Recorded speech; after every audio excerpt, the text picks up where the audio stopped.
Hypocrisy.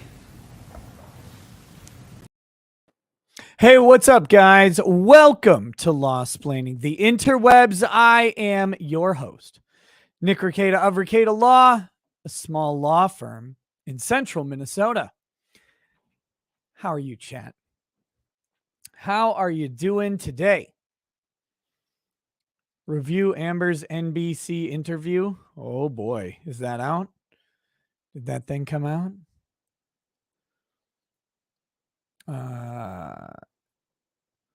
We'll see. We'll see what we do. Okay. Let's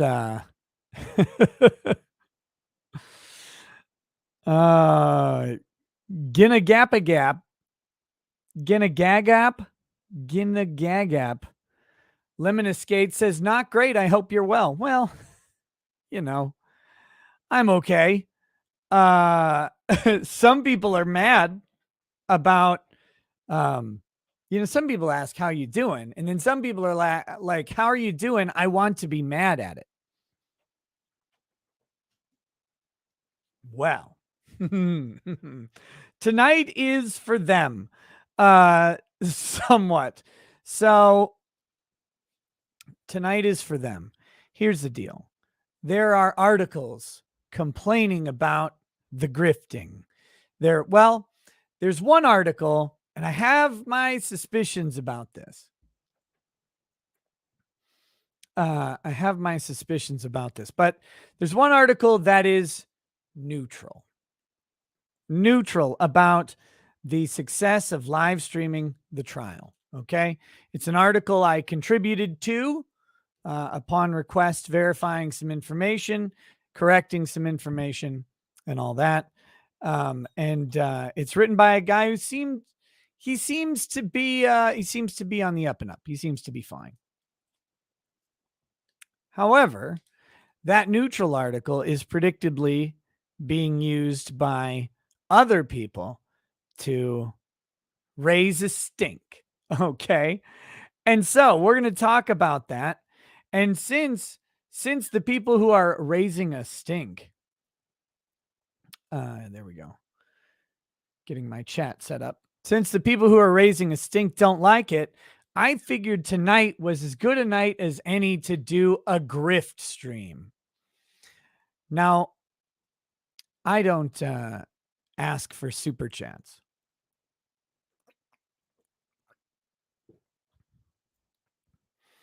I don't do that.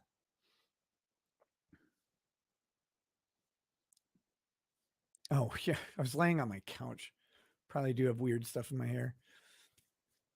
There we go. I don't usually ask for super chats.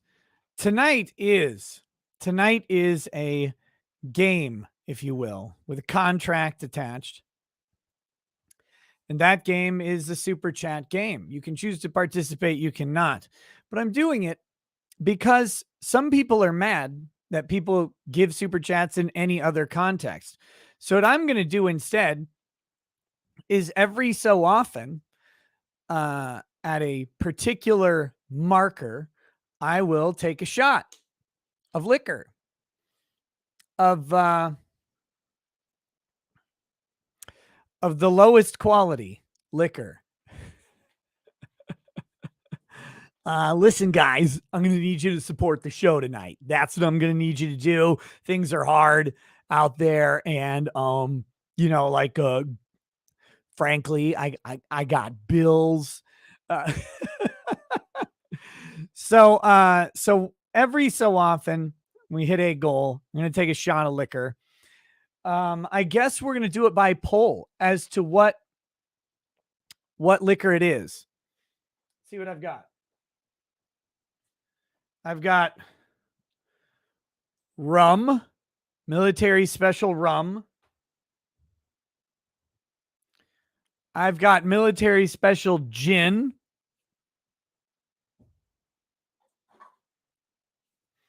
Military special tequila.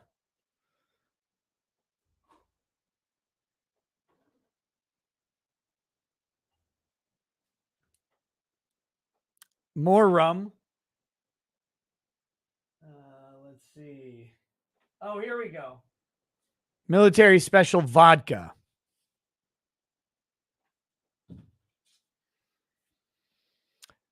So I'm trying to figure out how to do this. This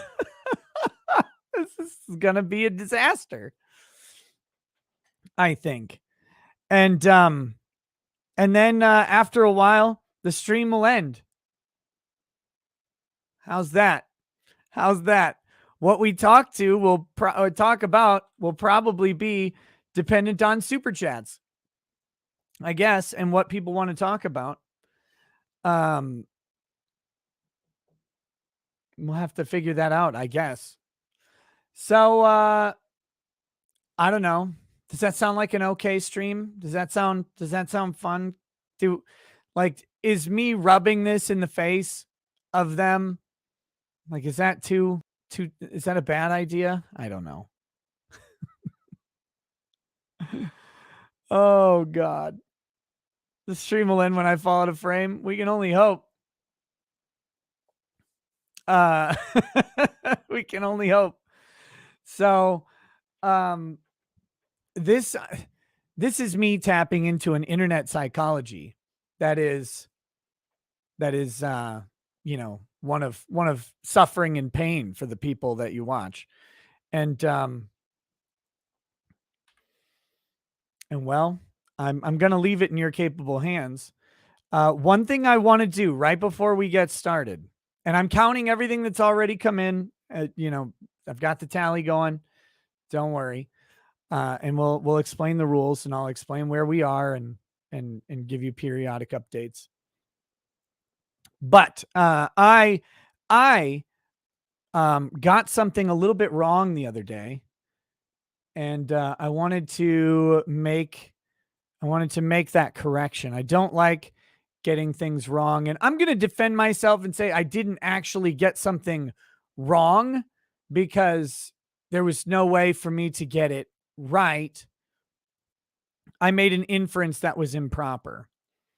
And someone in my comments called me out on it to bitch at me. And I told them to fuck off. But the person who it's actually more about was here we go. Was reached out to me to tell me the true story and to thank me for something. So, okay, so here we go. Let me pull this up on screen. This is about a Minnesota kid. All right, Minnesota kid is named Gage. He's a little boy, 3 years old. And I read this the other day. He was involved in a riding lawnmower accident and lost his right foot and has had multiple surgeries with more expenses and possible surgeries to come. So I assumed, based on the very brief description, that that he was riding on the lawnmower, like with a parent or something. That's not what happened, and I just want to correct that. That was that he actually just ran in front. He's a 3-year-old. He ran in front of when the mower was, and it wasn't able to stop. It wasn't able to stop. So he got kind of caught up in it. So anyway, I had already donated $520 to this. I was going to suggest if anybody, wants to toss any money towards this GoFundMe, I'm going to put it in the chat. All right. And I have spoken with the mom, Candy, and she was very, very kind and just said, thank you for the donation. So, if anybody feels like donating, please do that. And at the end of the stream, I'll make a donation as well. I'll make a second one.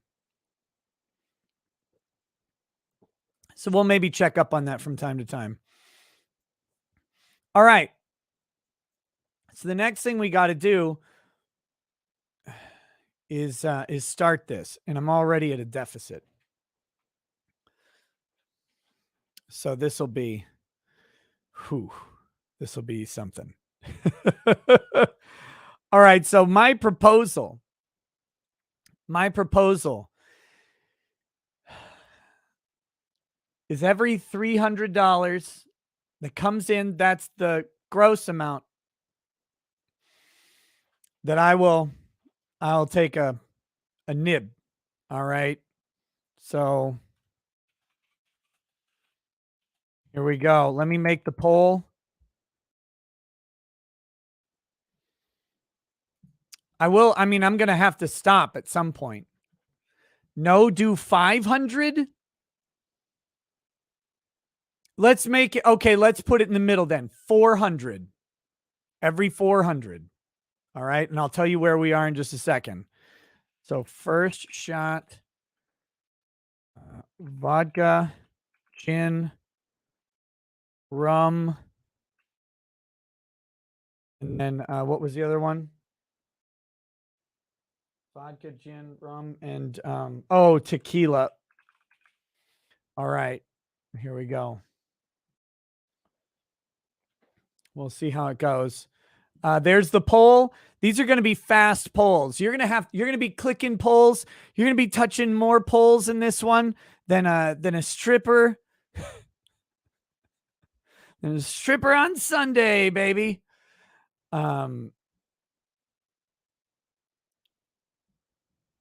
Yeah.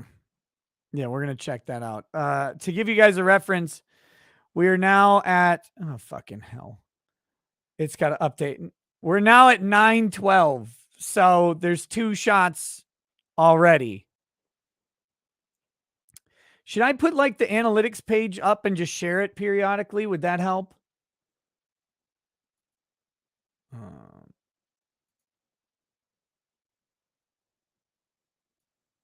How do we do this? How do I do this the most effective way? That way, I want to be accountable. So here we go. I'll pull it up right now so you can see. Share. Zoom in a bit so we can read it.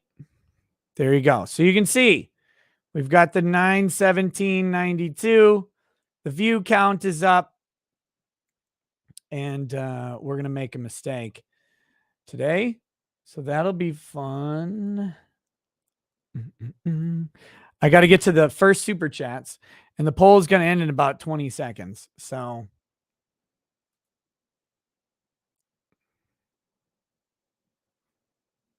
oh, fuck. Stupid to do. All right. Okay, here we go. So when the poll ending, it's tequila, you fuckers. Okay, let me write the second shot, and then I'm going to base the show on super chats. I'm going to start reading them right after we get done. I get done making this poll.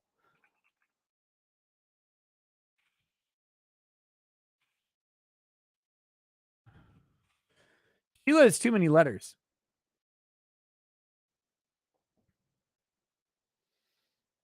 All right, here we go. So the first one's tequila, huh? Why would you do this? Here we go. We can pull this off. But you can see, okay, so we're at 1K. It'll start breaking that down into decimals so we know where we are in a bit.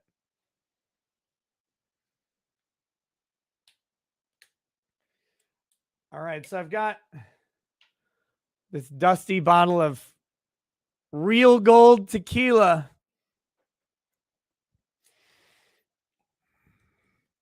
Now, I don't have a way to measure this, so we're just going to go. I mean,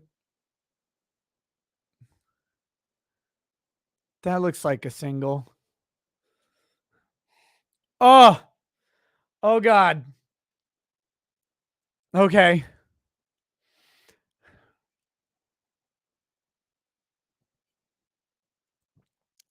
Might be a little more than a single. Ugh. Oh, it's so smooth.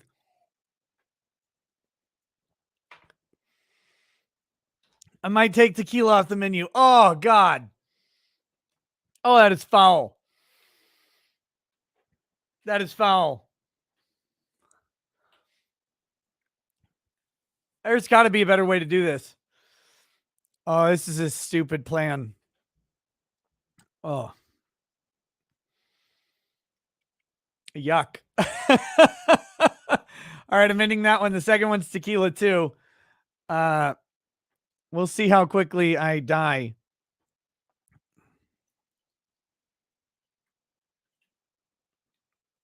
We may have to rethink my strategy here. Okay, let's start with the tweet. The Twitter war begun. The Twitter wars have. Where are the younglings? Have you guys is anyone yet coming around to understand that the Jedi are pedophilic? I don't trust them. I don't trust them at all. Wait, these are on my timeline. Should have removed one of them from the list. You have done each one of them. That's a good idea. That's a better idea. I'll start it next. Any idea that doesn't involve that tequila needs to be true. What the fuck? Didn't I retweet more than just this? Oh, yes. Okay, here we go.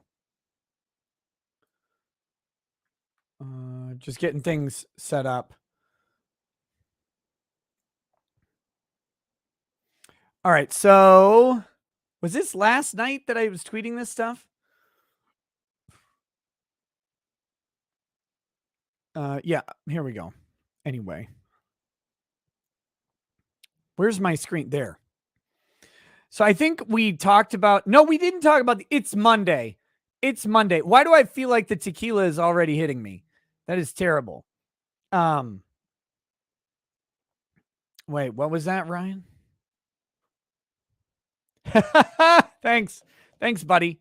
Okay, so this is going to be a disaster already, I can tell. So last night I came across these tweets from Cat Tenbarge.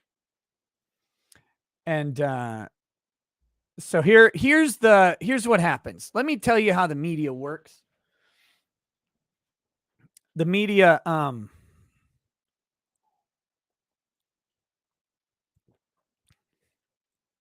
it's disgusting. The media works like this, and it's great. There's a neutral article that comes out from Business Insider talking about how much people make. In a stunning lack of foresight, this is a subscriber only article for Business Insider. So while talking about the grift, they are engaged fully in the grift. So that's good. That's good for them to do. But I'll tell you, and you can take my word for it or not. The article's fairly neutral. It's fact specific. There's really no commentary at all in the article. But that's not what the article is for. The article is for other people to take a factual article with numbers that's got attention called to it and then utilize the neutrality of that article to attack the subjects of the article. So you write a simple piece so that someone else can cite the source. Make sense? And then the person citing the source gets to frame the conversation. So Kat Tenbarge, who is tech and culture reporter at NBC News. You think she'd come on the show? Let's see. Kat Tenbarge, you think she'd come on? We should try that out. Hey, Kat, if you want to come on, go ahead. That'd be great. So what she will do is complain. Wow, the YouTubers who live streamed Depp vs. Heard made 6 figures last month in just super chats. YouTube's tipping feature. Oh, okay. Okay. So now we start to see what's going on. Let's see what the response is. Oh, no. Andy, what do you make, Kat? Well, let's take a peek how this tweet's doing. So, oh, yeah, she ate a ratio on it. That's not good for her. That's not good. Even on an outrage subject like this, it's still got ratioed. People are not happy with Kat. But while all the comments that I've started are, of course, obviously favorable to me because of narcissism, But we've got, a bunch of other people. These are mostly supportive. Like I said, she ate a ratio on this 2,000 comments, 1,700 likes. And so we know how that goes. These are going to be mostly against her point because that's how Twitter actually functions. So with that, I had a couple responses that I wanted to discuss, and then we'll get into things. But I said it's amazing what people will voluntarily pay for free service when the service provider is entertaining and especially educated on the topic, something you wouldn't know about. Unfortunately, stay jealous because that's what's driving this, right? Kat Tenbarge is she's a journalist of some stripe with a news network, and these people are mad. They are angry that they are not getting paid what people who are, quote, just making it up are getting paid, right? Like, we're just here. We don't have any journalistic standards. We don't have any ethics. We don't have any requirements, no editors, nothing hovering over our shoulder telling us what to do. We should not be paid anything, and she should be paid more. So that's what she wants. Yeah, Nicholas Cruiser. We're not talking envy versus jealousy here, you bigot. You jealousy bigot. Okay, I should get a measuring jib at some point. Ugh. All right, so next.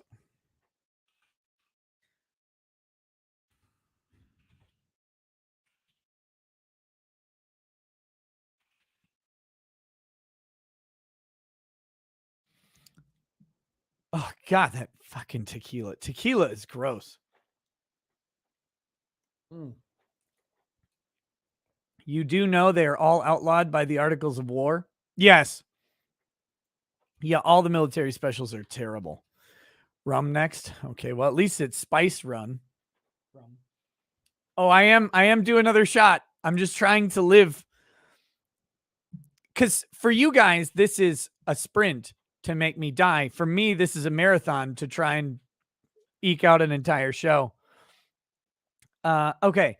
So then the other point that I had with this was that Kat Tenbarge and that Law and Crime out earned all of us combined, and it's not even close.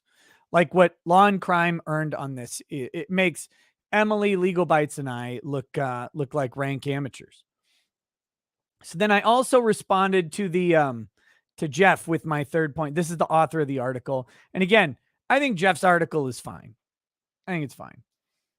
But he says, top law tubers were compensated handsomely by fans for their marathon-esque streams of Depp versus Heard. Kata Law, seasoned trial commentator, very seasoned, made roughly $135,000 in super chats, and then he cites to the article. Right? Again, pretty much that's a fine neutral statement. Nothing around. No problem with that. But I said, yes, the top 0.0001% of streamers in a given month get paid a lot, which is true. You can look at VTubers most months. They get paid a ton. But Amaranth kicks our ass while literally sleeping. If you're not familiar who Amaranth is, this is Amaranth right here. That's Amaranth. For whatever reason, men pay to watch Amaranth sleep. I can't figure it out. Getting a little risque there, girl. I forgot this is Twitter. I might not want to have this up.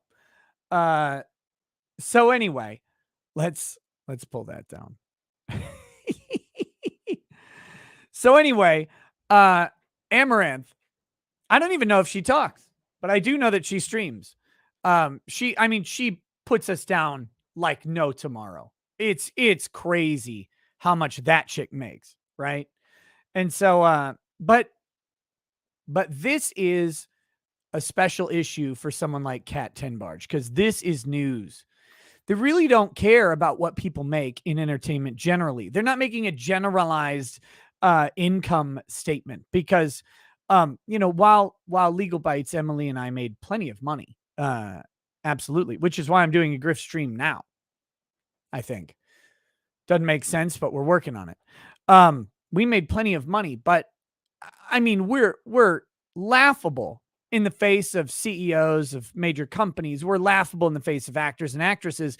And ours was this hot pocket of space that happened, within this particular framework, these particular 7 weeks, really. So I don't think she's making a generalized income statement. I mean, she's clearly mad about this, and we're going to see more and more about this as time goes on, especially now that Brad Pitt is suing Angelina Jolie after the Johnny Depp decision. There's some real questions about, is that going to be a trial that's as big as Johnny Depp? Is it going to go to trial? Will they televise it? We'll see. All this stuff is new and fresh. My camera cut for a second because El Gato can eat a fucking baby or whatever. Baby? Bullet? I don't know. Both would kill you probably. But yeah, it's a long story about hardware conflict that I am working to resolve.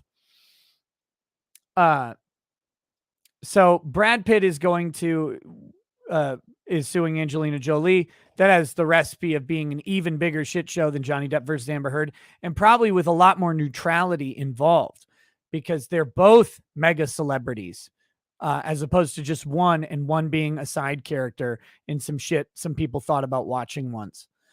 So that'll be the thing, but the complaints are going to continue. Sensationalizing the hatred of women or whatever, pick the narrative, it doesn't matter, with super chats. Now, ignoring the fact that super chats on these types of shows are a reflection of public interest in a topic as much as, if not in some cases more than, the streamer themselves. Whether or not it's hard to gauge the super chat sort of direction, right? But Kat Tenbarge thinks she can. In fact, let's see. Do I have it?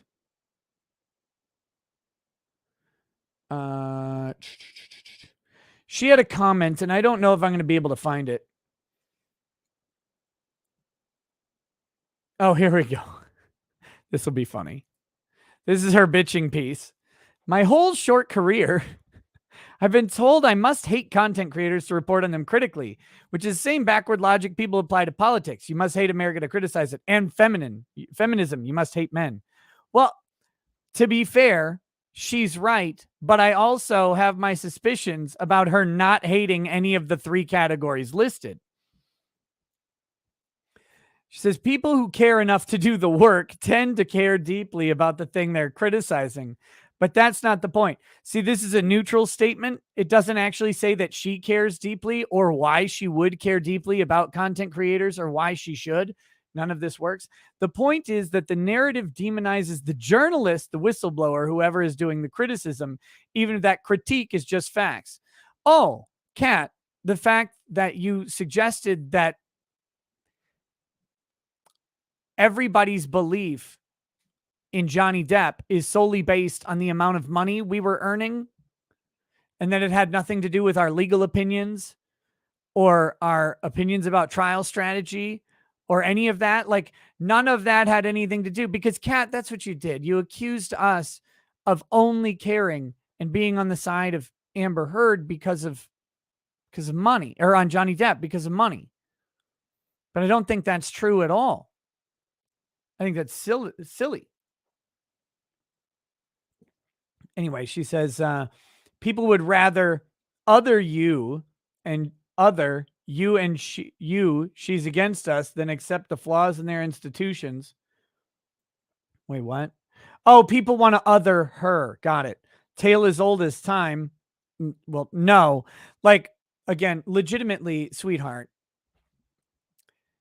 your criticisms are of specific people in specific instances that you are against on a specific thing. But I don't think you hate content creators. Heck, I don't think you even hate me. I think you hate the fact that Amber Heard was on the losing side of the public relations battle. That's what you hate. And you're mad that it's demonstrable. Not that people are going to there because of money, but it's demonstrable through the participation. But that wasn't money. It was the sentiments in chat. It was the sentiments across the entire internet as we watched Amber Heard lie. So anyway, that's my little minor rant about this. Looks like it's rum next. Zim the Despot eventually.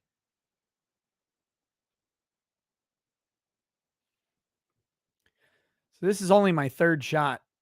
This does not feel safe. We are currently here, 2,300, which is almost 6 shots. So I'm going to have to catch up.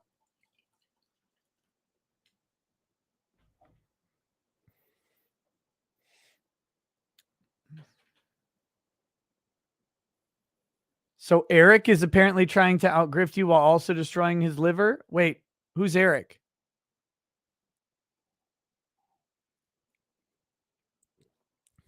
God, rum is gross.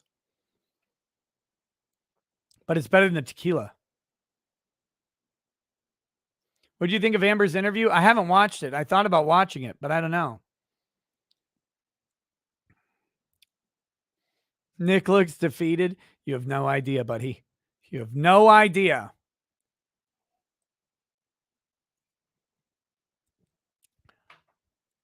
Okay. Uncivil. That's not Eric. That's Kurt.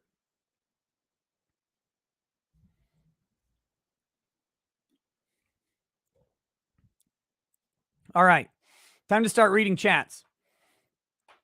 And maybe living through the night. Cult of Personality says only rhinos that should be going extinct are rhinos. Oh, the only rhinos that should be going extinct are rhinos. Yes, I agree. I don't know if you saw, but there's a list of 10 senators now who've supported quote unquote reasonable gun control measures because that's how it starts. That's how it starts. Next, the Dragon's Treasure. All this talk of grifting, and I'm not even mentioned.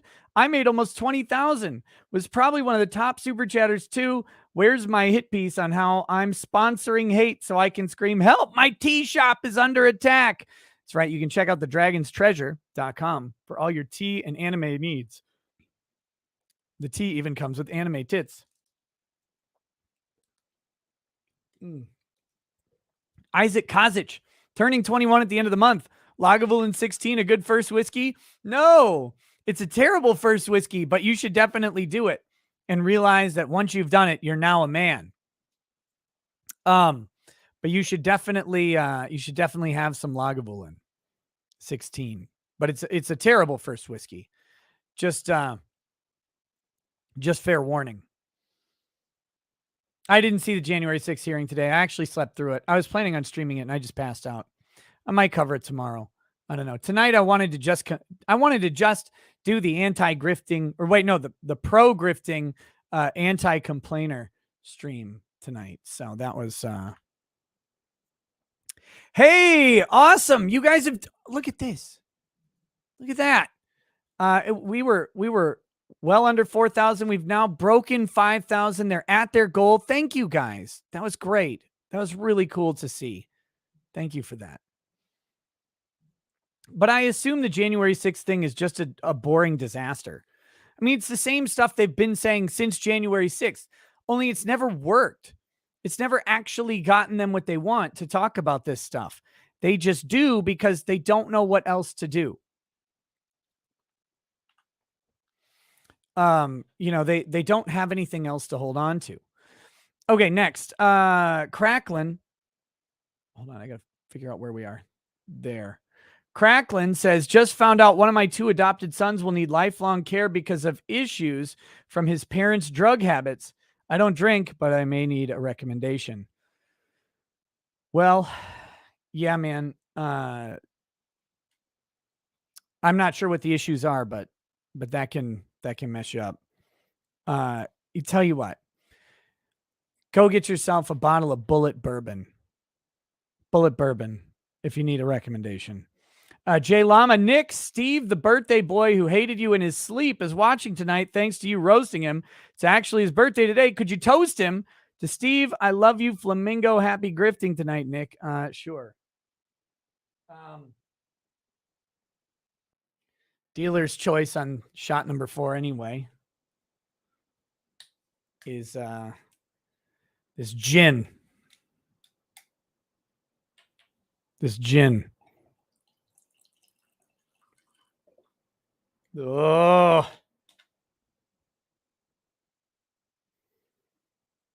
Military special gin. Oh. I've got to pour less. Someone got the joke. Thank you.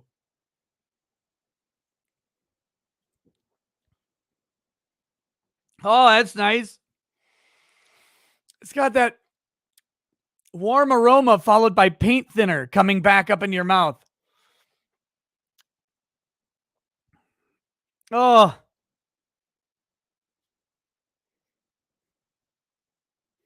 My doctor asked me my physical, how much do you drink and how often? I'm like, well,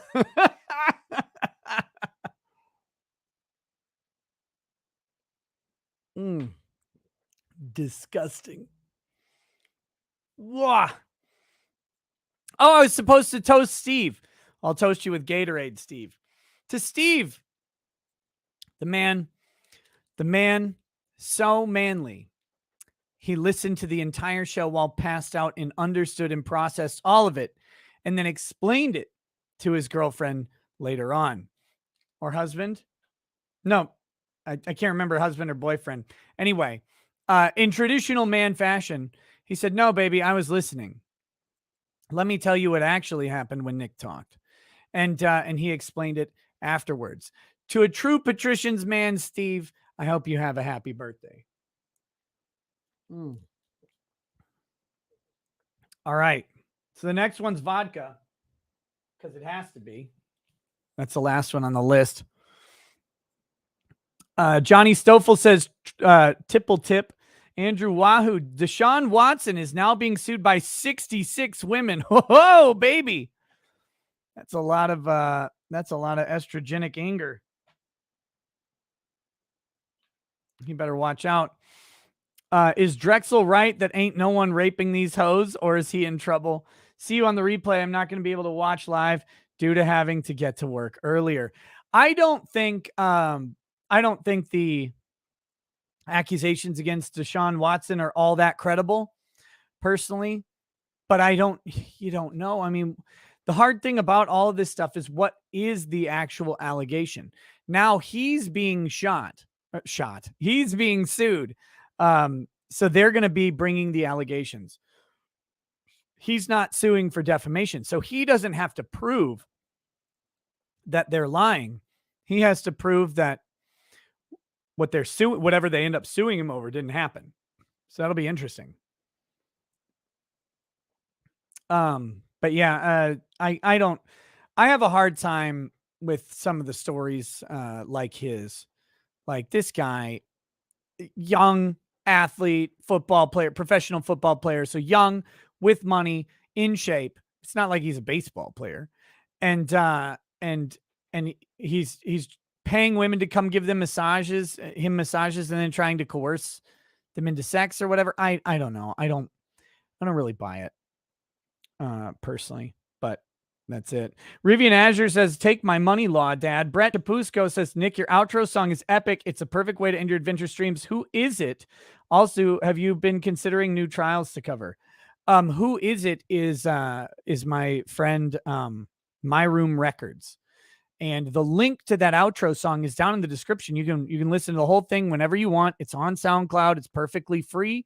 And I encourage people to do so because I think he gets, potentially some compensation from SoundCloud as it gets played. So, but he has given me full rights and license to use it. He made it for me as, like a thank you. And he's awesome. He's awesome. So that's who does it. But if you want to check out his other music, it's down there. He puts out some just fantastic stuff. Mexican Flash, Nick, healthcare is such a scam. I went to the ER the other day for chest pain. They told me to sleep it off. Paying with cash, I was given 50% off. Oh, yeah. Well, see, they inflate the prices of care because the insurance companies have negotiated a percentage-based payment system on most things. And so the insurance companies put these providers in the network so that they'll actually pay them. And the exchange for being in the network is taking a reduced negotiated rate. Say they'll pay 60 cents on the dollar, for example. Well, there is a floor to how much healthcare costs. And then there's a margin that needs to be recouped by the hospital. So if you pay cash and you're getting 50% off, that's closer to the actual price of service. I mean, obviously minus whatever margin they need, but insurance companies are you're actually probably paying a little higher than the insurance companies because you're making up for the margin they're paying into, or they're eating into. So, but yeah, they have reduced rates. And so they raise their prices so that they get their percentage, because the insurance companies are going to only pay out a certain amount. So next, he says, in all seriousness, I was too stressed and got chest pain as a result. I'm feeling better now that I changed my sleep schedule. I'm glad, brother. I'm glad. Stress can do it to you.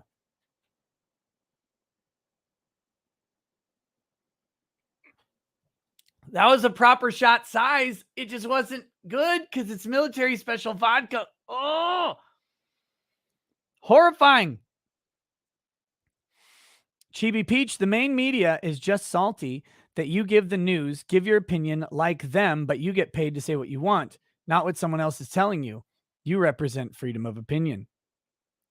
Yep, I think that's a big part of it. K to the Swiss says, do you love black people? I do.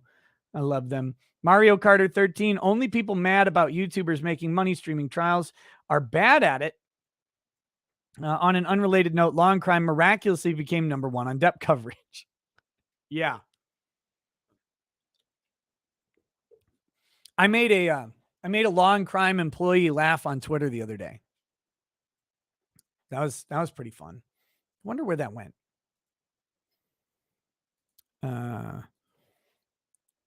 Since it was Law and Crime, it predictably had one of the weirdest responses from it. Here, I'll find it real quick. Whoops. Guys, this is going to be a terrible show. I'm just warning you. This is going to be really not good at all. Okay, where are we?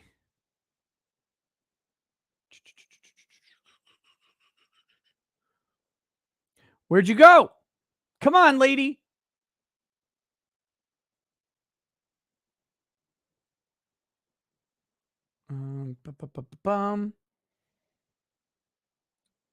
Where did it go? Here it is. Here we go. So, Anjanette Levy is a Law and Crime network, right? Host and correspondent on the Law and Crime Network. So she says Ben Chu and Camille Vasquez will grant their first interviews to GMA tomorrow morning. This is back on June 7th. Amber Heard's statement on this below. Interesting, given that Elaine Breedhoff granted 2 interviews the morning after the verdict. So that's her. Now here's Amber Heard's statement, right? It is as unseemly as it is unprofessional that Johnny Depp's legal team has chosen to do a victory lap for setting back decades of how women can be treated in the courtroom. What's next? A movie deal and merchandising? Was Amber Heard mistreated in the courtroom? Amber Heard got the nicest fucking treatment I've ever seen in a courtroom. I mean, she could have been ripped apart. They could have had Wayne Dennison come up here and been like, but isn't it true, Amber, that your vaginal lips reach down to your knees? What I'm saying is that they're stretched out and used and they go all the way down to your knees, Miss Heard. Is that correct? They could have done that, but that's not what happened. That's not what happened. They put Camille Vasquez on, and the meanest thing she did was say, Miss Heard, talk to me and answer my questions, please. Stop whining to the jury. That's what happened. But so what's next? A movie deal and franchising. So I said, if they want to talk movie deal and merchandising, I'm offering any services they'll take. I'll buy in as a partner. I'll produce it, whatever they want. The internet needs this. And look at this. Anjanette Levy. Ha! You made me laugh. It's like, what? That's a weird way to do it. Happens to the best of us is my response. But yeah, I think I'm, I don't know, but I think Miss Levy might know about the back and forth with me and Law and Crime. I think she may be aware of it. So that was fun to get. Uh, ha! You made me laugh. It's like, well, okay, uh, if that's what it takes. I think what I'm going to do, because I can't type up a poll every time we do this. I think I'm just going to cycle through on the order that's received. So next is another tequila Mockingbird. Oh boy.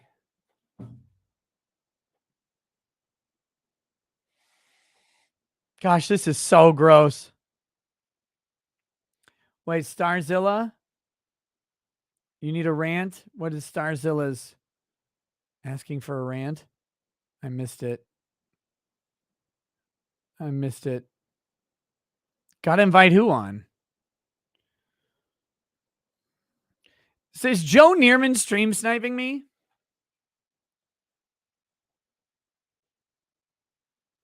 Oh, God. Ugh.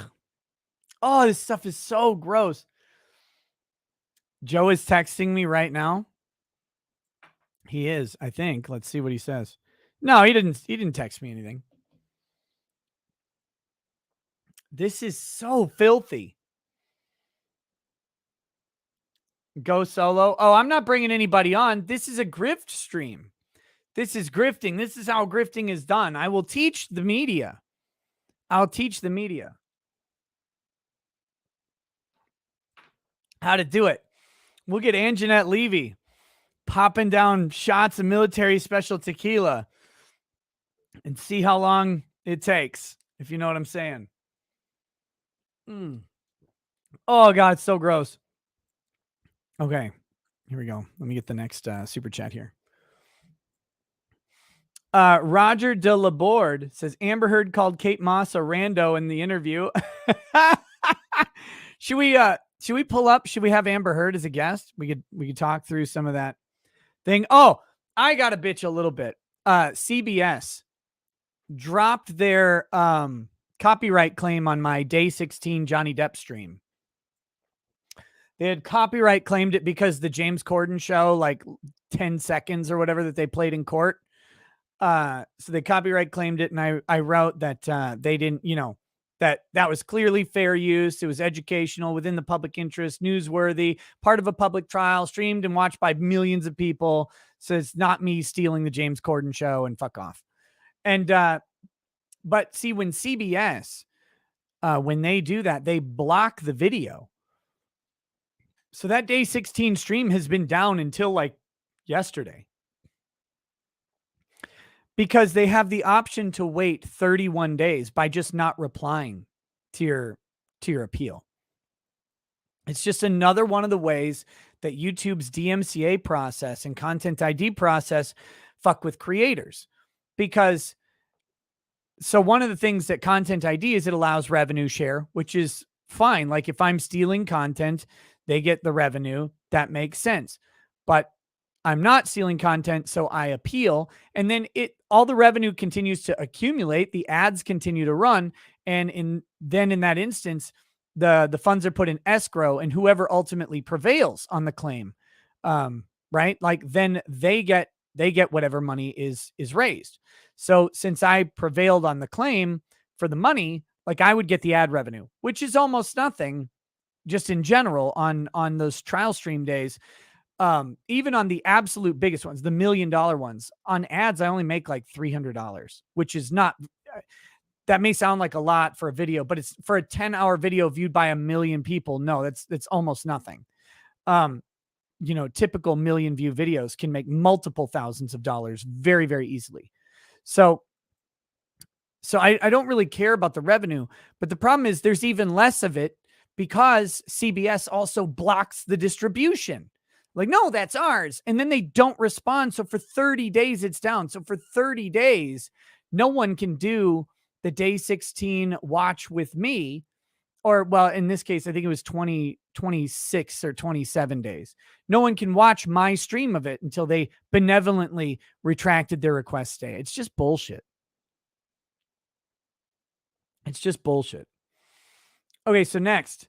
William Barnes says, I am also grifting. I've been paid $10 to shill Purple Thunder Mountain Dew, which is available at Circle K. It is plum and blackberry and damn good. You know, I've Pitch Black, Mountain Dew Pitch Black. The first one was premium.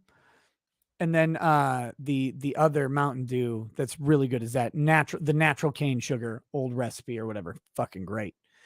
All other Mountain Dew is for gamers. Nikki D, evening, Nick. What are your thoughts on the recent trend of exposing young children to drag shows and other sexual activities? Oh, look, it's time for another shot. So after tequila, it was rum. Seems very irresponsible of parents to allow this. Am I going crazy? God bless you and yours. So I got an email today that YouTube is going all in on Pride Week.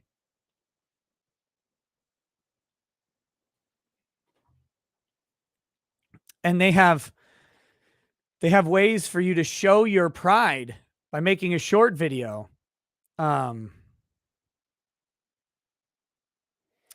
Joe says he's taking me down going shot for shot on this snipe.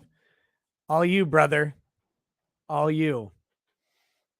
You do what you want to do. This would be shot number 6, which we are currently almost to 7 shots. We're not actually there. My math is right. That'd be 2,800, right?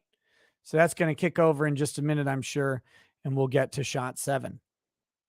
So anyway, yeah, the YouTube thing, it's like, post a short video with you before and after your transition to supporting Pride, right? So it's like, whatever, I don't know what they want, like someone to just be like dressed normal, and then in the next one to be in bondage straps with a giant floppy dildo on each shoulder. I'm not sure what they're after with that, but that's allegedly what they're doing. I'm trying to figure out if I could make a funny one and get featured, but like have it also be insulting to gays. Because I don't normally want to insult gays, but Pride Month makes me want to insult gays. Like I normally want to insult just people. Like indiscriminately insulting people is good. That's a noble endeavor. But Pride Month makes me want to insult the gays. So thanks for the memories. Even if it was just AIDS. See, this monkeypox feels like you, only sweeter. I don't think that fits in the melody, but it does.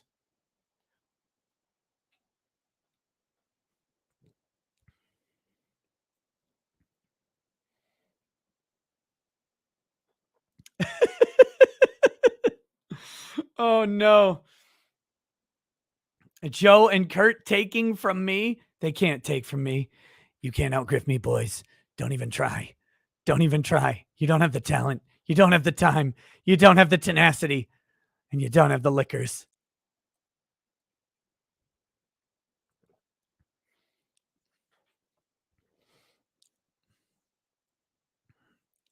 Okay, here we go. I need to grift through the stream snipe. You know, how do I do this? How do I give an incentive for people to super chat to me instead of Joe? Anybody who's going to super chat on Joe and Kurt's little competing grifting streams that have no chance of success, by the way, you let me know. You let me know that you're super chatting here, but watching Joe, watching Kurt, and I'll figure out something to do when that happens. Take their money, take their very lives. You know, they've given the worst part of this deal. They've agreed to drink whenever I do, which means There's no extra grift for them. They have to drink whatever you gift here. So they've just made terrible life choices. Terrible life choices. So we'll have to compete with that. No, Nikki, you're not going crazy. Taking kids to a bar where a bunch of dudes are dressed as women is pretty bad. Taking kids to, because it's just not part of the child brain experience, which is a concrete mind. Children have to develop an abstract mind. It takes time. They have to get older. They have to experience abstract ideas and concepts. If you tell a 4-year-old sincerely that they run through a wall because of superpowers, they will try. Kids are stupid. They're not built. I mean, they're also very smart in completely different ways, but their brains aren't built for abstract concepts like identity and sexuality. And we've got to fucking stop. Full on stop. We have to stop trying to convince kids that there's something else through the use of abstract concepts that they don't understand. Children don't understand sexuality, and they don't know what's being given to them at a drag show where some guy named Gerald undulates as Juracina or whatever, the desert queen, and flops prosthetic or even real man titties around. Children don't know what to do with that. It's odd to them. Of course, they find it interesting and novel and comedic because it's so broken. But that's what you're not understanding, is that the children, if any adult looked at drag and thought of it in the way a child does, you'd be offended by the adult, because the children's mind isn't engineered to process the concept that someone has an identity that says fishnets. That's strange to them. They don't get that aspect. They just go, lol, man as woman, weird. That's quaint.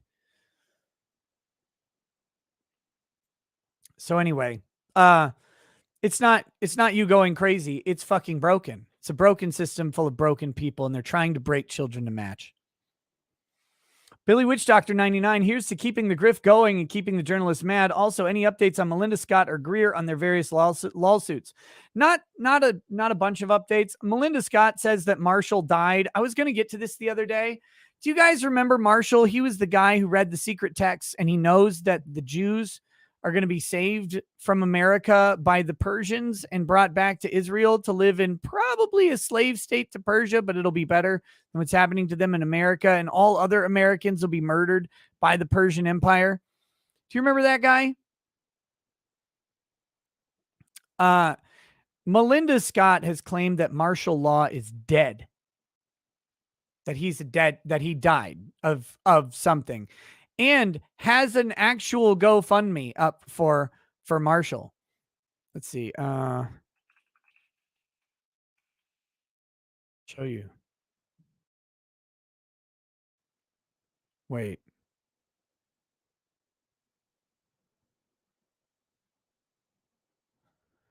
That's not it. Where the fuck is it?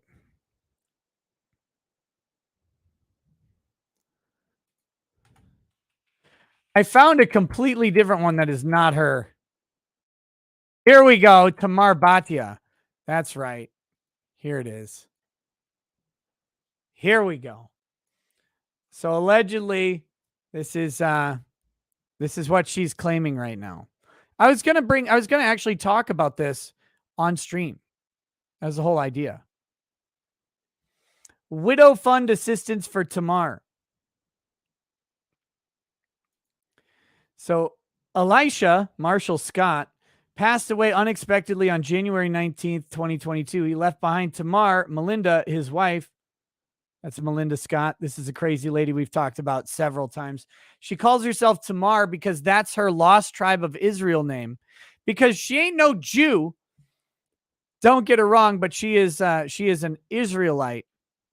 One of the tribes that they don't know where they are. And she knows the truth behind Torah and how Torah is actually a feminist book empowering women to go out and have abortions or something.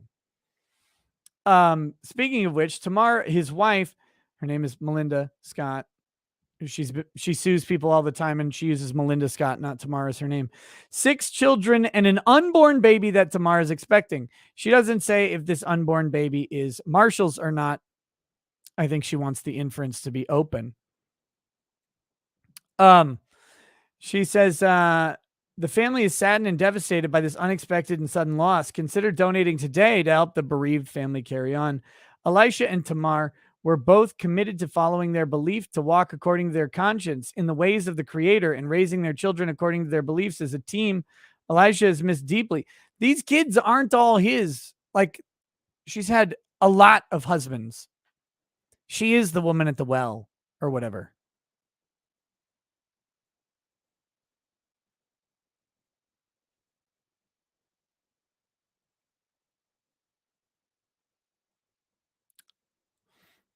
Oh, Uncivil's offering a shot for every $100. Tell you what.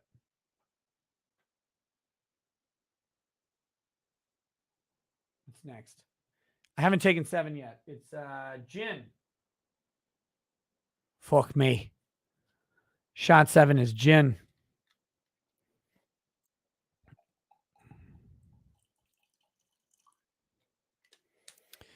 So you say $100 on Kurt's stream? If you send $100 donation from, and you know that it's from, instead of giving it to Kurt, you gave it here. I'm like a Best Buy or whatever. I'll match the price.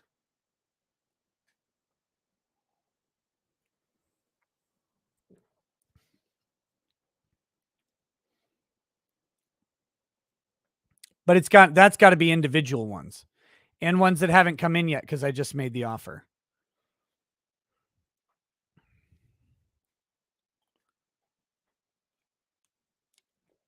I'm going to die. When? Elijah is missed deeply by his family, who must now regroup in order to recover. Tamar, his widow, and their children reside in a secluded area of Southwest Virginia with no public transportation. They are in need of the following that donations can be put forward. Uh-oh. What now? People are texting me.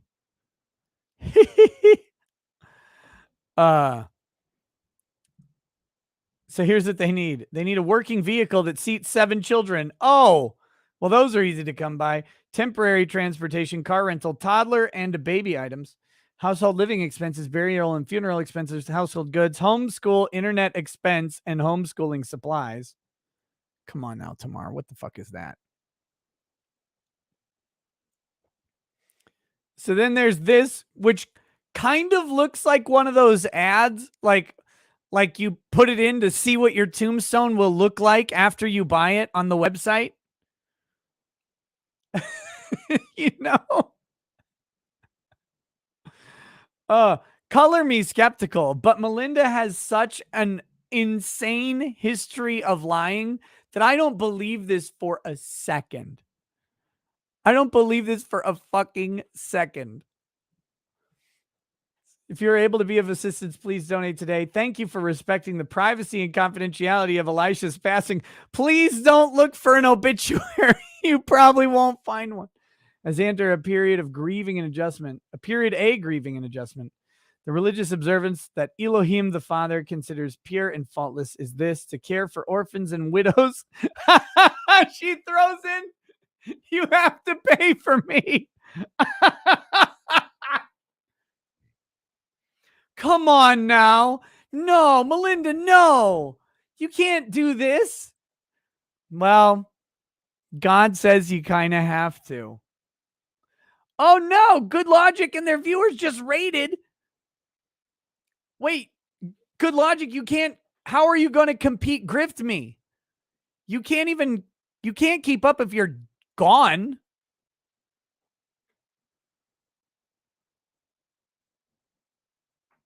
Send Joe a link. I wasn't going to bring anybody on at all.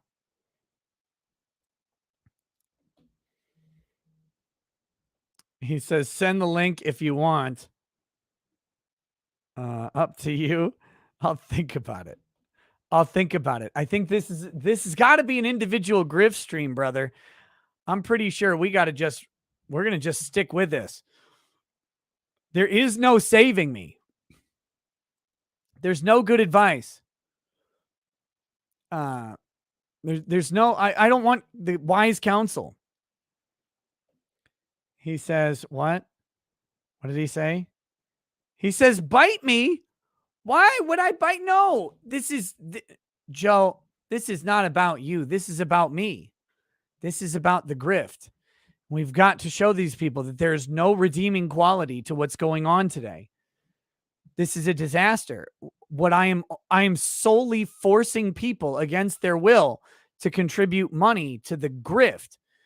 And that's what determines my opinions.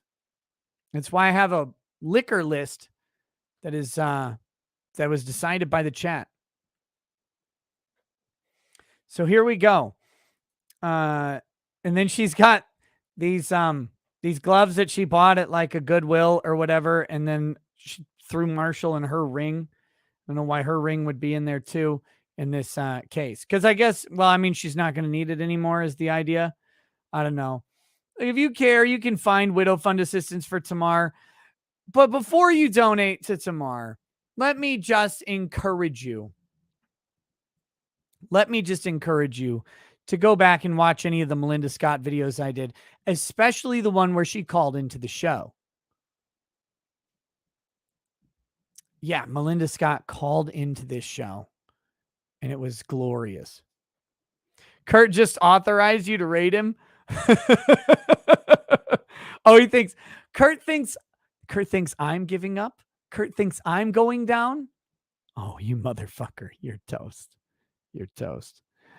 Okay, here we go. Great Shield. Oh boy. Recently started watching. Welcome. So I've started watching all of your old Greer streams. I now have a 6-pack from laughing so hard. Which saga should I watch next? Also here for some money for my favorite blackface lawyer. Well, thank you, Great Shield. And that's a good time to mention to the chat. This channel has been running for 4.5 years. I know many of you only found me recently. But this channel has been running, and the chat has been running for over 4 years now. In it, we've covered a lot of stuff. We covered the James Damore lawsuit against Google until that went to absolute shit. Google employees put my channel under attack when it had 3,000 subscribers. I mean, my bar information was being passed around Google. I actually have met a few Google engineers virtually because of it, and they were, confirming what was going on in the lawsuit. They were afraid of being exposed as conservatives. Can't do it. I've covered Poppy. Yes, I am Poppy. If you remember Poppy, she's like a weird little blonde sex nugget or whatever that did strange stuff like just eating Doritos and drinking Mountain Dew into an ASMR camera before ASMR became a genre on Twitch. It was like a song that she did. It was like Andy Kaufman meets Lady Gaga, has sex and spits out an Andy Warhol. Like that's what Poppy was. But Titanic did nothing wrong. I agree. And they settled out and they were right. But I covered the lawsuit between Poppy and Mars Argo. That's a great saga to watch. It was weird. I appeared on Anthony Fantano's show. That's right. People don't realize I got around as a young one. I was on Anthony Fantano's show way back when. To talk about the Poppy lawsuit. And he went, Anthony said something to me before we recorded. I was not on Needle Drop. I was on his second channel where he did interviews, because his Needle Drop videos were all on his main channel. He asked me a question right before we recorded. He said, now, I just want to check and make sure you're not like some crazy alt-right guy, right? Or anything like that. And I answered honestly. I said, no, I'm not a member of the alt-right at all. He's like, okay, good. Because I just don't want people complaining to me about you.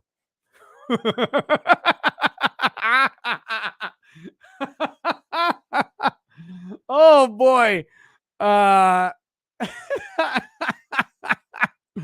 So I appeared on different shows. There's all sorts of sagas that you can watch that had weird outcomes.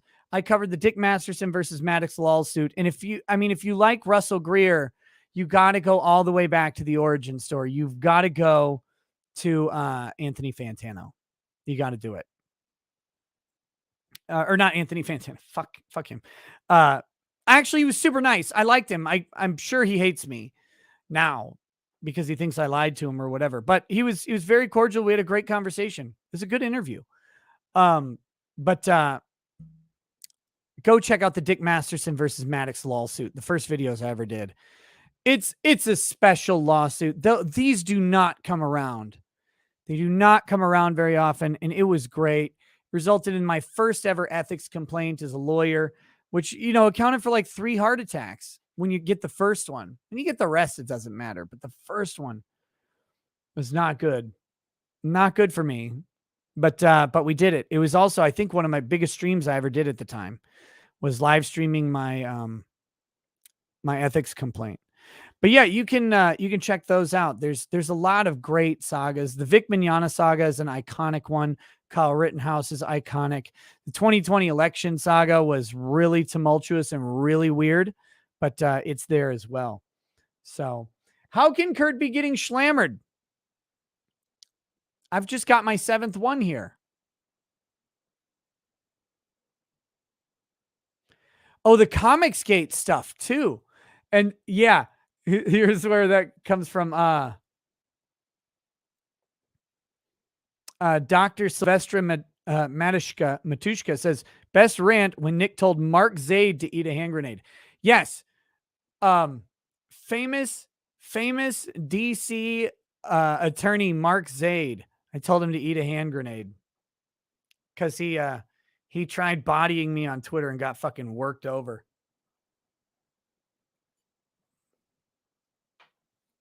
Why is Kurt on 9?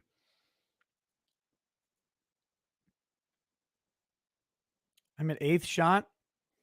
Am I? Let's check it. Nope, not quite. Not quite there. We're on 3,100. We got to get to 32 for that 8th shot. Fuck. Well, that just happened. Right as I was talking about it, $100 chat comes in. Okay.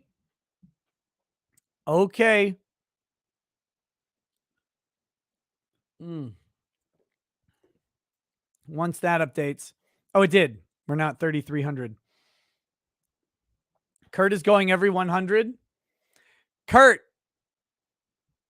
you fucking dummy. You can't do every 100. Are you doing every 100 on your stream? Because you can't do every 100 on my stream, Kurt. That would be 33 shots. You can't do that. You'll die.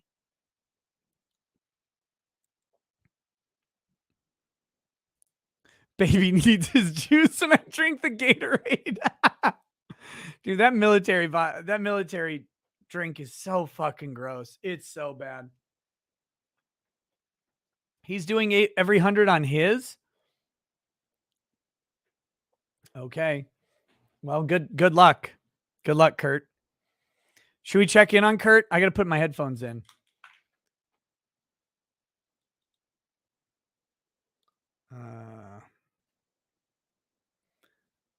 Nick is being weird drunk. Well, I could tell you guys a story, but I don't want to. Here we go. How dead is he? Uncivil law. Out grifting Ricada Law 100 per shot stream. Wait, if I turn this on though, I'm gonna hear what me.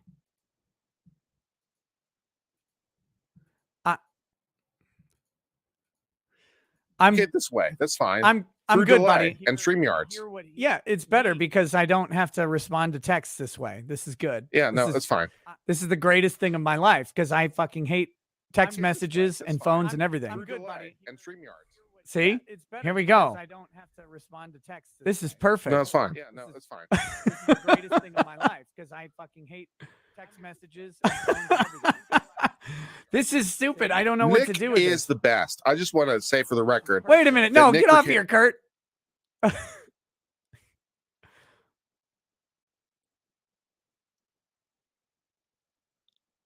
And Wait a minute. No, get off. he's a really great guy. There we go. Okay, now he can mute before he says anything else after that. I don't want to hear what else he's got to say. That'd be a disaster. That was a perfect comment because it's self-serving.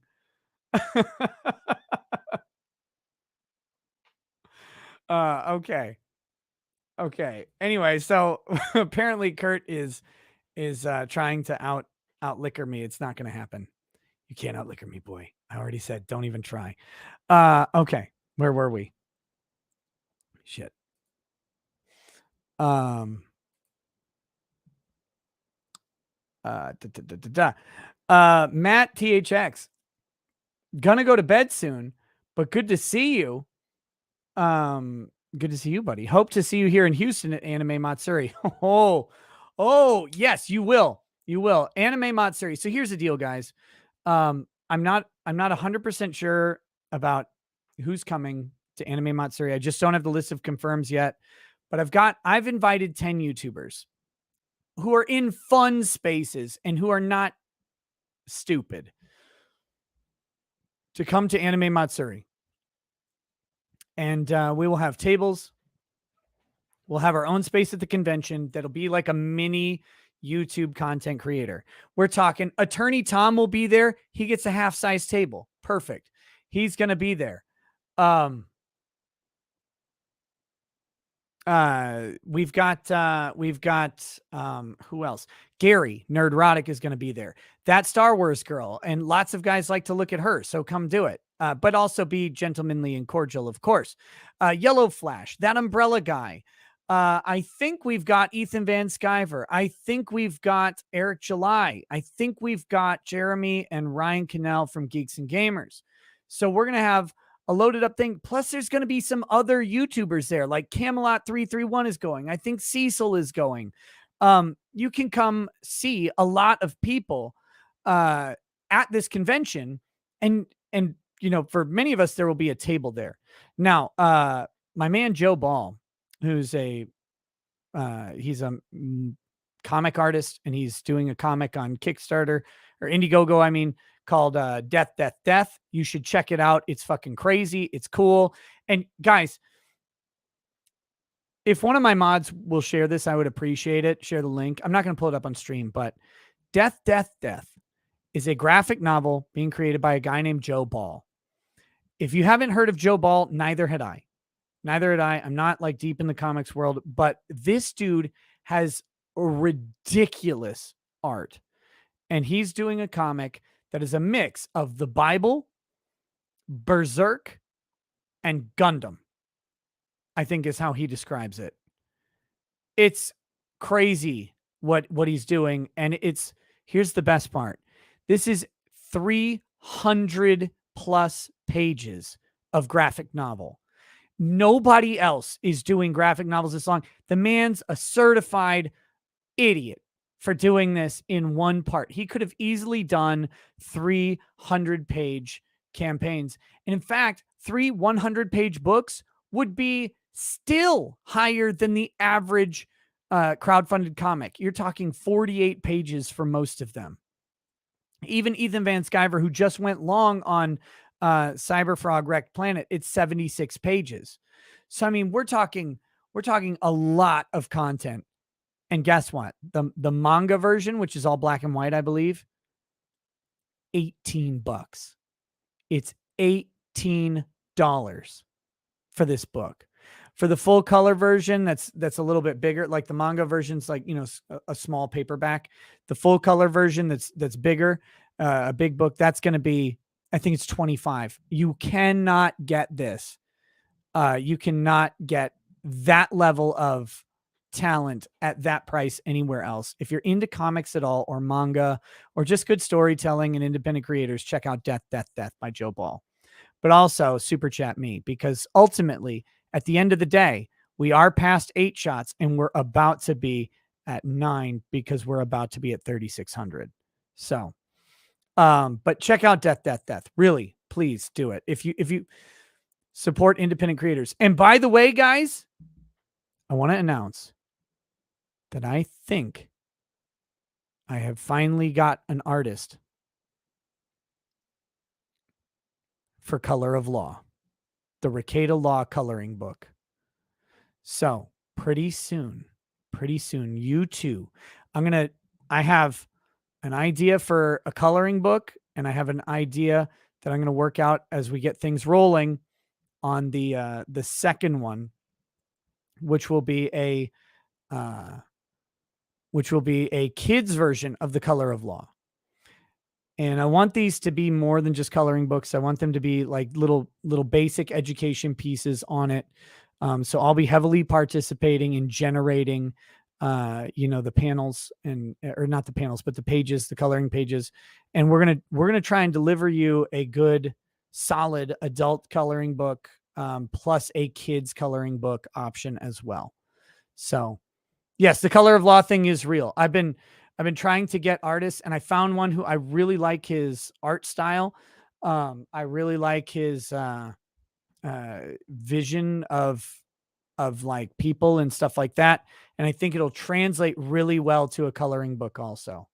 So that's actually in the works, and I'm pretty sure we're gonna solidify our deal and then get him working right away. So the Color of Law book will be forthcoming. So I hope you guys are into that, because I want to take cash from you, woman. I want to grift you down by the fire. Okay, with that, it's vodka time.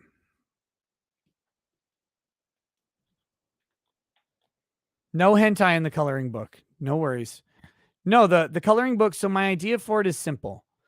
Color of Law will be a bunch of illustrations of legal scenarios, and then, explanations of what those legal scenarios are. Like, so here's a search incident to, like, we'll have a Fourth Amendment section, right? And we'll have a search incident to arrest. And then I'll lay out what the legal requirement is for a search incident to arrest. You have to have probable cause that you will find as evidence in your search, or that you will find evidence of the particular crime that the person is being arrested for on their person during an arrest. There you go. So, and that's an exception to the warrant requirement. And so you'll get a little bit of knowledge law and a little bit of, adult coloring book all wrapped into a package. I'm thinking, the first one will be 50 pages or so, and then we'll see how that goes. Maybe we'll have stretch goals that make it more. I don't know, but I want to be able to reliably deliver a product to people in a reasonable time frame. So there you go. That's coming. That's things that I do work in my off time. So just so you guys know, if I'm not streaming, I am trying to work on some other stuff as well. But I think it'll be a fun thing for people to do. But anyway, so I mentioned all this. I've tangented too far, because this is not just a liquor night. I always wonder if you can tell. This is not just a liquor night. This is there's another thing going on here. This is a legendary Rekieta stream, and you guys probably didn't even know. But the reason I bring this up is because Joe Ball is going to be at Anime Matsuri. Joe Ball, again, going back to that Death, Death, Death comic, and he didn't have a table or anything. So if you want to buy some of Joe Ball's books,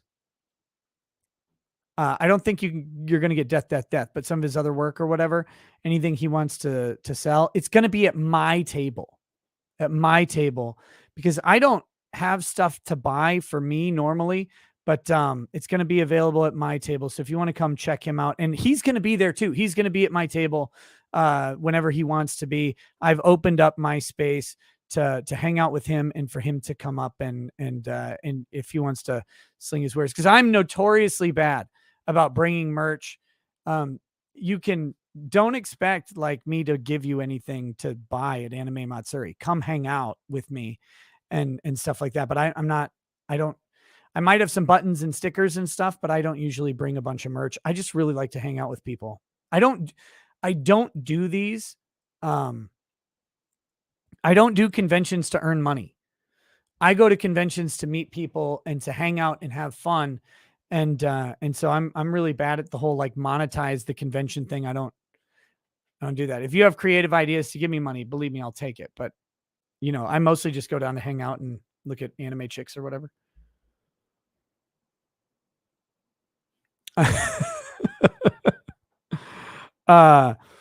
So anyway, come to Anime Matsuri. It's the last weekend of July in Houston.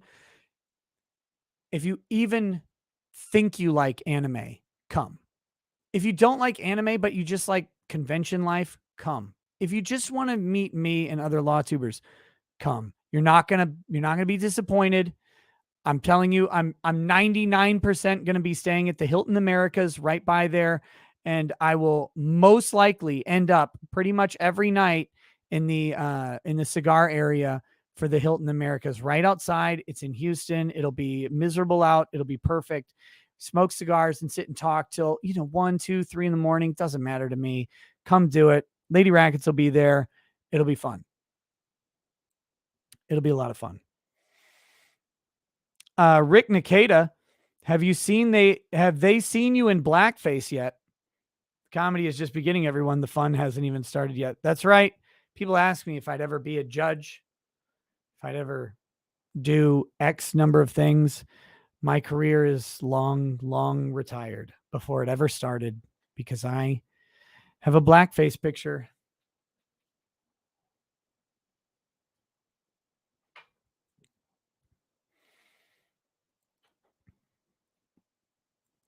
Macy J, how you live in Poland? Well, I would love to have you come to the States, but I do plan on I'm Lady Rackets and I plan on visiting the Polish motherland at some point. I would really, really like to do that. Do you guys want to see the blackface picture? You want to see it? It's really easy to find. All over the internet. I've done pretty well on the SEO of it. But I've brought it up before. I'll bring it up again here. Here you go. Oh shit, that's a really crappy picture of it. Hold on.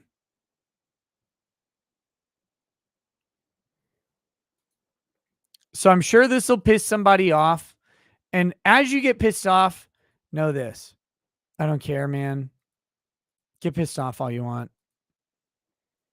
If this makes you mad, there's nothing I can do to stop it. You'll find it eventually. So here we go. Here's me in blackface. There it is. There it is. Now I'll explain what was going on here. For some people, it will never be acceptable, but I've addressed this on the show before. It's not a secret or a surprise. People tend to find it after a little bit. Yes, even the hands. So if you've watched this show long enough, what you'll realize is that I look exactly like someone in this picture. I look like Drexel from the MGTOW podcast. I look exactly like Drexel, a literal mirror image of him. And the reason for that is simple. I mean, this shirt will be, you guys won't know this. This is a cheerleading shirt. This wig, Drexel used to have a giant afro. So this wig is his afro. It's the biggest one I could buy at Walmart for free. And this Air Jordan headband that he had here, that's Drexel's. I stole it from him. He didn't know. I stole it from him. And so I used to do this thing when Lady Rackets and I were young and poor and didn't have kids. we would do this thing where I would my costume was like $3 every year for Halloween. Right? Because what do? You don't have any money when you're young. So I do this $3 costume and I would go to some store and spend a couple bucks and buy something cheap. One year I was Britney Spears. Like I had flare leg jeans, I had a ripped up sweater that showed my midriff, and I put on a cheap wig. For that I was Britney Spears and I was doing ass pictures and stuff. It was fun times. So this one, we were having a quiet Halloween party at our house, about 5-6 friends, invited Drexel over, of course, because he was in our friend group. And the big surprise was that when he got inside, I walked down the stairs and it was not only that picture, I actually had to modify the picture because it was very offensive. You have to understand, I knew at the time that this picture was very offensive because I was wearing a sign that said, world's gayest cheerleader, in honor of Pride Month, of course, world's gayest cheerleader, because Drexel was also a male cheerleader in college with us after he blew out his knee playing basketball. So I was wearing our cheerleading uniform, dressed as Drexel, with a sign that said world's gayest cheerleader. But we took that sign off for the pictures because it's like, well, that's a little offensive, maybe. Right? Like, that's offensive. Don't worry about the blackface. That'll never come back to bite anybody, but people are really serious about this gay shit right now. Holy fucking hell. So this is about 2006 that this happened.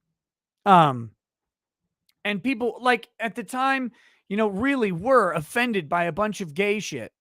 They were fucking crazy. And we had, we'd just gotten out of college. And this was after college, but we had friends of all, things. We really weren't intending to insult anyone except blacks as a category. That's obviously a joke, by the way.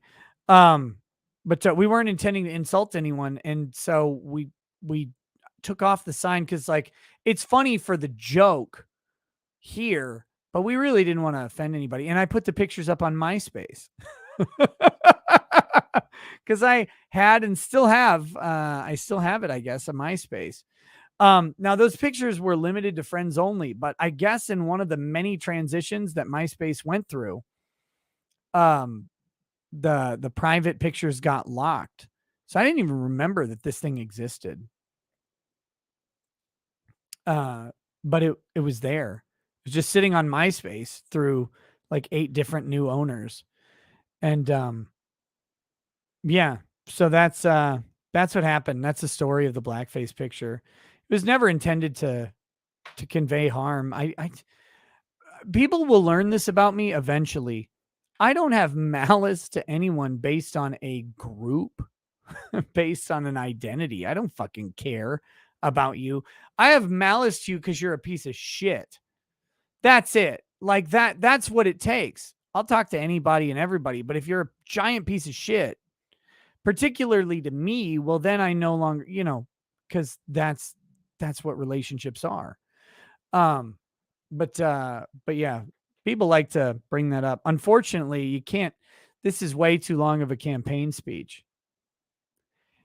And what I would have to say is, like, if this ever came up on a campaign speech and I'm running for office, I'd have to say, well, I mean, the short version is,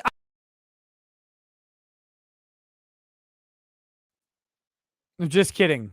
I'm just kidding. There we go.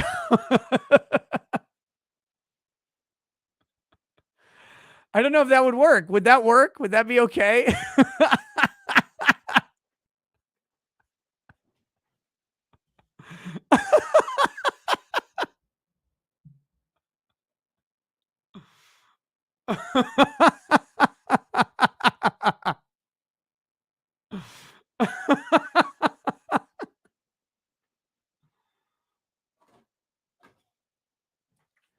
How much do people need to fucking light it up, though? What did you just do, though? You cut yourself off? Yes, that was the joke. God damn it. What will we have to do to lighten people up about some of this stuff?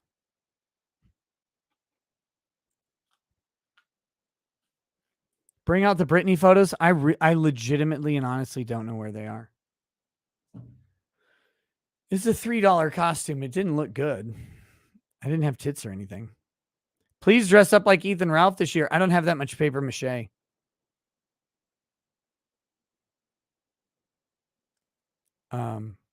So I can't dress up like Ethan Ralph. Bring up the cookie duster. Oh, yeah. I'm going to do this again. Probably. I might do this for a stream or two. People are bringing up my mustache picture. I think we're about there. If you don't know, I do have an Instagram. Don't go on Instagram. It's fucking weird. But I think we're about at mustache territory. Should we do this? Should I do this for a couple streams? Should we talk about police violence? Like Donut Operator?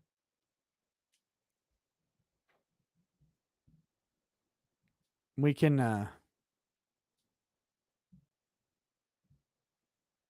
do that. I don't have the full length of it yet, but we're getting there. But yeah, I'll do that soon. We'll shave off all this stuff probably and just leave the mustache for a bit. Is the quartering shaving on your stream live this week? I don't know. I think he was going to shave on his stream, my stream. I don't care where he shaves. He does owe us. He said on Thursdays when he's going to shave it. So I'm going to follow up. I'll follow up with him. Here's shot number 9, by the way. We are still, look, guys, I don't mean to press. I don't mean to do any of that. But of course, we are going to do, a little bit of we do have a grift going on today, and you're still at the 9 shot area. You can get to 10 if you want to. Here you go. We're at 3,600. 10 would be 4,000. And look, I've got a lot of cat expenses and probably some WWE to pay for. But if you don't do it, well, frankly, we'll end the show. Because we'll have to do because I got to feed my family. And a reminder that any $100 shots that come in that say, I would have given this to Kurt, but instead I'm giving it to you, that will be an extra shot by itself, but it has to be a full hundo. It has to be a full hundo for that. Someone said, yes, Mersh. Yes. Is Mersh in here? So I was doing a chat on my locals the other night, and people brought up Mersh because I talked to Mr. Medicare, talked to Mersh. There's friction between those two. I got to say this. I don't have any problem with either of them.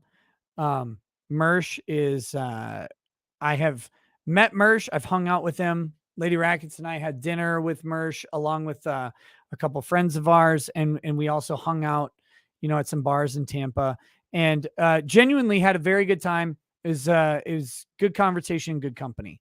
So he's all good for me.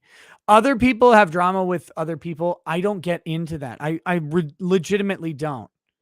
I'm not like you can have drama with whoever you want. My 2 best friends can be fighting. I don't want to be involved in that unless they ask me, then I'll, give them counsel, but I don't pick sides. I mean, there's sides to every story. So, my experience with Mersh has always been positive. And maybe someday that'll come back and bite me, but probably not is the reality of it. I don't fucking deal in those sorts of terms. You can like and hate whoever you want. So there's that. All right, here we go. Roy Malgary. I have the next shot poured, by the way. Roy Malgary says, just contributing to the Journalist Tears Fund. Grift on, Grift Father. I'm going to drink it in just a second. Tarkina Meyer says Tullamore Dew Caribbean cask Irish whiskey. I've never had the Tullamore Dew Caribbean cask. I'll have to look for it. Momo says high school never ends. Right? Wait, do we get to do this? Do we get to do whoa oh whoa oh whoa oh? That one? Is that high school? Speaking of high school, oh my man. I knew this guy in high school and he's great. Truly a top shelf Chad. Truly a top shelf Chad. Anthony Tupin. How you doing, buddy? Says, hey, Nick, my little mountain town is getting fisted by flooding. Me and mine are doing good. Others not so lucky. Please give a shout to Google Carbon County Disaster Relief Fund. The correct one is through rlacf.org. I don't know what any of that means, but guys, Anthony Tupin's a great dude. We've known each other for... I just realized, Tony, man, did you realize that in 2020 they canceled our 20-year reunion? We're that fucking old. We're coming up on 22 years. Well, now we just hit 22 years of graduating high school. 22 years. Hold on. rlacf.org. And then we want to do Carbon County Disaster.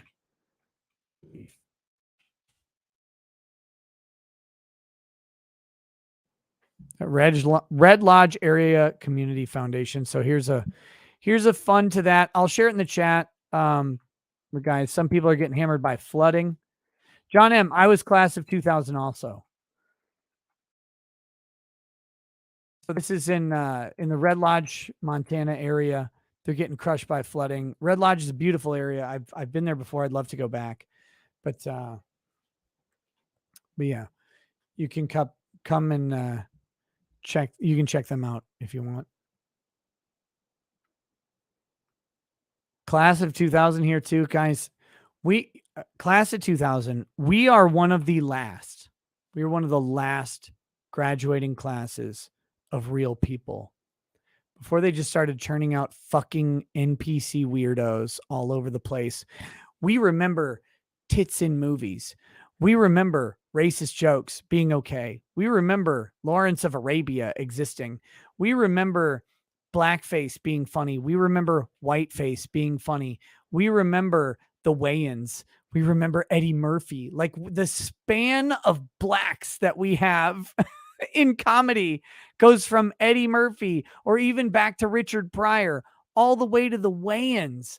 Like how crazy is that? We have back before people gave a shit about anything.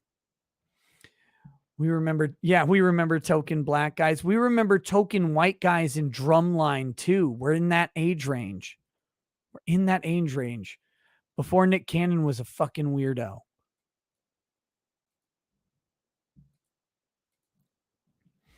But yeah, we're a special breed. We're the breed who did and didn't grow up with the internet. We're the breed who grew into the internet. And it's weird, man. It's weird. All the shit that we talked about all the time, if you're me, if you're a 1981 baby, 1980, 1982, 1983, 1984, somewhere in there, let's go back to like 75, 76. You know what I'm talking about. All the shit that we talked about all the time is almost illegal to say now.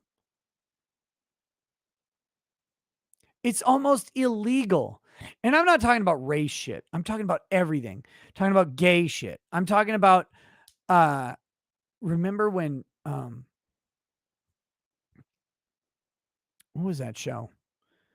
Andy Griffith. In Andy Griffith, when there's a troubled kid and Andy ends up telling the dad, and Andy suggests to the dad that there was a woodshed out back if he needed to go talk to his son. They're talking about taking him out back and slapping the shit out of him for being an asshole.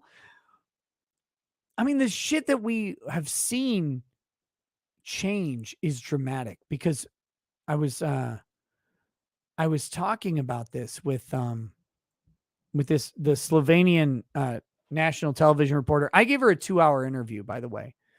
I gave her a 2-hour interview, and the shit that we got to talking about was crazy. But I talked about we've been in a time of peace. I think I talked about it here, but we've been in a time of peace for a really long time, and it allows things like Me Too and those issues to permeate straight into the forefront of people's consciousnesses. Like this idea about microaggressions and racism everywhere and all that stuff. That's at the forefront of people's consciousnesses because there aren't bombs falling, right? They're not bombs falling yet. I can't link the show because it's not out. It's going to be a print article. But there aren't bombs falling on us. There's no threat of an air raid. No one's invading the U.S. right now.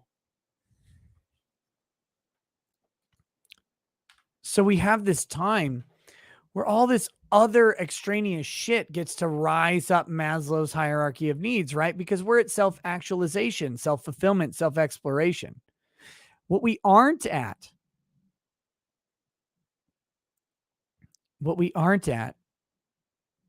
or what we weren't at, I should say, is worrying about food, shelter, and clothing. And then COVID hit and 2020 election combined into one, and then war in Ukraine. All these things hit.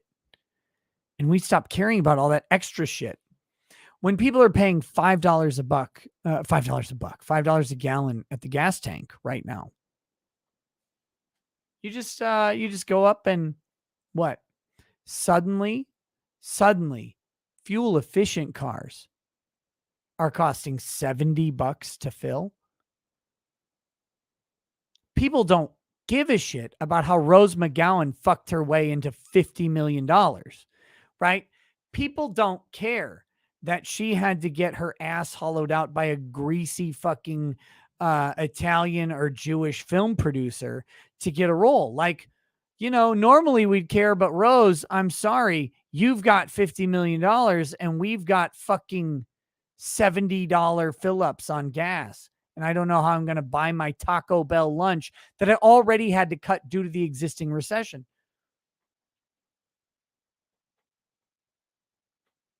No one cares about these people anymore because their plight isn't that big of a deal to us. It's a big deal when gas is $1.87 a gallon.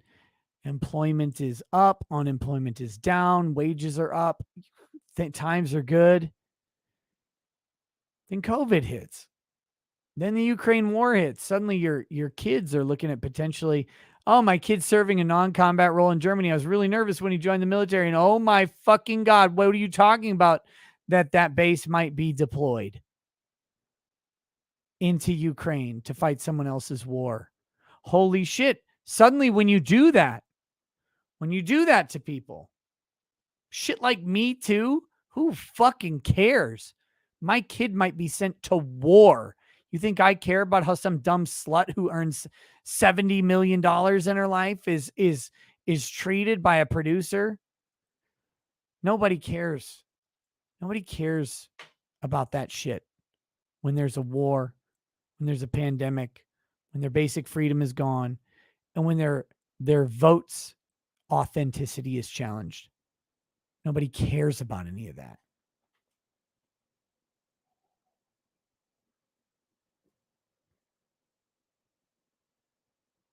This is the downside. It's the uncomfortable downside of the Trump administration.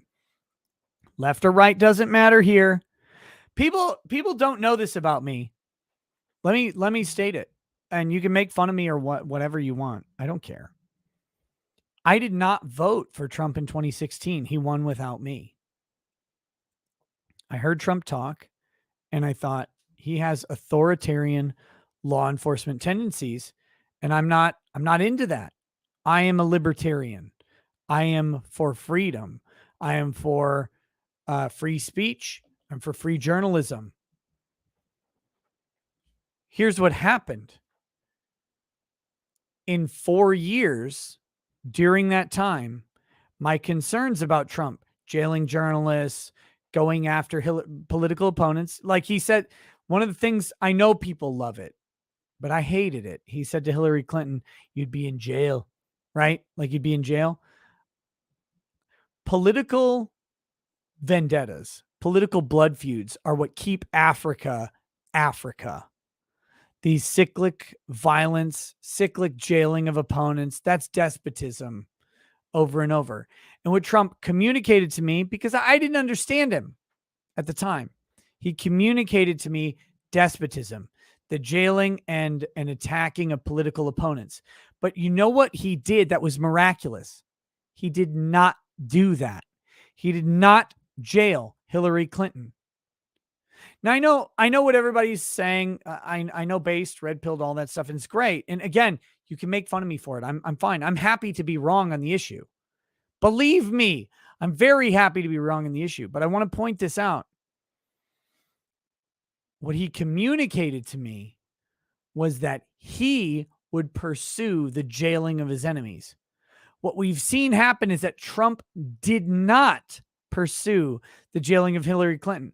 Now, the distinction here is different. Hillary Clinton deserves fucking jail because what she did was a violation of several laws.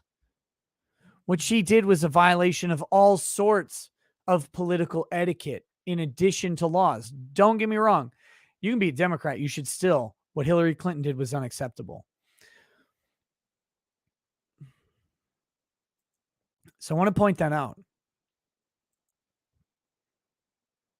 So I was worried. I did not like the message Trump communicated that he was going to go after her, not that she would be put in jail by due process.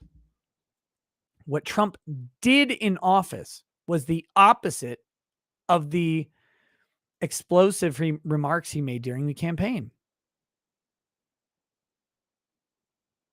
And I thought that was a huge show of character because Trump, I mean, just by how they treated him during 2016 and in the years that followed, Trump had every right to fucking torch motherfuckers on the farm, put them up, crucify them, and light them on fire to keep the crows away from the crops. He could have done that. He didn't.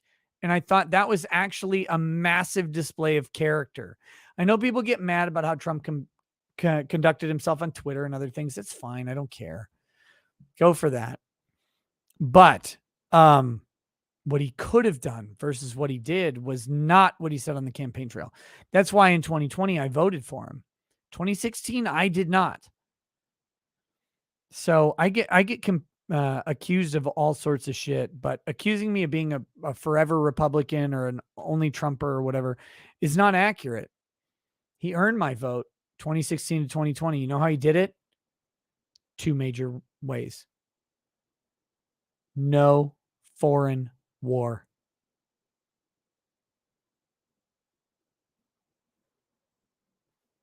No foreign war. How crazy is that? That in 4 years of a president, we did not engage in a foreign conflict to a greater degree than when they took office. That's insane. Again, I was born in 1981. I don't remember Reagan, but I've studied Reagan. I remember Bush. I remember Clinton. I remember Obama. I remember a foreign war in every single one of their presidencies except Trump.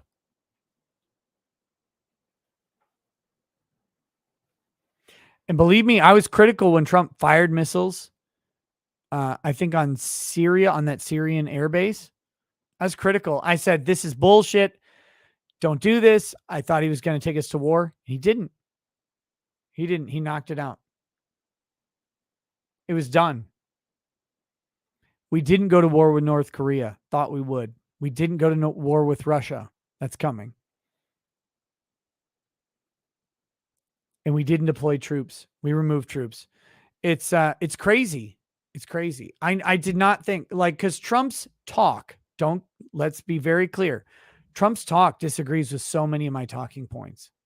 Trump's actions are what matter, and they were different. It's weird to me. But yeah, I don't know where I started this because I'm already fucking sloshed. 9, by the way.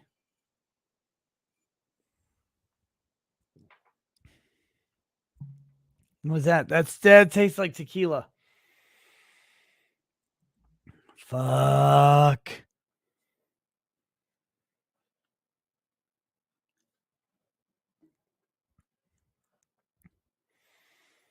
And just to give you an update, we're at 3,800.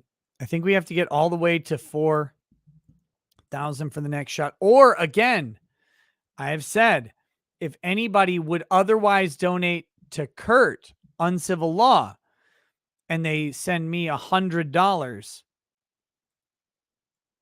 I will do that shot that Kurt would do. He's doing $100 shots. I would do the $100 shot that Kurt's supposed to do here on Ricada Law.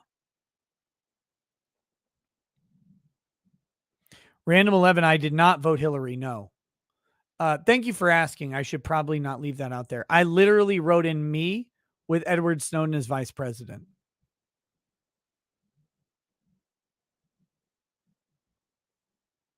So that's how I voted in 2016, if people want to know.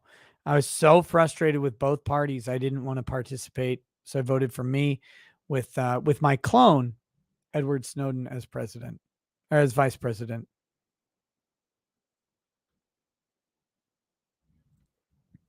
What's up, Tug? How you doing, buddy? Guys, make sure you check out that umbrella guy. He's got this dude knows Johnny Depp's case inside and fucking out. If they donate $100 to Kurt, don't donate $100 to Kurt. Why would I drink if they donate $100 to Kurt? If they donate $100 to me and say, I would have donated to Kurt, that's when I will match the price. This is Best Buy. We're doing low price guarantees. But otherwise, we're doing every $400. If you missed it, every $400 in super chats, not $400 donations, but any $400. And right now, again, we're at 3,800. So at 4,000 will be the 10th shot of liquor, which is military special rum, spiced rum will be next. I will do that at $4,000. But if you were going to donate $100 to make Kurt take a shot, Uncivil Law, and instead you do $100 here and say, this was going to go to Uncivil Law, but now it's here, I will take the shot and I'll do it immediately. I'll do that. I won't have to get through all the other chats to get to that one. I'll read it immediately. Okay, here we go. Aaron Lovelace says, love the channel. Nikki D. Evening, Nick. What are your thoughts on the recent trend of exposing young children to drag shows and other sexual activities? Fucking stop. We talked about this earlier. Fucking stop. Seems very irresponsible of parents to allow this. Am I going crazy? God bless you and yours. You sent that one earlier. I already read it and I addressed it. Don't take your kids to a drag show. If you take your kids to a drag show, here's what I need you to do. Look, I mean, there's some people who will make the mistake and take their kids to a drag show. Take your kids to a drag show, and what should happen to you?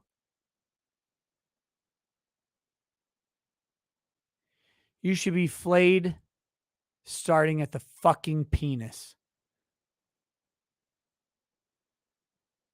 Don't take your kids to a drag show. Don't take your kids to pride shit. Don't take your kids to gay shit. And guess what? Don't take your kids to fucking hetero shit either. You goddamn fucking weirdos out there like, I just want to take my kids to sex stuff.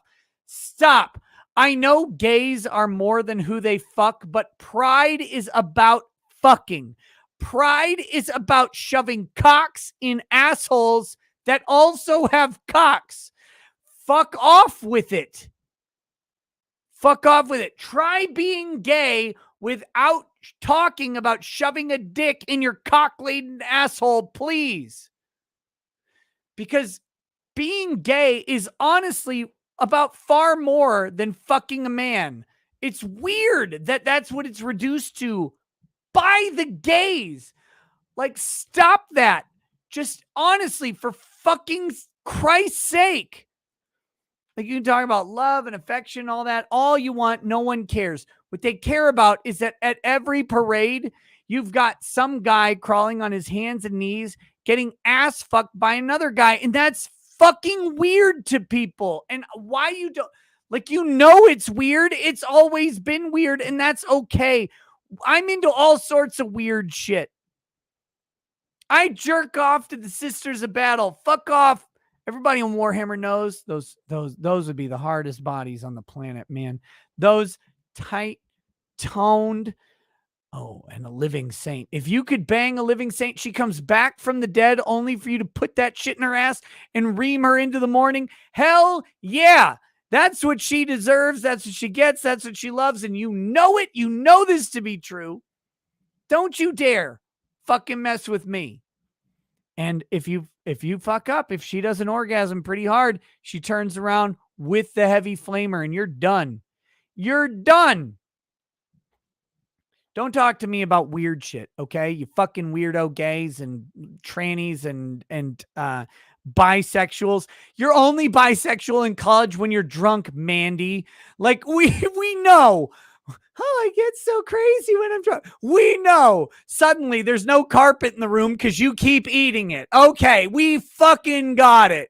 All right?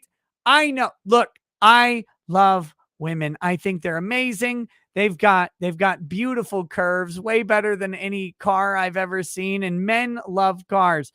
Look, women, we understand what it's like to take the most beautiful stems in the world, part them, and then eat the carpet off the jungle floor. We like it too. We're in it. But fucking stop talking to kids about it. Like, can you stop talking to kids about how you like to lick the Brillo pad of your girlfriend? Like, can we stop doing that? Because kids don't care. Kids do not care about that. They don't even understand what that is. And guys, if you want to shove all sorts of instruments up your ass, I'm going to joke about it, but I don't ultimately care. Shove all sorts of shit up your ass. If that makes you spooge extra hard, go for it. I don't fucking care. Why would I bother with it? Why would I bother with it? Don't let a woman peg you. Don't do that. Do not. That's about power and respect. And once she's sitting there and you're like crying on the ground, she doesn't care about you anymore. And pretty soon it's going to be a guy reaming you out. Don't do it. Stop that. Don't get pegged. Whatever else you want to do, I don't fucking care about your life. I'm just trying to help.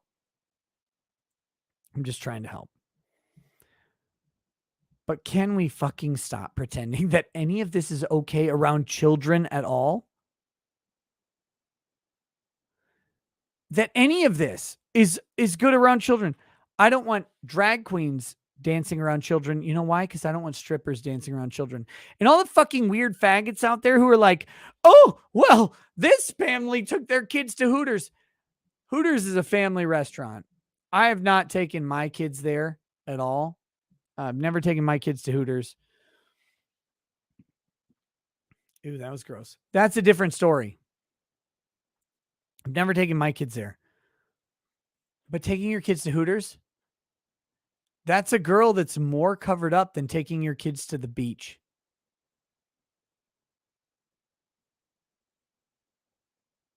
If you go to the average American beach, you will see more skin than at any Hooters in your entire life. Watching some weird motherfucker dress up as a woman, put on prosthetic tits and a bikini or whatever, and try to pretend that his dick is shoved into his asshole. If that vaginal mound is several inches, that's weird. Stop. It's not the same thing.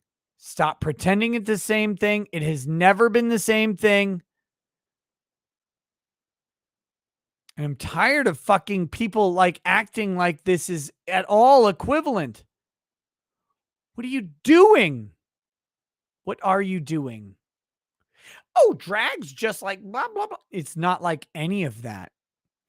You know, the Hooters girl doesn't rub her vagina in your 11-year-old's face. But the drag queen might put their tucked under tape penis in your kid's face. And everybody was like, yeah, queen. That's not a queen. That's a duke who gets shit in his ass. What are you talking about? Stop supporting this. Stop it.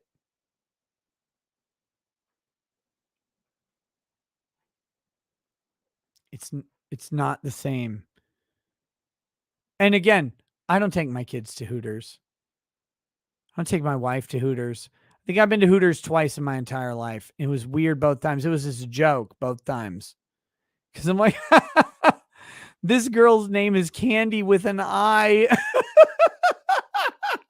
Bring me a ribeye sandwich and some wings, bitch.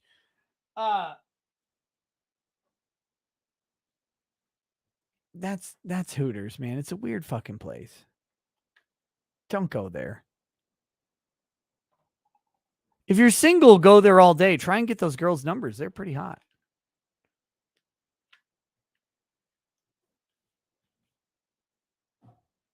Look, the only time I remember going to Hooters, I got a ribeye steak sandwich. It was fine. I'm not going to complain about it. It was fine.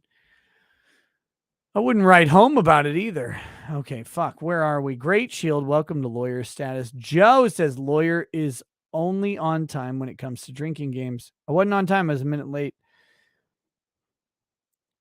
Guys, I have so much to say. I have so much to fucking say. The past 2 weeks and a couple days have been the most trying time in my entire life. And it seems weird. I have these dual feelings about it because the Johnny Depp trial was such a fucking high. It was so high. So many people watched it, made a bunch of money, which is secondary. Like, guys, know this. I make very, very good income. And if I never made more than my normal income, and actually lately it's way higher than normal. I'm belching. I have a great, fantastic job. I don't want anything in my life. I mean, let me be clear. I want to buy like a Corvette or a supercar, but that's not anybody but me stopping me doing it. Okay. Because I think it'd be ridiculous. And I think it'd be short-sighted because taxes and all sorts of other shit. But that being said, like if I really wanted to, I could. I make an extremely comfortable living on YouTube in the meanwhile. It's why I do it all the time. It's why I love the shit out of you guys. You're great. This is a grifting stream. The fact that I can do unironically a grifting stream shows like what the hell my weird fucking blessed life is. I'm not complaining for a moment about any of that. That was, but Johnny Depp, same with Kyle Rittenhouse, they elevate it to this level of unfathomability. And Lady Rackets and I talked to a guy about expanding our house, and it's entirely because of y'all. I don't know how to process that because you guys do it on your own. I don't ask, except in streams like this. I don't ask for donations. I don't do any of that. And you guys consistently blow my mind. I'm getting really fucking Pride Month right now. So cover your ass. Cover your ass. I'm putting tape over it right now because I'm afraid about the penetration that will follow. With that being said, it's the weirdest thing because on that front, I'm doing amazing. On other fronts in my life has been, I mentioned 2 weeks ago in a couple days, it was a real rough spot. I said it on this stream. It's the hardest day of my entire life and it still is. And I don't know how to reconcile those two things. Normally, for me, And I think for a lot of men, you're not satisfied with your professional life and you're satisfied with everything else in the world. But it's like, I wish people would appreciate me more at the thing that I do. And for men, that's really important because, look, ladies, I know you love your careers. That's cute. We've been loving careers since those careers involved throwing spears into mastodons and bringing them home to the village to eat. Okay. And not getting killed like Grukdak over there, who got fucking gored like a dumbass and got a tusk shoved in his anus before he died. Men have been dealing with this for a long time. I'm in the opposite place where I feel very successful in my professional life. And in my personal life, I'm having just some weird hiccups. That's okay. It's okay. And I'm not going to get into details about them. It doesn't matter. But let's just say that personal hiccups involve friends, family, friends, extended family, God. All of those are your personal life, right? What else matters in your personal life? Everything else is professional. And so had to deal with some weird shit happening lately. And it's tough because on one foot, you're on top of the world. On the other foot, you're not. But usually it's flopped. And I'll tell you, I don't know where I started with this story, but let me get to the end of it. You guys are the balance for me. You guys balance out all of this. And it's not about the money. The grift is a fun joke. But reality, I get so many emails from you guys. And I'm not going to cry because I'm not Yellow Flash. I'm not a fucking bitch.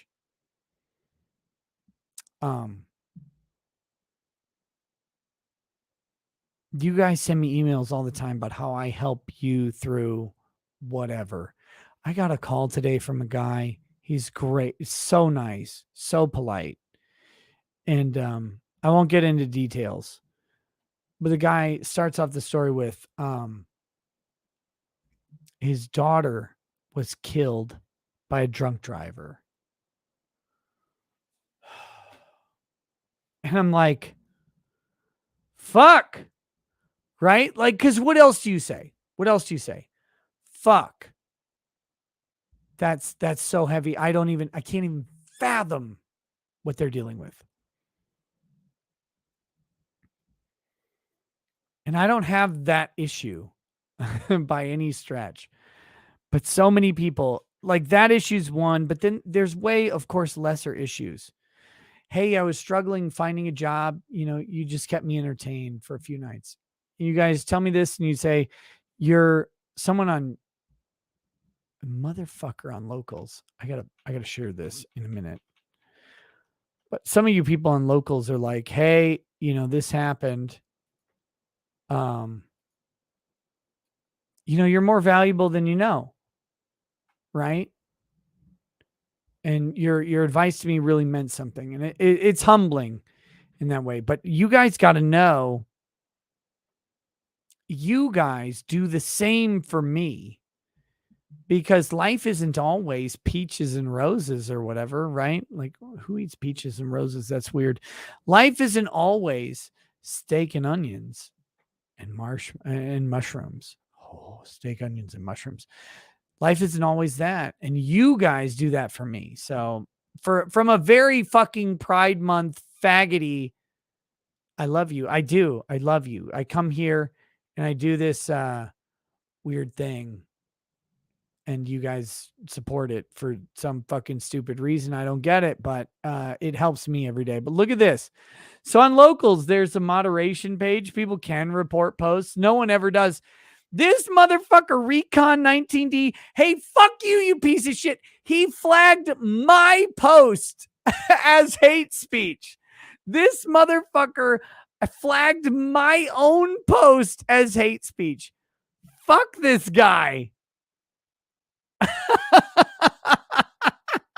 What a cunt this guy is.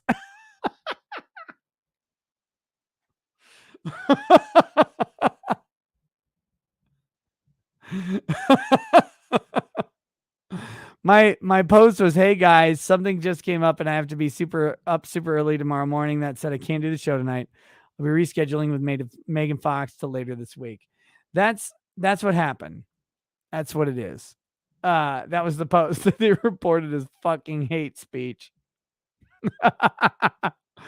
You fucking asshole. Fantastic. Okay, there's a bunch of $100 chats that I think are for Kurt. So we're going to do this. Kyle Surface says this was, I'm going to have to take a piss in just a minute, guys. So we'll play the whiskey peeing lawyer. When I play the whiskey peeing lawyer song, do not leave. It's not the outro, you fucking dumbasses who do this every time. It's not the fucking outro. I'm going to go take a piss. I'll be right back. When I play the whiskey peeing lawyer song, it is not the fucking outro. Okay? I will be right back. Kyle Service says, this was going to go to Kurt, but I heard you like Fireball. Any chance you have a shot of that laying around? I do not. But we were on shot 11. No, we're on shot 10 for this one,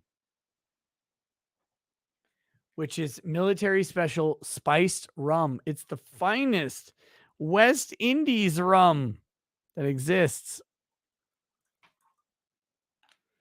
And I'm going to go take a piss after this, and I'll be right back. Don't you dare fucking leave.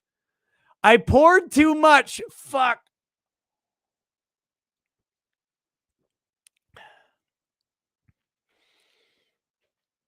All right.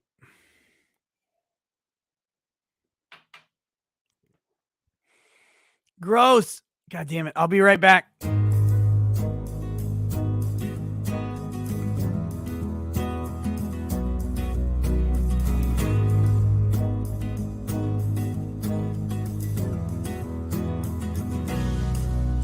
He drank a fair bit and then realized that his bladder can't handle the liquor inside, leaving us with his chair while he runs up the stairs, hoping the stream doesn't suddenly die. While we are waiting, we'll be laughing at you. The drinking along is what most of us do. The chat is united, getting excited. What you have for us when your PM is through. When you have some bladder and no sphincter control, freedom of liquor doesn't mean freedom from soaking your drawers.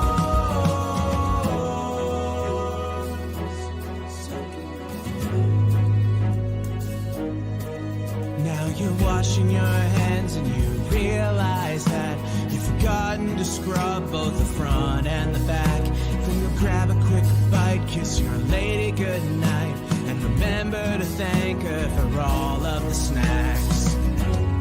Whoa, water will cure your hangover. Oh, so drink some when the stream is over. When you have small bladder and no sphincter control, freedom of liquor doesn't mean freedom from soaking your drawers. Soaking your drawers.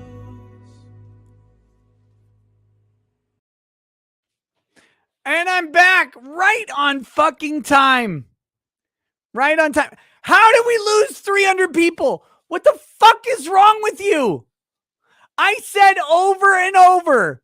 I got French bread. I got a faggot baguette. Oh.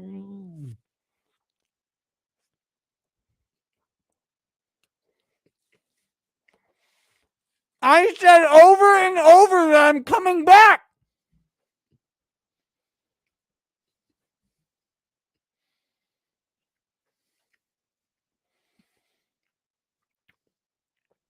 I did not play the outro song. Did you listen to the goddamn fucking lyrics? And the big thing says, I will be back.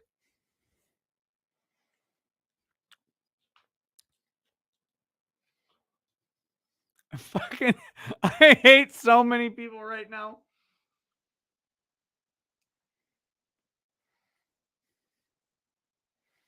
I hate everything. I hate everything in life at all. All right, let's do the next one.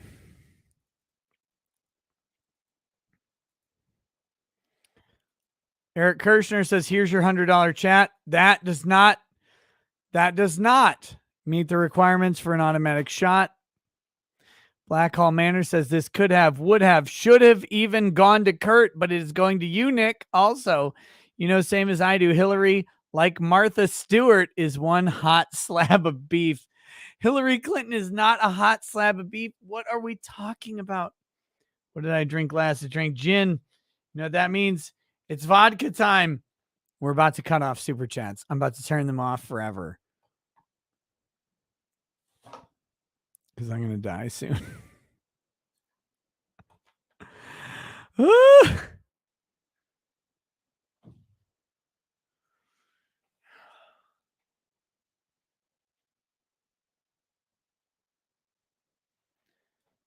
Chad, I have so many questions.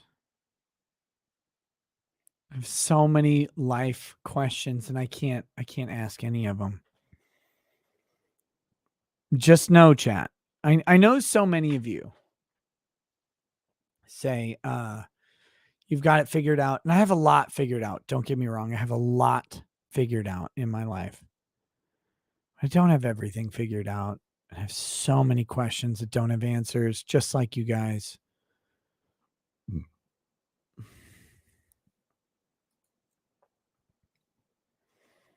And it's an impossible game. Life is impossible. Life is chess against not Deep Blue or whatever stupid fucking computer. Life is chess against Magnus Carlsen, who can come in while drunk and turn a game around on some thought. Life is chess against God. But here's the thing. And I mean this.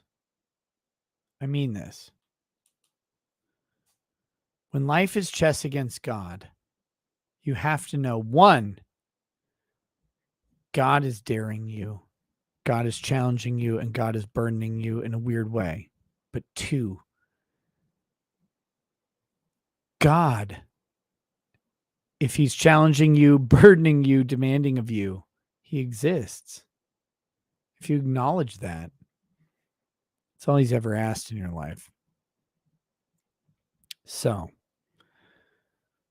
maybe pay attention to the challenge, because there's something to learn from it. I don't know if it's not so simple as like the opposite or the concurrent answer. There's something to learn from it. And just know that no matter who's out there giving you advice, I give advice because people ask. I don't think I'm qualified, but whatever. If you guys ask me, I'll tell you my life experience all day. I'm just happen to be in this place where people ask me for life stuff. And I know a lot about a lot, but I know that when God puts something in your path, it's different, and it's difficult, and it's challenging. And you have to figure that out. And it's not a simple answer. Never is. So cheers to you guys dealing with hard shit, be it career, be it family. It doesn't matter. You know how it goes. It's anything. Fuck. All right. We're going to have to cut off super chat soon. I'm going to stop them pretty soon because I'm going to die.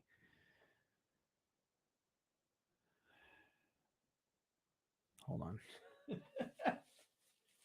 Do I dip my bread in whiskey now? Like, do we do that? We got the bread. We got the liquor. It's not even whiskey. What is dipping your bread in vodka even like? Oh, God, it's terrible. Ah!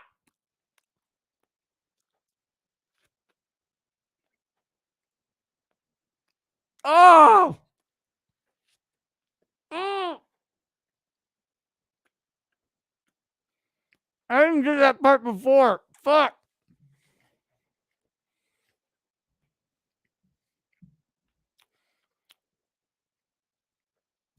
Oh, God.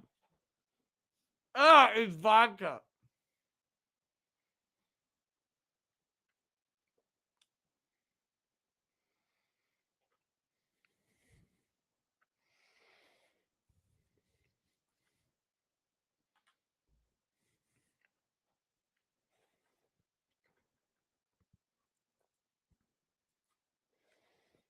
Oh. Okay. Cloud Duel 13 says this would have gone to Kurt, but now it's here.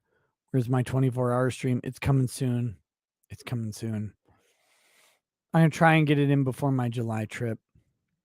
Where's my vest stream? On a more personal note, your advice that you gave me a while back really helped. Cloud Duel 13, let me tell you the truth. Let me tell you the hardest truth about being a content creator.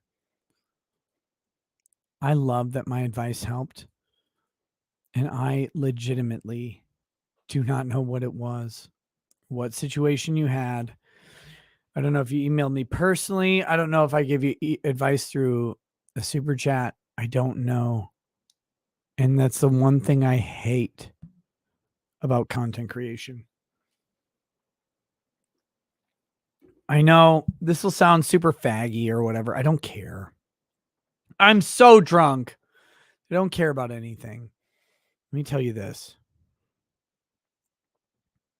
Very specifically, I love stories. I love people. I love their stories. I don't care what they are. I like to hear them. I like to hear about their hurts and their triumphs.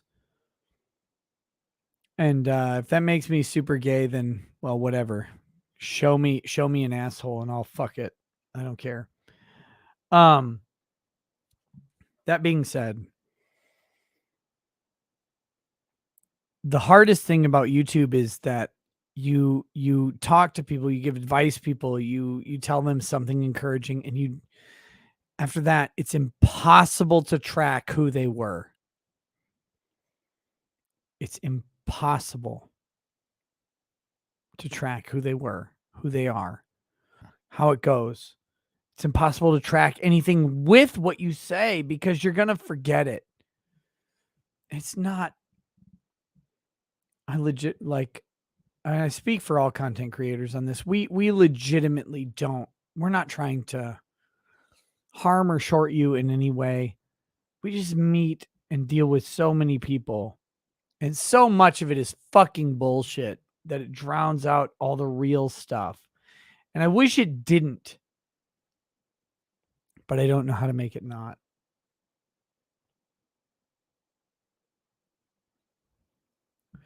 Okay, guys, I got a question for you.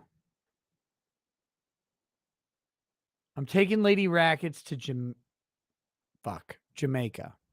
I wasn't supposed to say what island. I fucked up. That's the drunkenness. I'm taking Lady Rackets to Jamaica. Where should we go? Where should we go? Does anybody have a Jamaican recommendation? Neither of us have ever been to the Caribbean. We've been to Hawaii. We've been to the French Pacific. We've never been to the Caribbean. We're going to Jamaica. Where should we go? I'm not going to Portugal. Oh shit.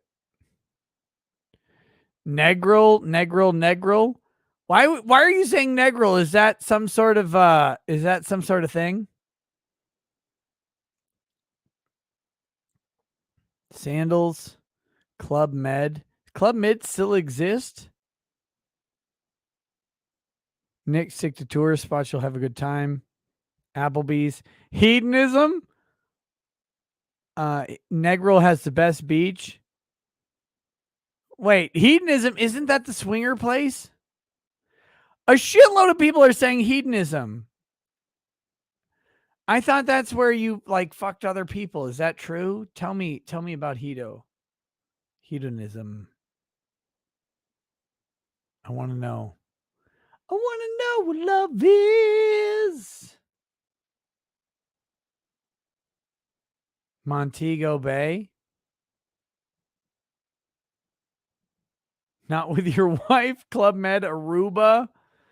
Go to Russia. I'm not going to Russia. No, it's just very chill. What's very chill?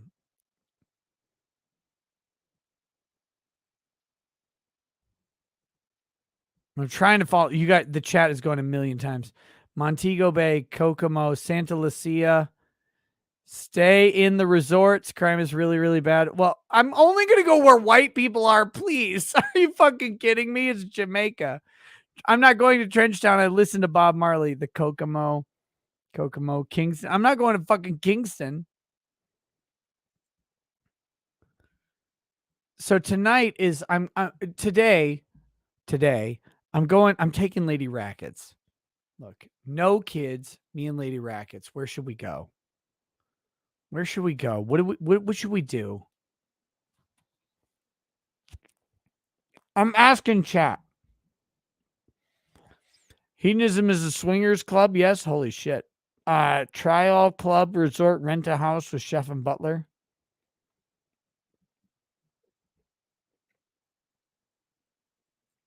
Negro is chilling. You can get your edibles. Okay. I don't do edibles normally. Australia. I can't go to a fake place. Maldives. Shouldn't go to Jamaica. Sneak into Cuba.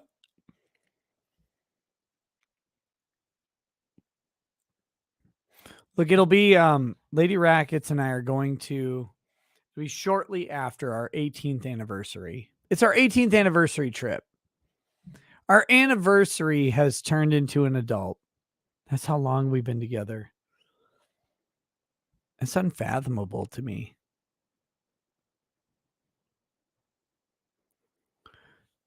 We've resolved we're going to Jamaica. I'm going to go to a different country later, but I'm going to go to Jamaica for our 18th.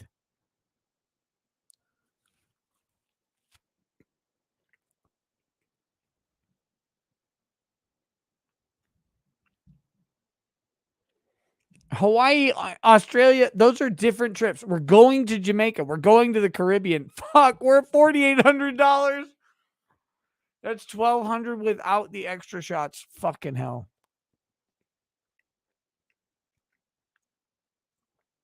Listen, anywhere that's not the Caribbean, don't suggest. Those are for other dates, and we're working on those. For this one, we're going to Jamaica. Because look, we're going to Matsuri. We're already in Houston. We're gonna shoot to the Atlantic and the Caribbean. We've never been.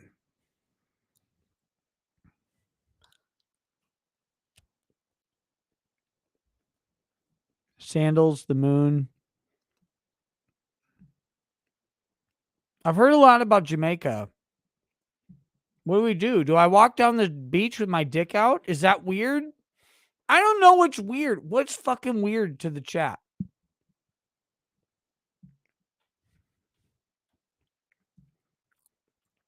I am Dave. Send me the info. Send me the info.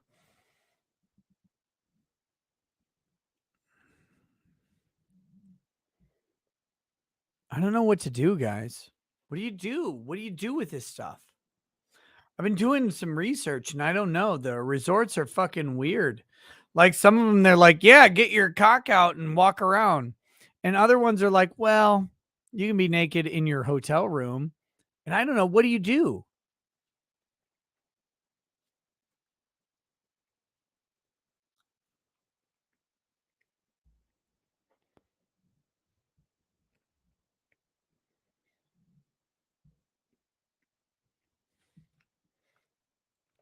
Jamaica Duns River Falls Party cruise with snorkeling. Did it with my then wife a few years back. Very nice.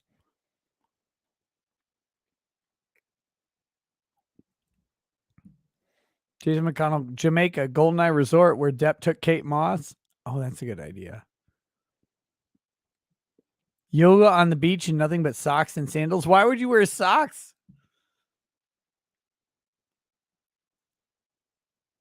Goldeneye Resort. I've heard that. Get Lady Rackets, a bird watching book written by James Bond.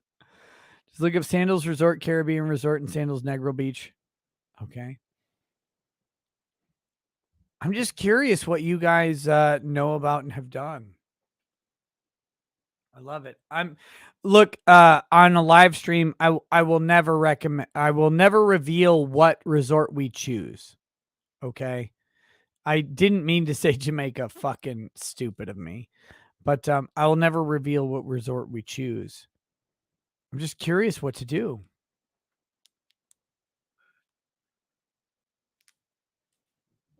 Because believe me, I've read some crazy shit about both of them.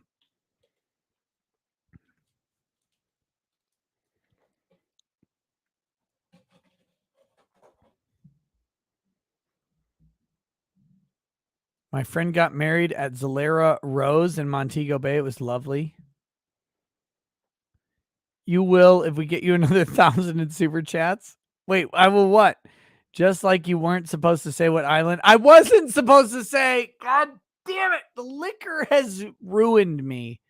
It has ruined me. I don't know.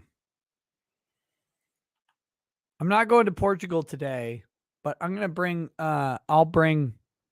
Lady Rackets and I are going to Europe. She's never been. I've been to Paris twice.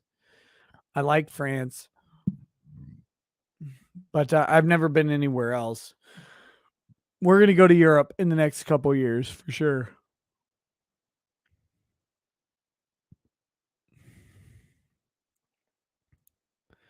We're at $5,000 in chats. What is wrong with you people? Ah! We have the shot I'm currently on plus another one for 4,400. And then another one for 4,800. Fuck.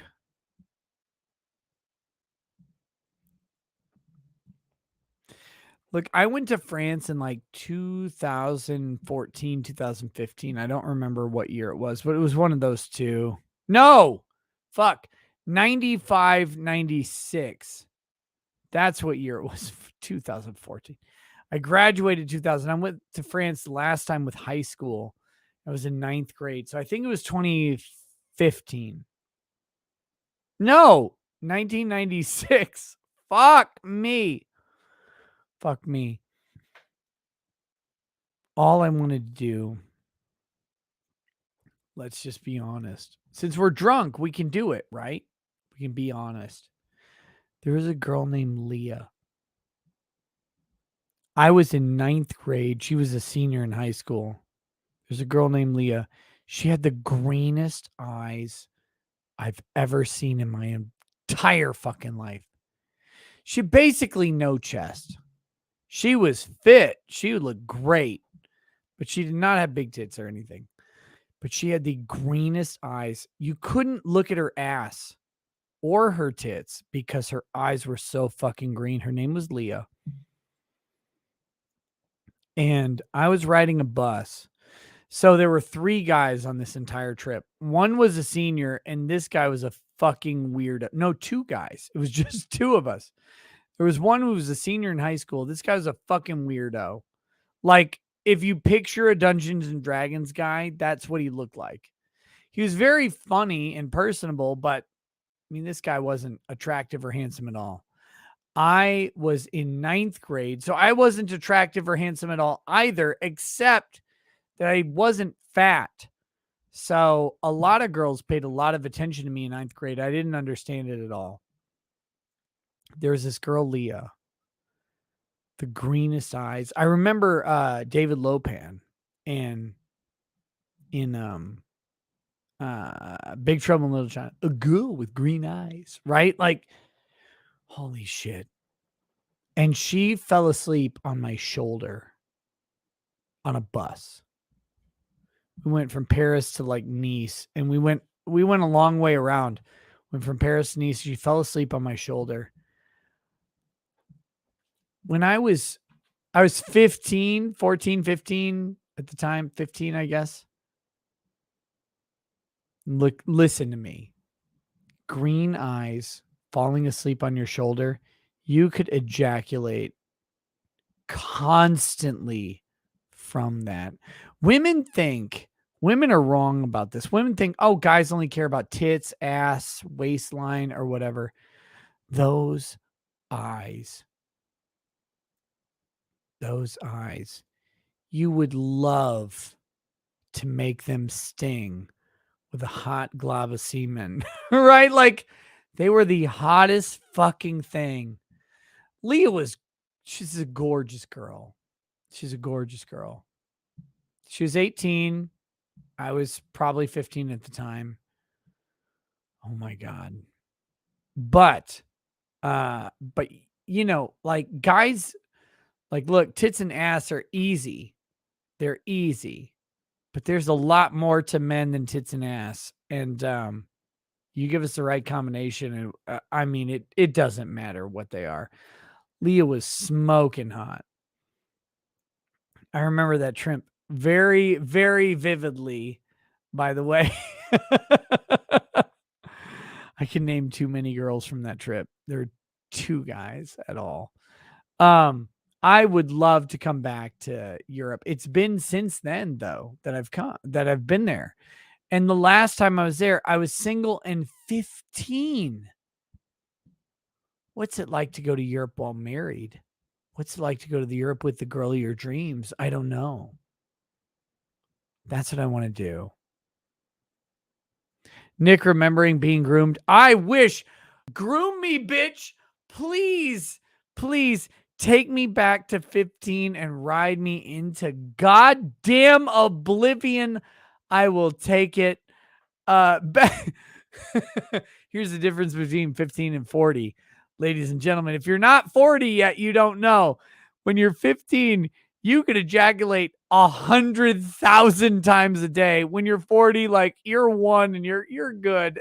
It's like, well, now I want to look at fucking taxes or the market. Kill yourself, men over 40. Women know, they know. Like women know this. If they've been with a man who's over 40, they know. They're like, yeah, back when he was 25, I mean, there's nothing stopping him. If I took my top off, it was one thing. If I took my bottoms off, it was the second. If I used my mouth, it was the third. We know. And then if you went back to just taking your top off, we'd go back again. That's 25. I'm at 40. It's one and, you're one and done. You're good. It's cool. It's something you guys need to get yourself. Mac Mandarb says, speak for yourself, loser. You're 36. I know, Mac. It's okay. I remember being 36. It does not matter. Listen. Find it. But I tell you what, Leah's green eyes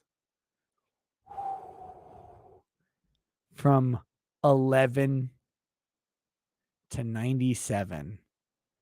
That girl's green eyes could do it for any man on the planet. And here's how I know.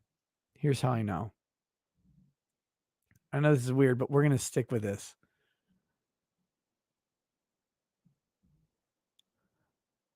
When I did my driver's test, and this is way out of left field, but trust me, true. I did my driver's test. My teacher or my examiner was a guy. He's about 30, probably. I'm estimating his age. And I'm 17, right? Doing my driver's test, trying to get my behind the wheel passing grade so I could get a license. This guy goes, oh, Lakeville. I just recently had a student from Lakeville. Her name was Leah. She had really pretty eyes. And I was like, this weird motherfucker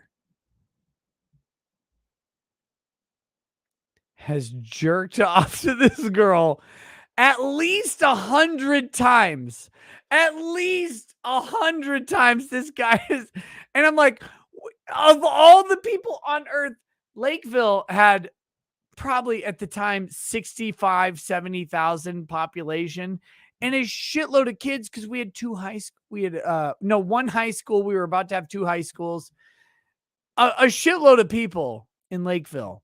It was booming. It was growing. And this guy would have seen any number of kids because young families were coming in. And he mentions, yeah, I hung out. I did a road test for a girl named Leah. She had beautiful eyes. I'm like, you motherfucker. I know exactly who you're talking about. Oh my God. It was amazing. Because when you know, you know. And again, Leah was this is weird, but I'm going to say it because we're in Drunk Town. Who cares about anything? Leah was a very, very pretty girl. Very, very pretty. I hope someday she sees this and knows and feels good about it. Like, Leah, hey girl, I'm married. I'm never hitting you up. Don't worry. I'm not going to ejaculate in your eyes or anything. You were just so fucking pretty when I was in 9th grade that I don't know what to do about it. But anyway, this girl was so pretty that her face and her eyes overshadowed her tits and her ass, which were not like her tits were not great. They were not, right? Like flat as justice or whatever. Hey Nick, what's your bank login? I'm not that drunk. Not that drunk. But anyway, it was a crazy sort of thing. It was a weird connection. And yeah. That's it. Cloud Duel 13. This is your very breaded. There's a piece of bread in this shot. What a fucking disaster. Flatter than the earth? Nothing's flatter than the earth. How many inches is your shaft, bud? Cheers from Iraq. You want to know what? I'm good with it. I'm good with it. When you're young, your dick is bigger than it is when you're old. When I was 22, 8 inches. When I'm 40, about 7. There you go. Fuck everything. Who cares about anything else at all?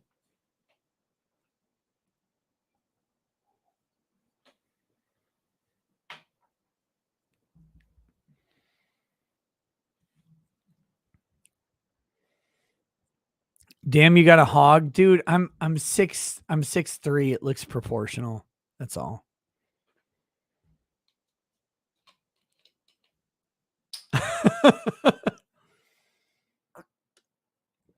I don't know. Is there a dick workout to make your dick bigger? I'll do it. I'll do it. Who cares? You want her to cry in pain, right? Because that's hot. Nick F., welcome to Paralegal. Maiden Iron says, for the grift, military special vodka shot us. We've done that. That's all we're drinking tonight.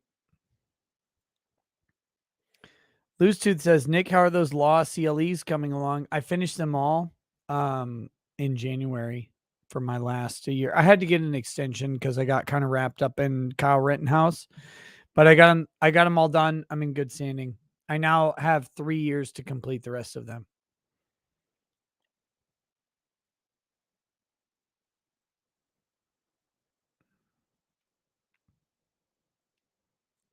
Tied around your ankle and stretch. I love it. I love it. At the end of the day, he says, why do you guys want to blind our eyes with your Sputnik? Look, we don't care about you being blind. Something about ejaculation on a face. I don't know what it is. It's probably porn, but it's guys just think it's great. Here's the reality though. All we want in the world, all guys want, is for women to like the penis and the semen. We want both. And if you do that, lots of women like it, right? They're like into it. If you do that, we don't care about anything else on earth. We just really like you to be excited about semen and penises.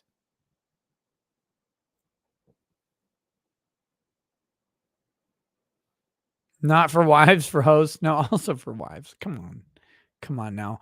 Guys don't change. Like, they like hoes, but they like wives better. But they like wives better who do hoe stuff. Come on.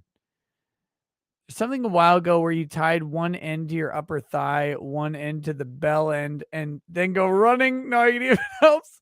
Yeah, no, that's African racing, right? Like, they tie their dick to their thigh or their waist or whatever and go running so their dick doesn't bounce around too much because they got those big black natural penises or whatever. What kind of weird shit is this?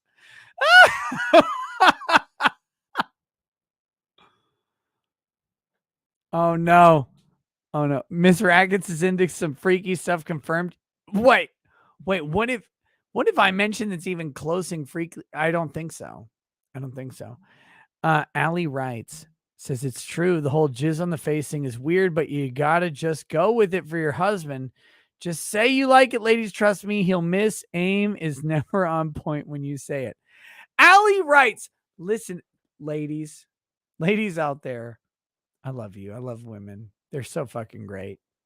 Listen to this girl. She is telling you how to keep whatever husband you want in the world. All you like.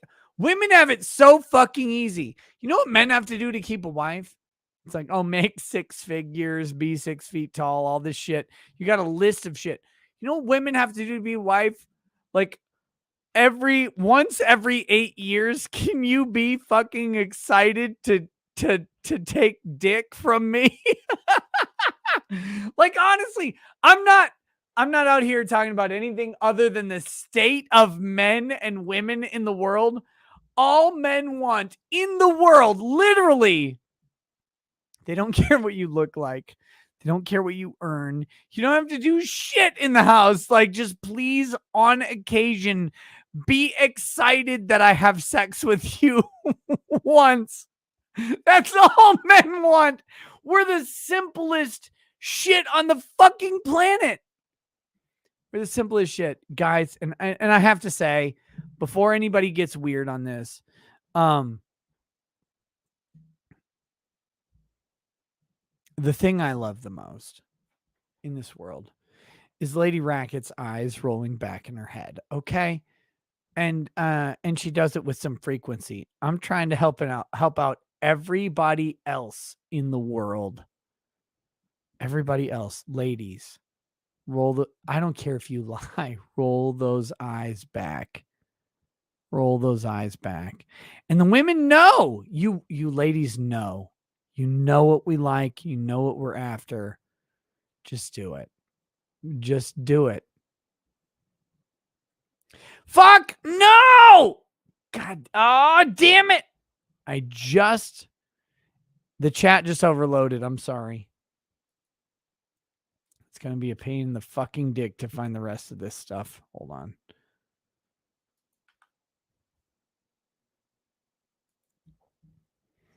People are talking about how this is a weird chat or whatever. That's going to be crazy.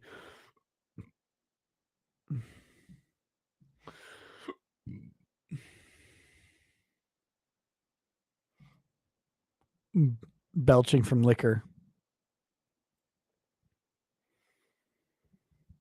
Lady Rackets and I have 5 children. And the reason we don't have 8 children is because we engaged in some consensual birth control a long time ago. It's not weird to have sex with your spouse. It's not weird to like the way your spouse looks. You know what is weird? What is fucking strange? Is the world telling you that it's strange to be attracted to your wife, to be attracted with your partner. Of course you are. That's half the reason you're there. It's weird to not be attracted to your partner. It's weird to not want to have sex with your spouse. I showed you guys pictures the other day. Lady Rackets is a fucking smoke show. A fucking smoke show. I don't even know what I would do without her. I legitimately don't. I'm blown away every day that I get to be with this woman. And with that, like, your woman should be a smoke show to you. I don't care who cares what other people think. Because we all have these weird fucking ideas and fetishes and attractions. So stop. Stop worrying about other people. Start enjoying your smoke show. I don't get, look, if you're into a fucking flabby 900-pound chick, I don't care about that. If you want to shove your dick in and have a fucking tsunami hit Uganda later because it goes over the other countries in the way, that's on you. Whatever you want to do, do it. Do it, man. Your fiance, your wife, your partner, whoever you spend your life with should always be a fucking smoke show to you. Lady Rackets is a smoke show to me 100% of the time. And I don't know what to do with her. I don't know what to do. I want to, like, I legitimately, I know this sounds super fucking weak and gay or whatever, soy. I want to do whatever that makes that lady happy all the time. And guys, find the woman who likes that from you. Don't cry, Nick. I'm not crying. I'm not. If you think I'm going to cry like a fucking bitch on camera, I would literally. Cuckery should banned, not a legit kink. I agree. 100%. Don't fucking cuck out your wife. Don't do that. Don't do that. Here we go. But let's talk about that whole thing. I would legitimately rather eat a fucking bullet. I would eat a bullet than most of the alternatives. And cry on stream? Crying on stream. I would fucking rather eat lead than cry on stream. Okay. Where are we? Read that one. Okay, here we go. Hey Okta says, let's get Nick plastered. Gin for the win, chase with the vodka tequila mixer. That's gross.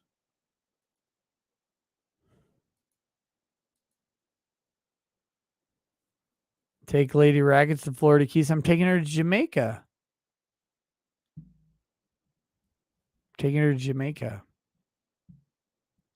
Guys, if you had the woman of your absolute dreams, where would you take her? And I wait for the answer while I go take a piss. I'll be right back.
Okay, we're back.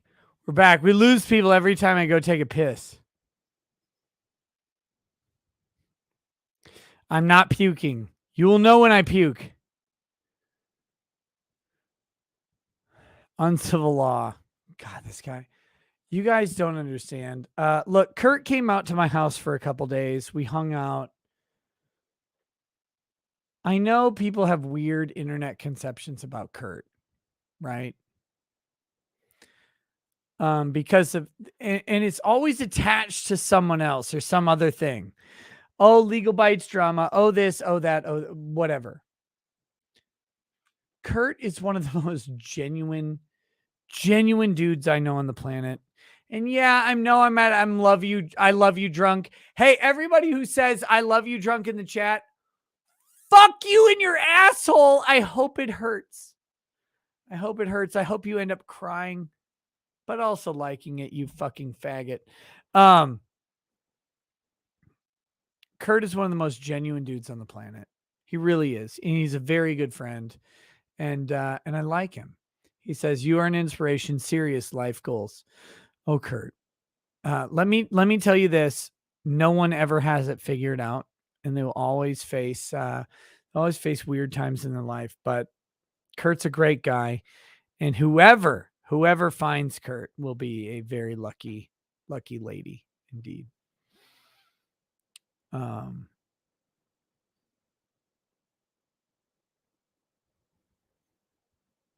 Nick, give me the car keys.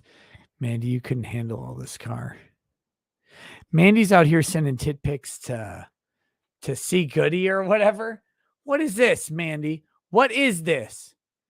Who's the Grift King? I don't have tit pics.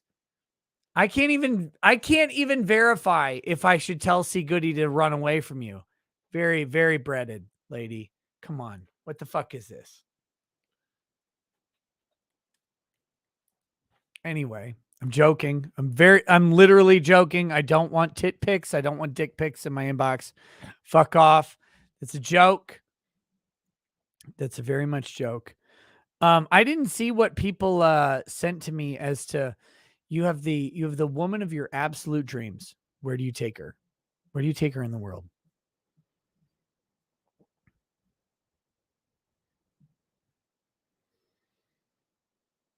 Your biggest drunken mistake? Nah. My biggest drunken mistake is way worse than this. Believe me. I've been alive a long time. Had a lot of drunken mistakes. Take her to Pound Town. Come on. I mean, where on earth? You can go anywhere on the planet. You can take someone anywhere you want to. Where do you take her? Where do you take her? I take my wife to Ireland and Scotland, back to the homeland for both of us. CSQ Ward. I want to go to both of those. By the way, guys, I think I'm going to get Dankula on the show. Would you guys like to talk to Dankula on the show? China, Mount Doom, McDonald's, the bedroom, Ireland, Iceland, Iran, Chicago, Iran.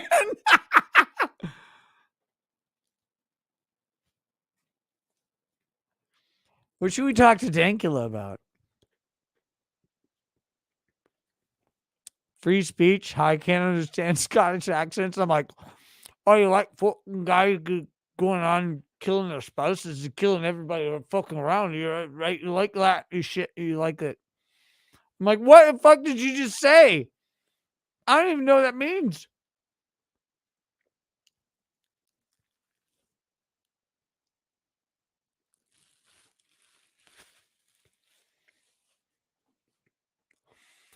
Well, you like it? You come to the fucking Scotland Isles, you'll sing some Glasgow, you go ahead and you get drunk on the whiskey, you get drunk on Scotch, possibly. We call it whiskey with an E. You call it whiskey with a Y, but that's fine. You go ahead and stick your dick in an ass, and you don't even care whose it is. What is that?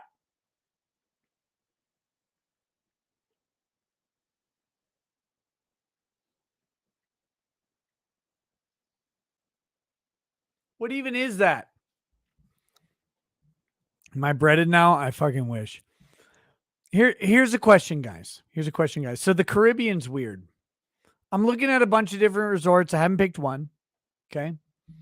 I'm looking at a bunch of different resorts. Do you take the resort where there's no clothes? Right? So you're flapping in the wind, right? Like guys, I think it's weirder for guys than chicks, personally. You got dicks out for Harambe, you're flapping in the wind, but also your lady's naked. But what if you look over and you see another lady who's also naked and super hot? Do you get like an erection on the beach? What do you do? Do you go to the naked resorts? There's like a shitload of them. The Caribbean's weird. Do you go to the naked resorts or not? I don't know. What do you do? I'm seeing no and yes. You take the place that will know you keep lady rackets wet as a water park. Stand and stare. Nope, that stuff is frowned upon, Nick. You think about Hillary? You remember God? You remember to not lust for the flesh? But what if you lust for the flesh of your partner? What if you want your partner to be nude? I don't know. I'm trying to figure out. Sunburned penis is more important. Very important. No matter where you go, even if you're wearing a swimsuit, sunscreen your dick. Only Jack Murphy can tell. That's why you stay at separate resorts. Golf course for men. You'll be competing with Geiga Chads there? I doubt it. Ricada Laws is Slanesh lover. You do what Lady Rackets wants. Oh, Kellyam. See, that looks like a lady, Kellyam. I don't know. But ladies, what do you do? What do you do? Your husband can take you anywhere on earth. Where does he take you? I don't know. I don't know what life even is anymore. My life is so weird now. Mandy says this is embarrassing. Oh, Mandy, where would you let C Goody take you? That's the question.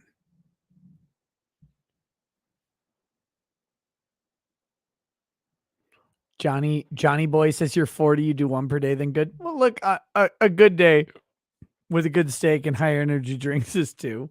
Don't get me wrong.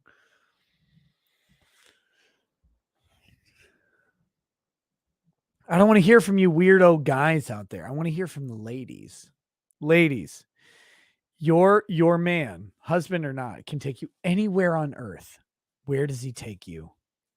Where does he take you? What do you want? What do you want from that encounter? Do you want other men to look at you? Like, what do you want? Do you want men to see you naked? Do you want men to see you not naked? Do you want men to want you, but only be to your husband? What do you want? I'm so fucking curious. Men and women are so fucking different. We're weird, right? We don't know anything about each other. So what is it? What do you want? Bora Bora? I'd go to Bora Bora. Last time I went to the French islands, I went to Moorea, which is great. I would go back to Tahiti in a fucking heartbeat.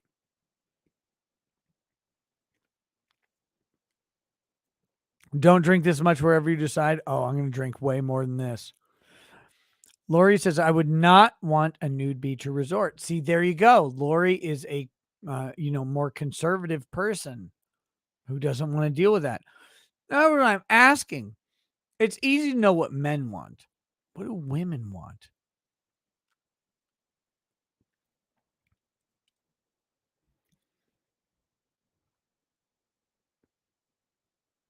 That's the question.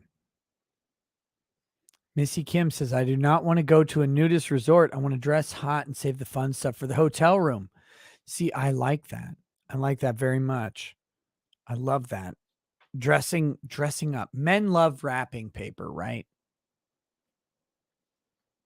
Men want to peel off strips of wrapping paper. I think it's great. I want to not work. That's good. I take her to Italy. We love Italy. Look, I have an Italy vacation. Lady Rackets and I, so we have 2 vacations that we're not going on for this one. We have a Mexico vacation that I bought at a charity. All of the money, just so you know, went to the Minnesota Zoo, went to raising or showing kids, you know, the value of animals, to preservation, to all that stuff. And really just to educating youth in Minnesota who don't get a chance at proper education. Minnesota Zoo's great. At the Minnesota Zoo, I bought a trip to Mexico. It cost a fucking fortune. And I haven't gotten to go because COVID hit. Okay, so the other one is Camp Heartland. Camp Heartland is a affirming camp for kids. I already know what some of you are going to say, and it's fine. It's not the kids' fault. Whatever happens to them is not the kids' fault. But that being said, through Camp Heartland, I bought an Italy trip. So I have Italy and I have Mexico. Those are separate. Somebody says Bangkok. I'd be really worried about fucking some Thai lady boy. That'd be weird.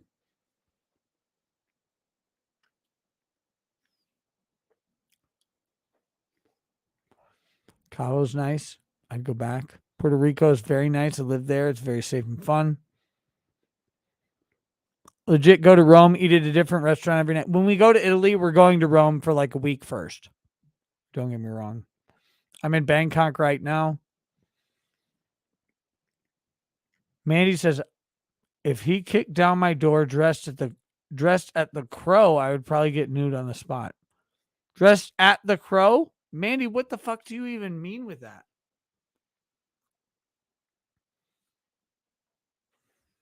At the Crow? Do you mean as the Crow, like Brandon Lee the Crow? Because if that's the case, I bet a bunch of dudes would kick down your door. Mandy. Would you ever consider New Zealand? Yes, 100%. Johnny Depp's Island, that's a little harder to go to. ASO Israel, I'd love to go to Israel. How's Greece? Greece is full of $2 hookers. Italy, Venice. Rome was amazing. Go to the resort where Johnny took Kate. Go to Israel, Madeira. Dead like this. Epstein Island? No. Don't ever go to Epstein Island. Kids are not for sex. What the fuck is wrong with people?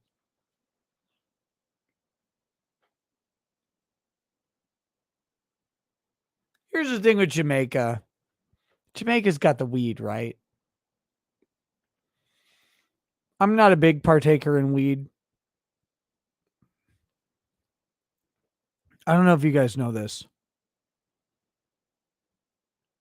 At the start of the stream, I don't think now. I was high as fuck. I was high as fucking shit. I don't normally partake in marijuana. I really don't. People want to do it, fine. I don't care. But I don't recommend it. But the beginning of this stream, I was high as fucking hell. And now I'm just drunk.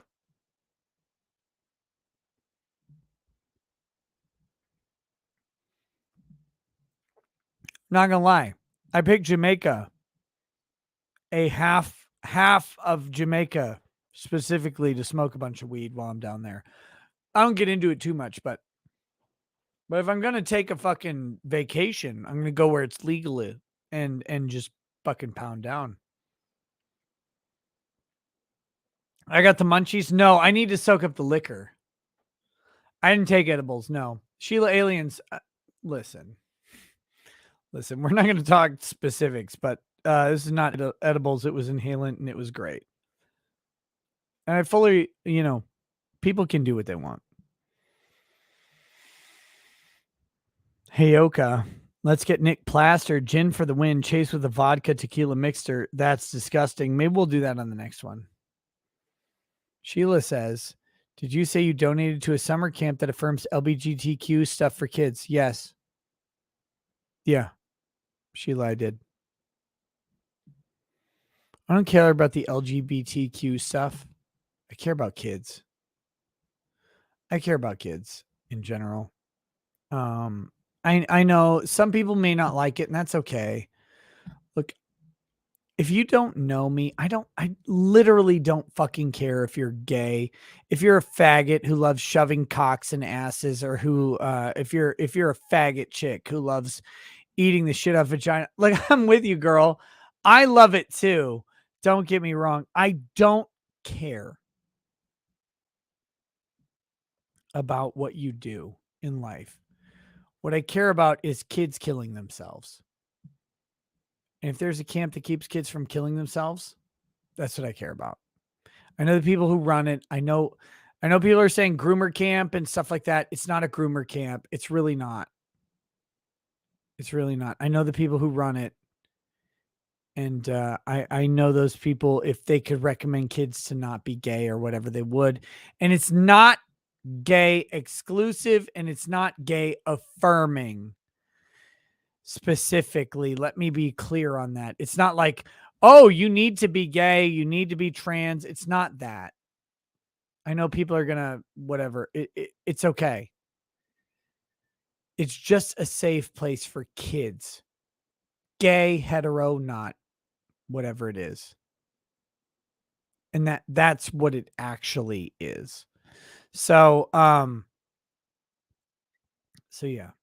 Do I donate to a camp that supports kids not killing themselves? 100%.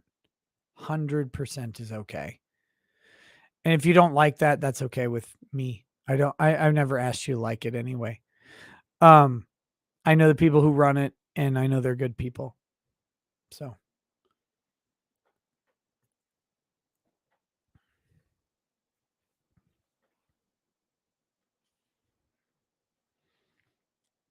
there's that. But again, people don't have to agree with me. They never have. And I never ask you to. But yeah. It's not like a sex positive camp. It's not anything like that. It's just literally they take kids where they are and they accept them. They love them, and they let them do camp stuff. Go kayaking, sing songs. It's not like express your sexual identity at camp. It's not that camp. It's not. And if you don't understand the value of a camp that just says, hey, come here and be a kid, then I don't think you understand what camp is. Would I go to Japan? 1,000,000%. Not on this trip, but I will.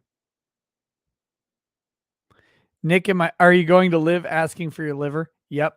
Fair and balanced. I'm good. I'm about to drink the next one, which I think is vodka. What makes it different from a non-affirming camp? I don't know.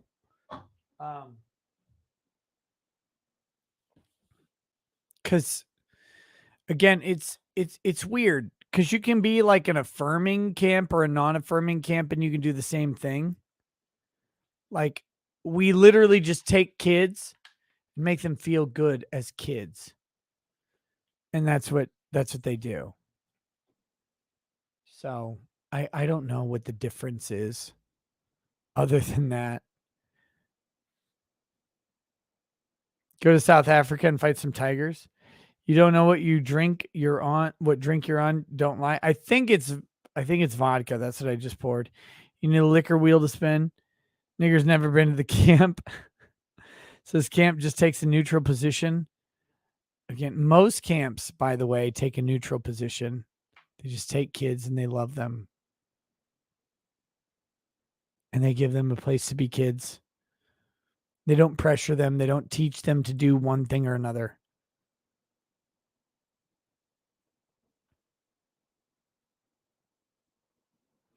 Ken's Counseling Couch says it right here. Not all gender affirming camps are grooming.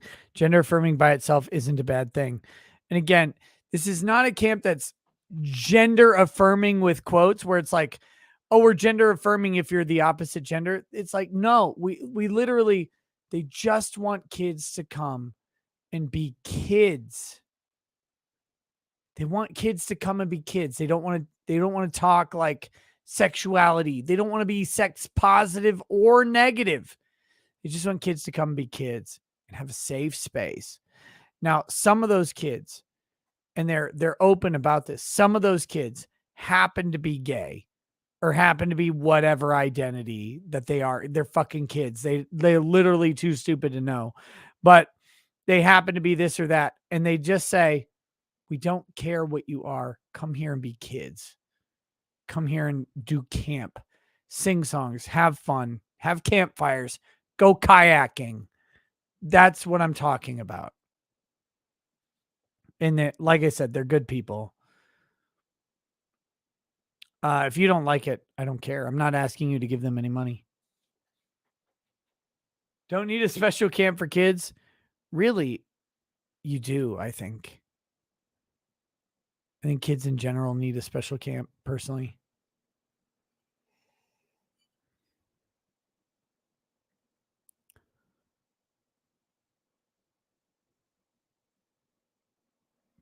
But again, I don't want you to donate to any fucking camp on the planet.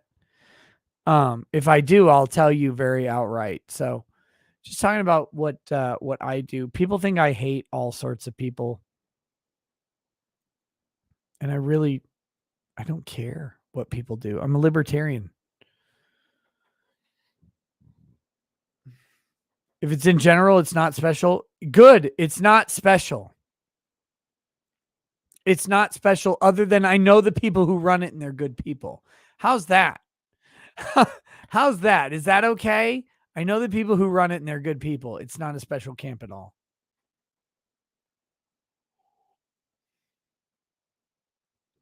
Oh, fuck. I just realized I got a lot more drink.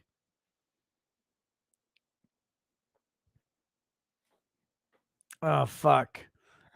Okay, next. David Friesner. Nick is definitely subscribed to Major Kill's Patreon. All that Warhammer porn. I'm not. I would, but I don't need Warhammer hentai. But everybody else should. Everybody else should. Guys, I can jerk off to, whatever. I don't need hentai for that. Warhammer hentai. But if you do, go get some Major Kill. Jason McConnell sent $50 Canadian, which is $8 American. Thank you, you fucking communist. Jeffrey says, let's see if you can get drunker on stream than Blue Joe. We're going to try. Anani 14107. All hail the GriftMan. This super chat is dedicated to Ultra Dark MAGA on Getter at no1_to you, who told me he is watching the show tonight. If you live closer, Ultra Dark MAGA, I'd share my whiskey with you. Ultra Dark MAGA, where are you? Email me. I'll come to your house. I don't fucking care anymore. I'm gonna drive a couple hours. I just bought a new car.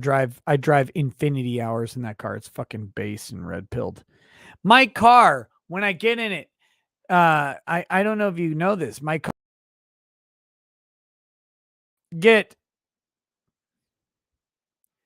Jerry Parks, Nick, proud Papa brag. Please give a toast to my 21-year-old son, Davis, who graduated this morning from Northwestern University after 3 years with a 3.88 GPA and 3 degrees, math, stats, and economics. Oh, shit, he's got 3 chats. He says,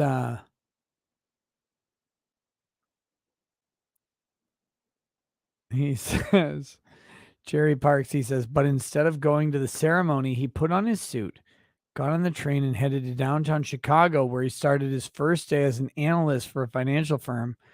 I'm incredibly proud. Oh, that's amazing. He also says, he got me hooked on your channel during Rittenhouse, and we've been listening and laughing daily since. Let's get this back to the son of Jerry Parks, graduating from Northwestern, high GPA, and skipping that graduation to go to fucking work. But most importantly, recommending this asshole to a pair of parents who are super proud. Cheers to you, Jerry, because you raised a son worth raising. Cheers to your son, who is doing all he can in his entire life to live up to his parents' expectations and surpass and exceed them. And Jerry, one more thing back to you, brother. As any dad knows, the happiest moment on your entire fucking existence is knowing your kid did better than you thought they would. Cheers to you.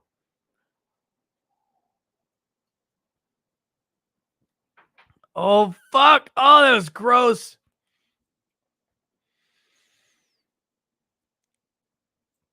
Let's see if we get through this. Fuck.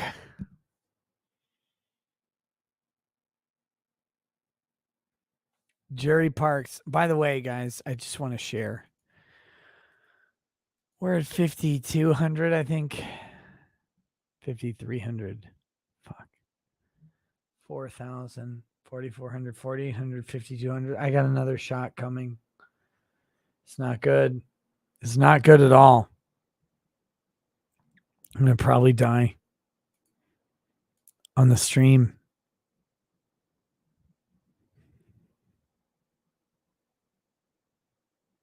You can go to bed. Well, we'll get there eventually. Daily Unbreaded. We're going to get there. Fuck. This is a lot of liquor. Plus I had two extra Kurt chats. So we had 2 extra Kurt chats plus 4,000. 44, 48, 52. That's 13, 15 shots. Fattest Dolphin, am I going to be on Twitch? No, I'm not going to be on Twitch. Lisa P. Frampton says, dude, you're keeping me up late, man. Look, Lisa, I'm going to say this without a hint of irony on the planet. I know what amaranth is. You guys know what amaranth is, right? We talked about this earlier.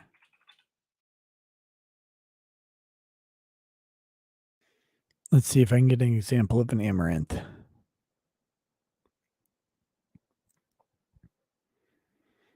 This is a pretty good one. Super fucking toasted, by the way. Okay. Here we go. This is an amaranth. More importantly, this is an amaranth. This is called the vaginal mound. Men are highly attracted to this for biological reasons. Men want to put their penis somewhere between here and here on amaranth than any other woman on earth. This is just biological reality. Okay? I'm trying to be as uncrude as possible here. Where are we? Oh, we're right here. We're right here.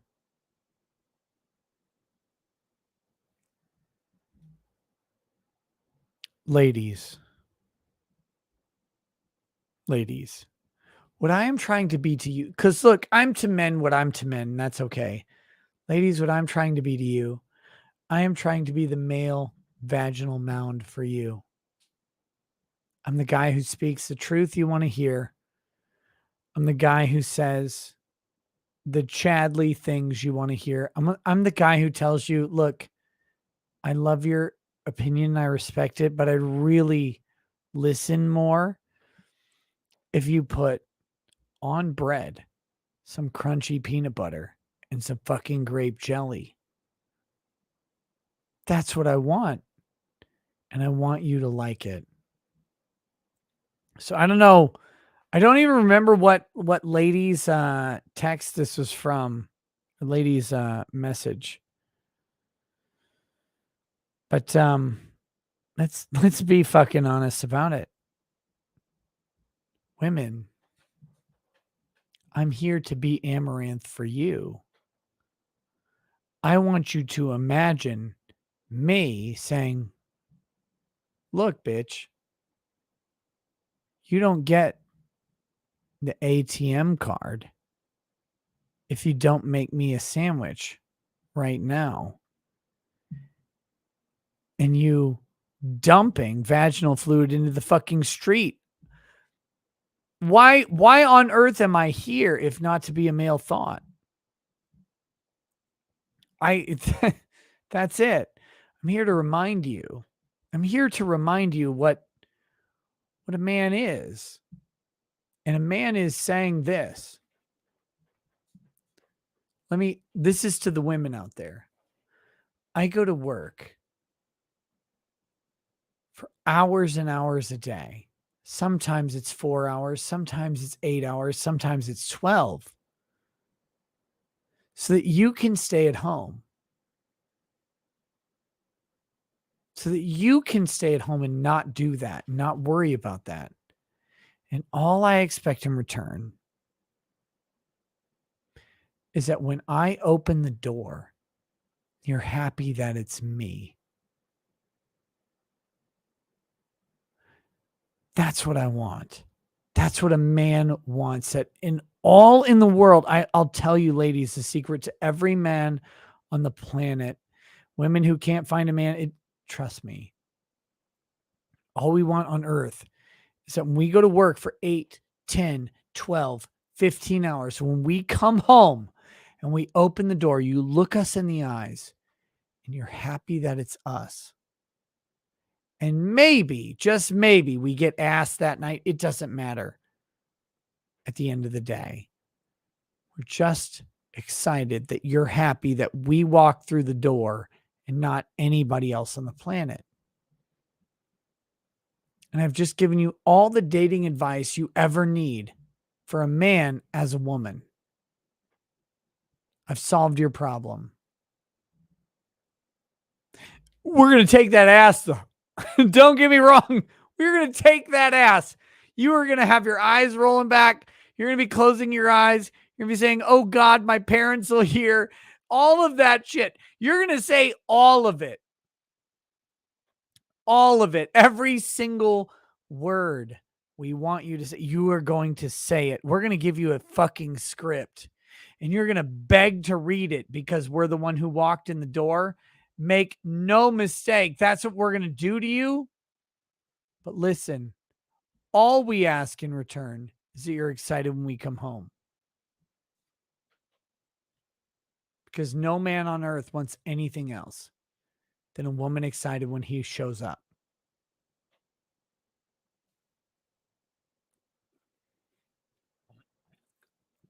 Fedorovsky says, Nick will not remember this part. I already remember it. Therefore, I'm already ruined. I already know, brother. It's okay. It's okay.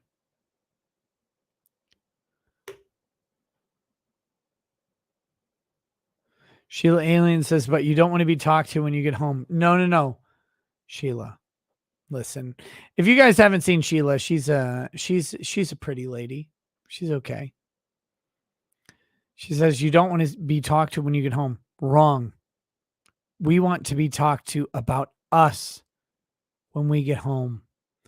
We just spent 8, 10, 12, 16 hours doing someone else's work. All we want on earth is to be talked to about us.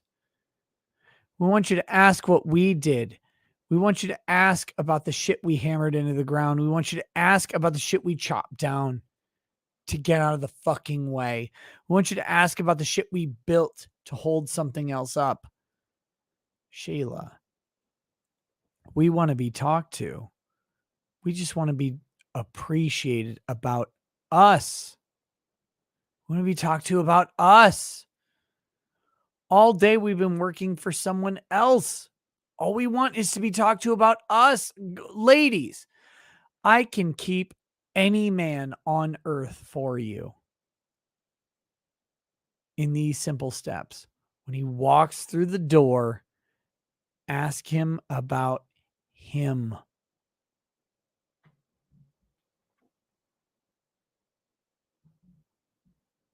Ask him about him. You've got him for life. Guaranteed. I solved every problem you've ever had with men in your entire life. Rachel S. says, I have no respect. That's okay. That's cool. Daniel says, first time super chat. Here since first time at Soy Jesus wanted to meet up in Anime Matsuri, But Biden's COVID requirements to fly to the U.S. as a non-citizen fucks me. I'm watching the show after it's done. Keep drinking and laughing for all of us. Hard to send the money. Well, you sent the money. I appreciate it. Thank you. Thank you.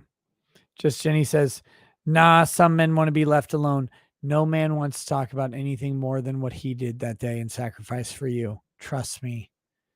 Trust me, Just Jenny. I'm here for you, girl. All I want is wet, dripping vaginas and hard throbbing penises on this planet, because that means we're in good shape. That means that more babies will be born. That means that more relationships will persist. Every guy on earth wants to hear about him when he walks through the door. I promise you. We're all mildly narcissistic. We're all egoists. We're all there. It's okay. It's not personal. It's not a personality disorder. We just want somebody. Nowhere on earth will appreciate a man but his wife, his woman, his partner. Look, if you're gay, I don't fucking care. It's the same fucking thing. Whichever one of you goes to work and whichever one of you buries lumber at home, I don't give a shit. When the man who works comes home, just praise him a little bit. Ask him about it. He's cool talking to you. He may act weird, but trust me, it's the biggest thing on his mind in the planet. I'm telling you how to get married. Brandon James says, Nick, I'm never wrong. I thought I was wrong once, but I was wrong. SK, I don't care how much you grift. Been watching since I saw you streaming with Null once, and you should take as much money as possible as you can. I do want to see you get sloppy drunk, though. I'm fucking tossed. Alt lag.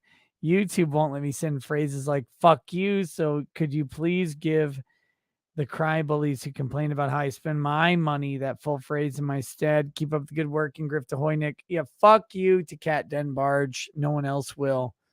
I'll send you a fuck you now.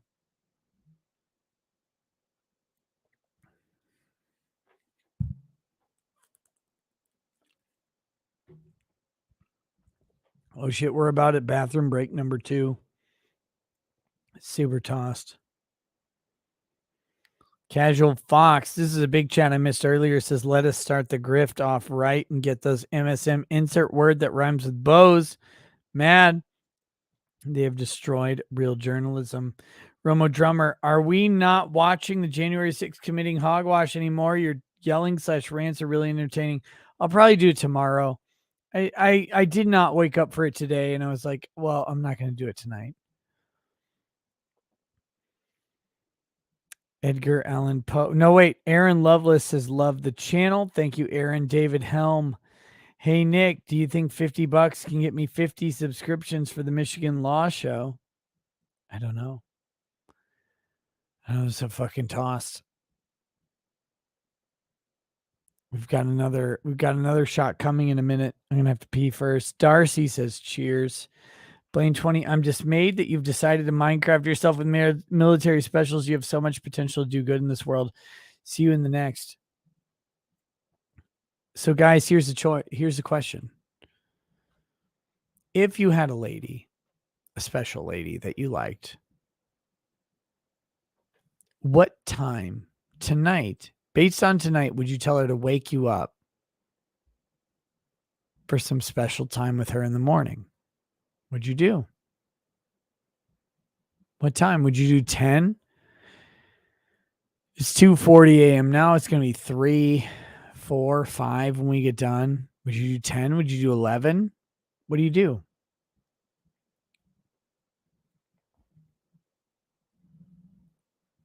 Midday to 1 p.m. In your condition, 1 p.m., 2:20, any noon. I wake her up. Not going to happen tonight. Sorry, I'm fucking toast. Nick's kid's going to find this someday. Good. My kid should understand. Again, when kids are old enough, they should understand how to treat your spouse, right? Hope Lady Raggets wakes you up at 8 for some special time. It's early as fuck. Your thoughts on Amber Turd today's interview? I haven't watched it. Junior, I'll probably do it tomorrow.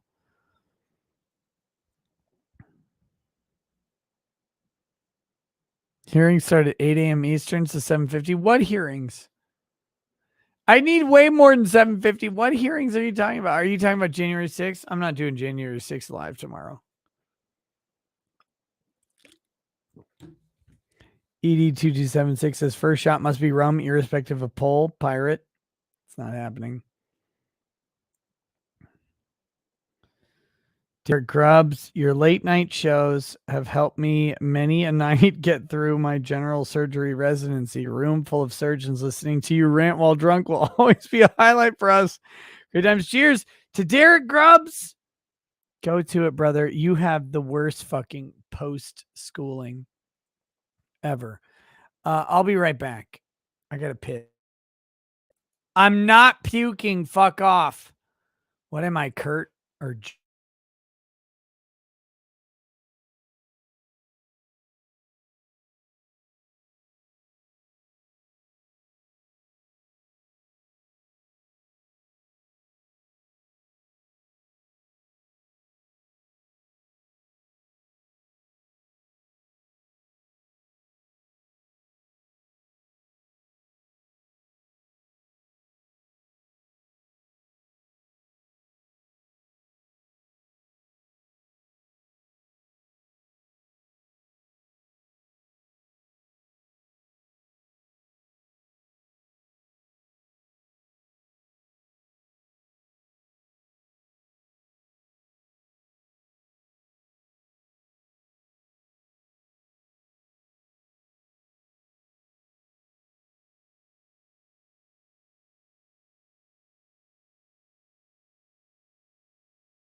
holy shit, I'm fucking tossed.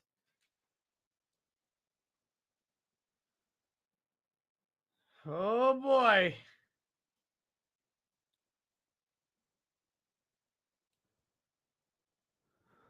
Okay, give me just a second. I'll turn the camera back on. I am obviously intoxicated,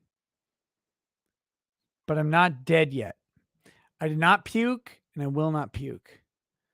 I will not, because I am not Kurt and I'm not Joe, both of whom have puked on my stream, by the way.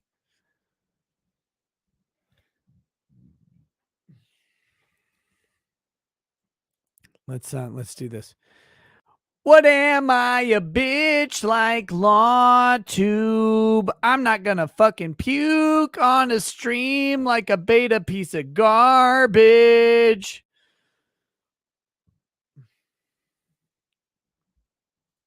Oh, don't worry. We're gonna go to bed soon. We're gonna go to bed soon.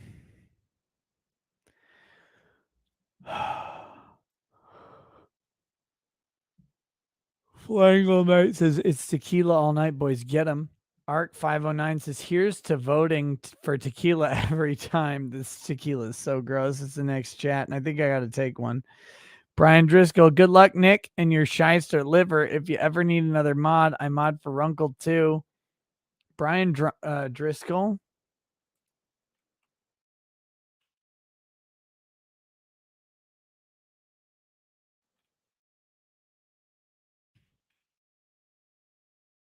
I can't type. Oh my god. Oh my god. I keep hitting the wrong fucking key. Brian. Oh, he's not here anymore. Too bad. Okay. Evie Warner says, you as a male thought, I'll pass. No. Evie, you misunderstand. You misunderstand. I am not here to be eye candy for women. Far from it. Far from being an eye candy for women. That's weird. I'm here to remind you that men are still men. We want to see you naked. We want to put things inside of you, usually penises.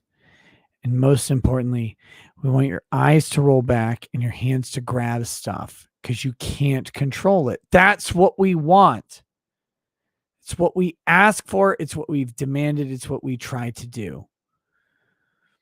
Women are weird on sex. Men are not. We're very basic and straightforward. And look, if you appreciate us, that's everything we want in the world. It's everything we want in the world. So I'm not trying to be your thought. I'm not your thought. Some dude is. Some dude is. But when you find that guy, when you find the guy willing to do whatever you want, willing to do everything for you, make him your thought. Make him. That's what he wants. He's after it.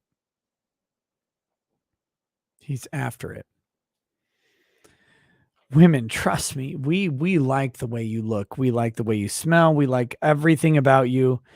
God made you for us to like you.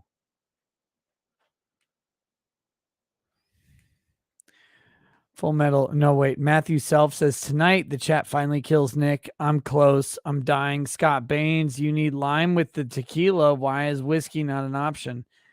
Well, I think I have a bourbon.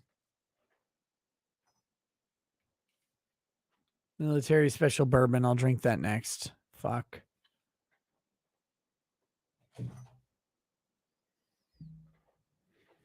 Mandy Karavichus says, I smell like flowers and motor oil. Sweetheart, Mandy, let me just tell you this. I don't know you. You're Lithuanian or whatever, so I can assume some things about you. Mandy, come on. You smell like one thing.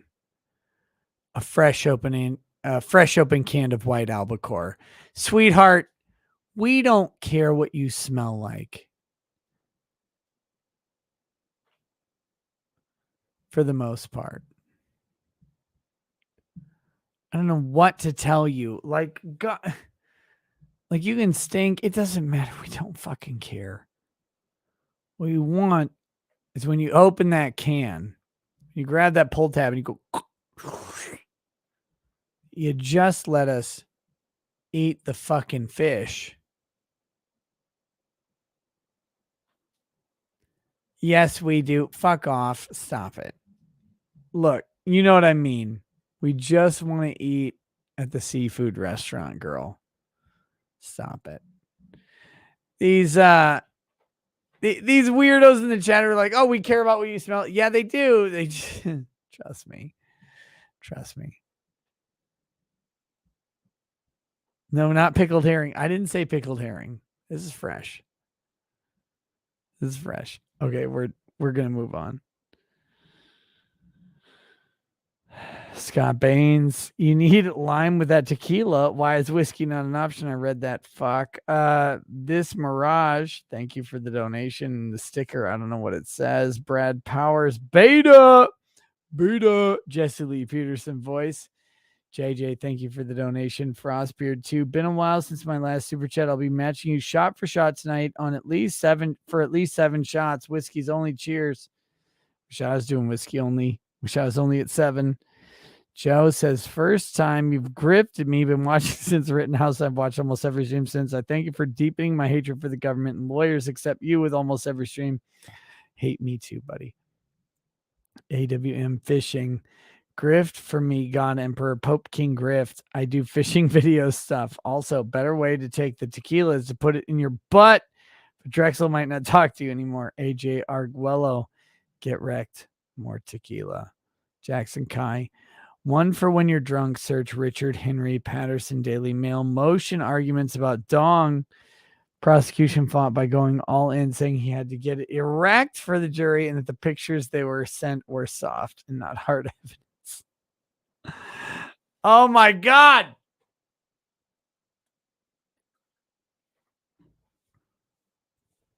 Oh my God.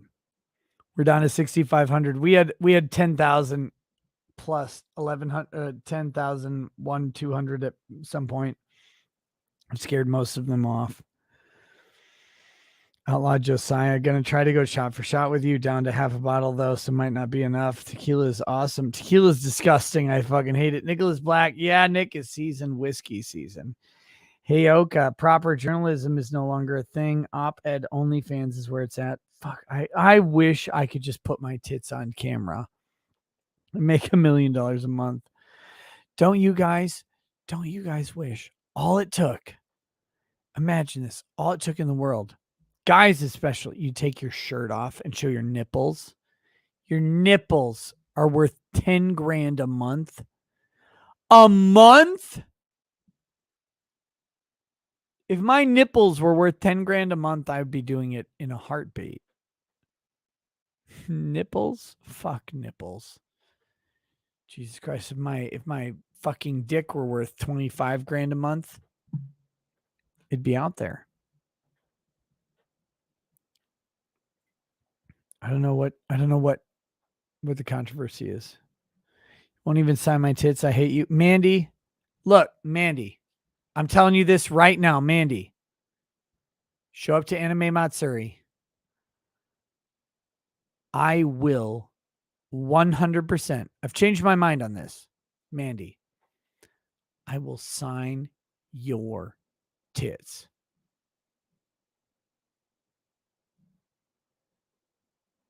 I'm done. I'm done with life. Mandy, show up at Anime Matsuri. I will sign your tits. I dare you to show up.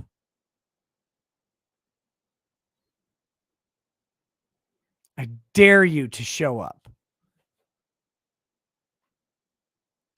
Well, goddamn. And Mandy, listen to this. Listen to me, girl.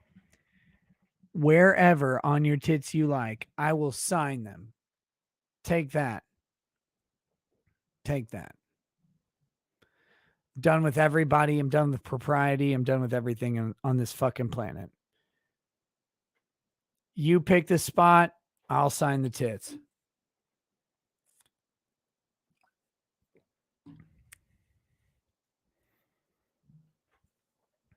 Where do you want them? Where do you want the signatures? You tell me. Write me a lawyer note for work? Sure. Whatever you want. Lady Raggeds kills you both. Then I die signing tits. I don't care anymore about anything. Naughty 86, grift on you, Scheisser lawyer. Called the MSM response as soon as Johnny Depp versus Amber Heard ended. Make all the money in the world and see the salt flow. I'd super chat you over subscribing to any MSM any day of the week. Pizza Beer says for the Tatas. Matrix says, I love you. That's how this is done. I don't give a fuck about legal bites or Rob. You're my spirit animal. Please keep speaking the truth. Marty Lund, there may be a little envy of your money, but it's mostly jealousy of their influence. If they make the money go away and that discourages alternative commentary, then it shows the bleed on their influence and credibility. Tank Commando, I'm going to keep choosing tequila, but I promise it's purely from a place of love. If we can get the most of the tequila gone tonight, your 24-hour stream will be less painful. Fuck you. I hate you. MKEOD. My wife, who spent a year in Thailand, saw you doing shots of military special. She said she'd rather drink the Thai whiskey they can't export because of impurities. It's so gross. It's so fucking gross. Can you pick me up on the way down to Houston? I only came back for the last time. I don't think so. I'll be on a plane.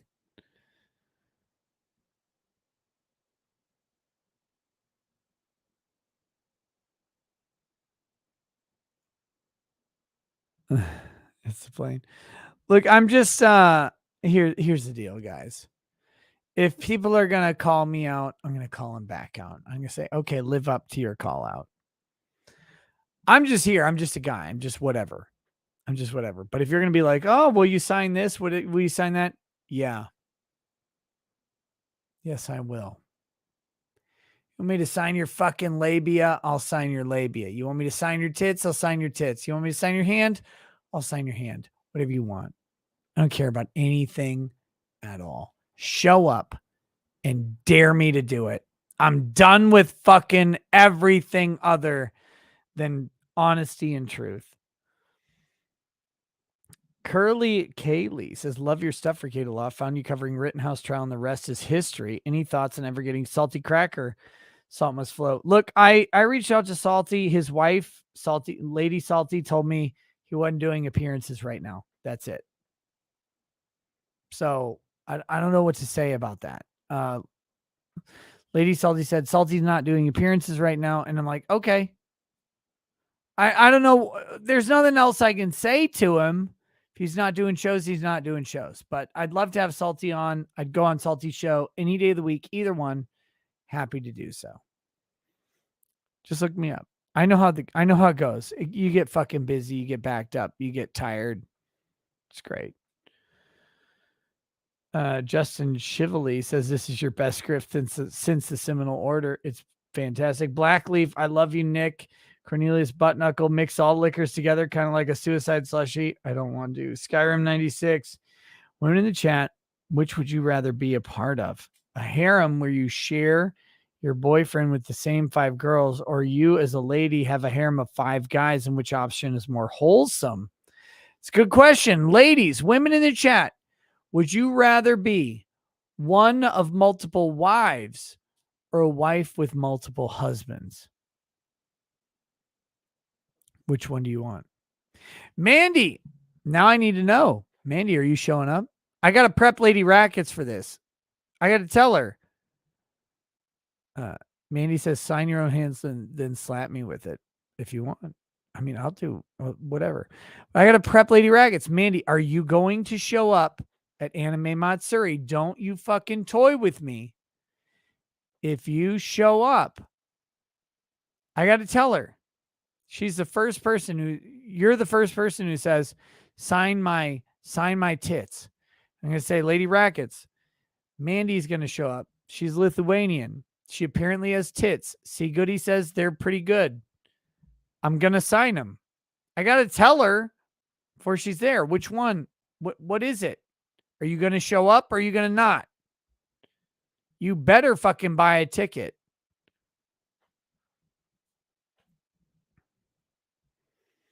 Skyrim 96. Someone says going to end up like Vic. Let me tell you the truth. Let me tell you the reality is this. The difference between me and Vic. And I love Vic. Mandy says, probably not. I have to work. So all this is for nothing.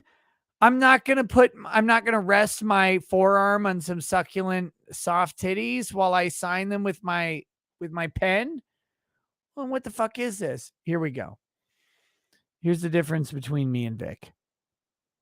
I will never, ever in my life apologize for being me or being a man.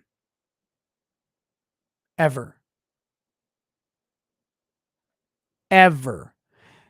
Female voice actresses would never in their lives be shamed for signing a penis. They would not be shamed for signing a penis. They would also not be shamed for signing, like, you know, that spot where the legs connect to the hips. You know what I'm talking about. That super ticklish spot. Men and women all have it. Female voice actresses would never be shamed for that. Why on earth is a guy shamed for kissing someone on the forehead if women would not be shamed for signing a dick?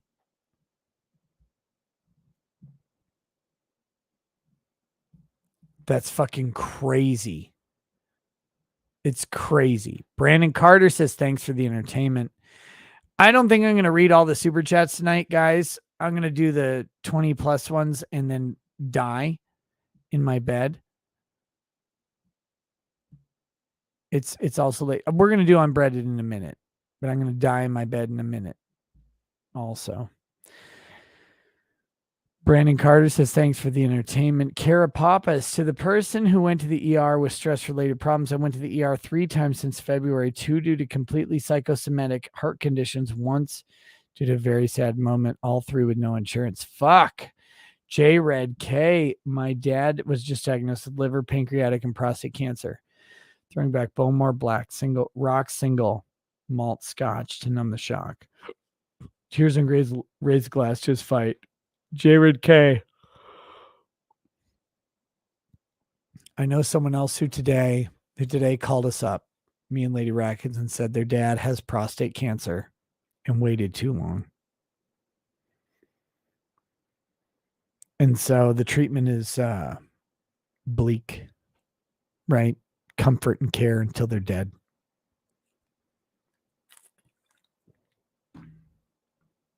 Guys, go get your fucking ass checked out. Women, you too. Go get your tits checked out. Don't die of fucking cancer because of your pride. True and honest Shabbat, bad pressure, bad cafeteria. Get Wrecked Media. Can you do a rant about the Supreme Court ruling cops don't have to help people and yet they want to take our guns and make gun-free zones? I can't tonight. I'm dying.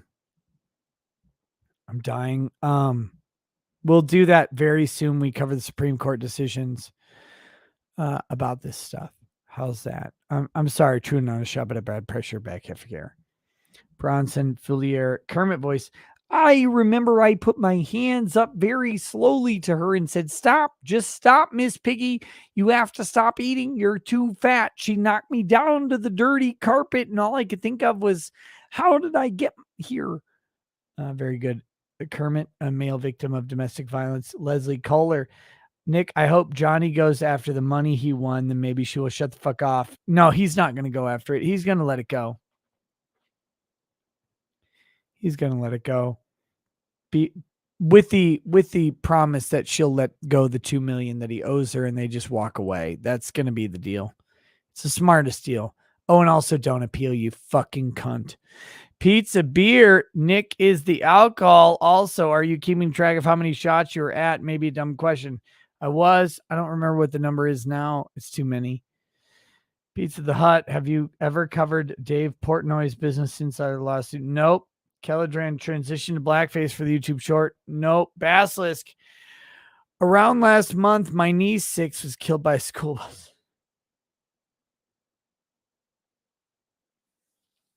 The opposite of what I want to talk about. Look, I'm sorry that your niece is killed by a fucking school bus. I'm really sorry. But I didn't want to talk about it. I didn't want to do this.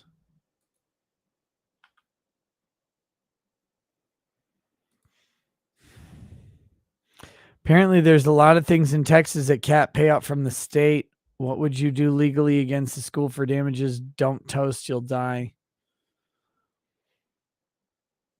I don't know. I'm not in the state of Texas. I would breach the caps as unconscionable. I would target the caps as an unconscionable act of Congress to limit government liability for the death of a child. Is offensive to basic sensibility, right? I mean, we can agree on that.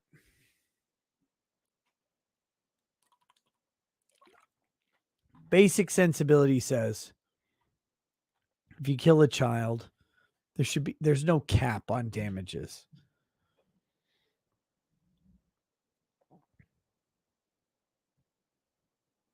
Like, that's silly. How do you know what a child will be worth? It's up to the jury at that point. I would challenge any law that caps damages for the government as facially unconstitutional.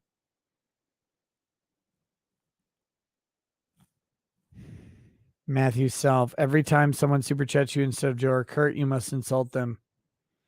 Amazing Wireless 2. I'm watching Joe and I also gave him $20. I feel bad for the guy. Don't give him any money. Raise. Joe grifts as well as he drives, meaning he doesn't. His wife does it for him. John Parson for the leash and collar fund. Don't wear a leash and collar, guys. Make your woman wear it. Addison Howard, you are the king of grift, and it's amazing to watch. Stay unbreaded and base and take my money, you capitalist genius. Lawnard Clips, in honor of Tug saying this about cats, Depp jealousy, please sing Don't Hate Me Because I'm Beautiful. I don't know what that sounds like. Fuck Cat Tembarge and MSM. They're going down. People want the facts, not their spin. 82. I've been watching since that fabled Weeb Wars stream, and I haven't missed a single stream since, unless otherwise directed. Please read the next few super chats in Trump voice. Never fails to put a smile on my face. Mr. Bentham, wait.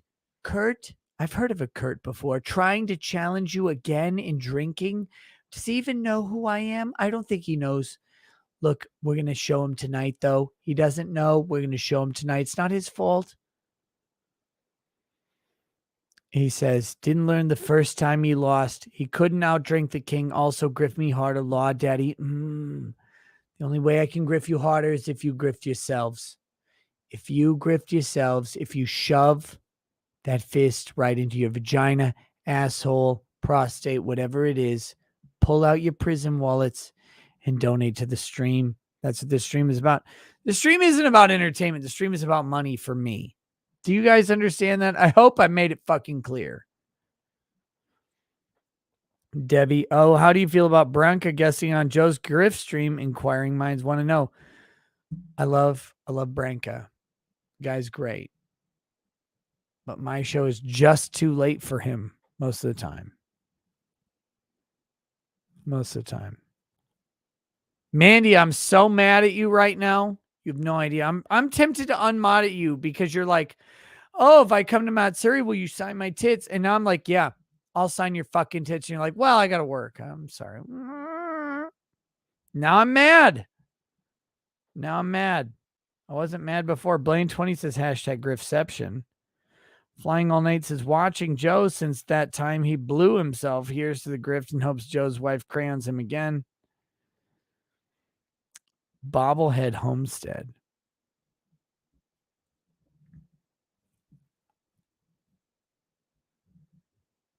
Bobblehead Homestead. Mandy says, oh no. Anyway, look, Mandy, I'm just telling you. Just telling you. Very breaded. If any women or men, I don't discriminate. I'll sign. You better have actual tits, though. They better look like Camelots or bigger, men or women. You want me to sign tits at Matsuri? I'll sign tits. Men's tits, women's tits, dwarf tits, normal size tits. I don't care. Show up at Matsuri, say, sign my tits, you fucking bigot, and I will sign them because Mandy's not coming. There you go. If you're a big fucking 600-pound man, you're like, sign my tits, please, grifter daddy. I'll sign them. I'll sign them. But you better make cleavage when you do it. You better show me it's worth signing those fucking tits. Bobblehead Homestead. I didn't vote for tequila because I like you, Nick. Let me in on the grift. I breed chickens that lay green eggs. I'm moving 8 flocks with 100+ chickens tomorrow so I can expand my business. My channel is close to 17K. Bobblehead Homestead. Dude, do your eggshells crack? Look, I get farm raised eggs all the time. Brown eggs, whatever. So many of the yolks break when I crack them because the shell or the membrane, one of those two, is too fucking hard. Do yours do that or they break clean? If they break clean, I'll buy eggs from you all day. Austin Brown. Nick, my fucking streamer. Been watching every stream since Rittenhouse. In a world where there are thousands of different streamers, never thought a YouTube lawyer would be my favorite. Please don't ever change and stop being so authentic and genuine. Much love, bro. I can't. I know. Do you know how easy it would be? Do you know how easy life would be if I could lie to you? If I could just lie. I fucking wish I could just goddamn fucking lie.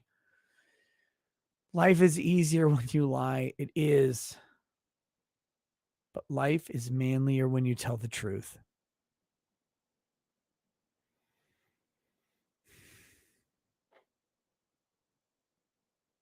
I wish I could fucking lie to you guys. I wish I could. I wish I could sit here and just be like, 5-star days or whatever.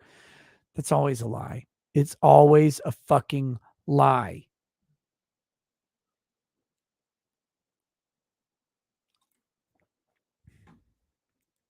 It's always a lie. Mandy, no, I'm not going to beat you up. You're not going to be at Matsuri. You lied to me. You hurt me. It's always a lie. Every time. It's a fucking lie. Here's the reality. Life is hard. It's tough. Things are curveballs, but here's the difference between you and everybody else. This is authenticity that they're talking about with me. Don't be anything other than you ever. Don't be anything other than you ever, ever, ever. No matter what they tell you, no matter what they threatened, and you'll be a happier person. But that also means when you're not feeling good, you don't feel good. You don't pretend. You don't lie. Don't lie. You don't need to. There's not enough time in this world to lie to people. Okay?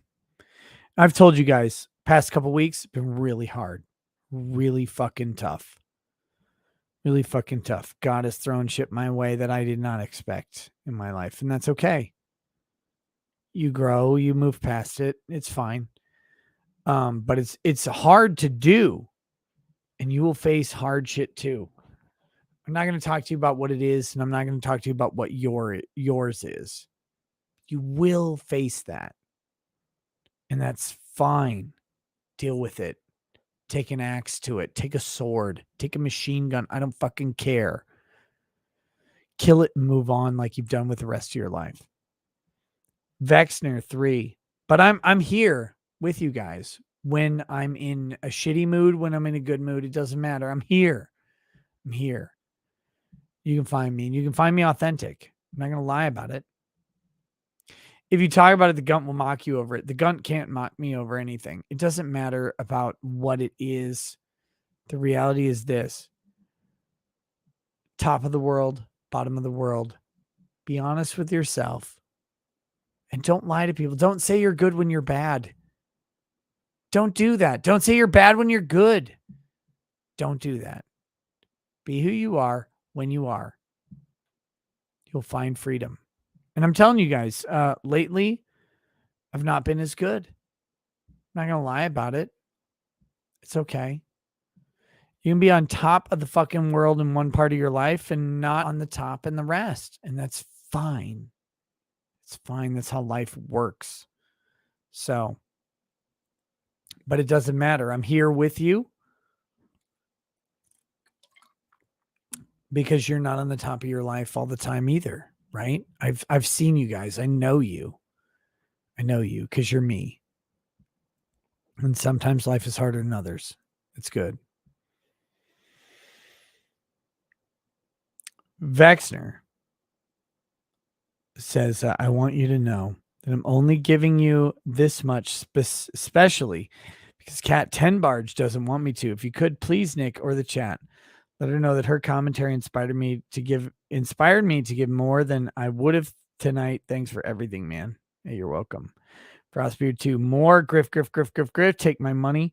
Tina says, Nick, I invited fun YouTubers who are fun and aren't stupid. Invites Lofty Pixels.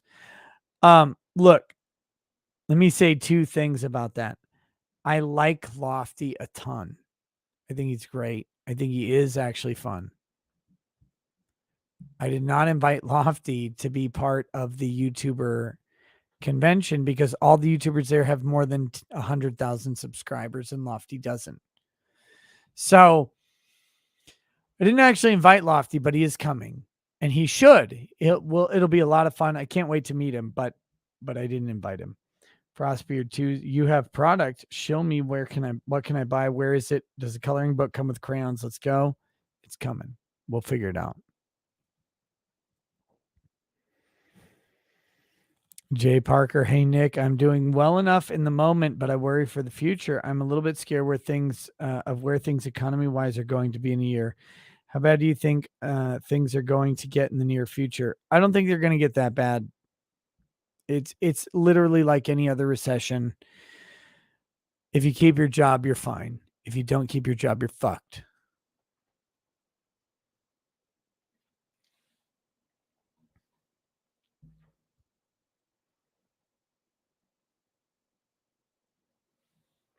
Here we go. Wyatt says, speaking of cops, looks up Fed Smoker videos of YMH clips of him. Balian, bro, you need to up your grift level, dude. Get them oldest kids working on mercy ideas with the moms. Next level grift. I think I got one more chat shot to read before I go to bed. I'm fucking dying. Hey, Oka, the class of 2000 doesn't appreciate good times. Come on now. You may rackets, but your generation does not. Dude, I actually think they do. Maybe I'm wrong. I haven't talked to him in a long time. Keldrick says, so what you're saying is World War III needs to happen so we can go back to having fun? No, I really don't want World War III. I don't think anybody does. Cry more, bro, says I need more rants like this in my life. Eric Kirshner says, here's your $100 chat. Kyle Surface, read that one. Michael Shomo, do you have any thoughts about the Mises Caucus and the New Direction Libertarian Party? Would love to see you collab with Dave Smith.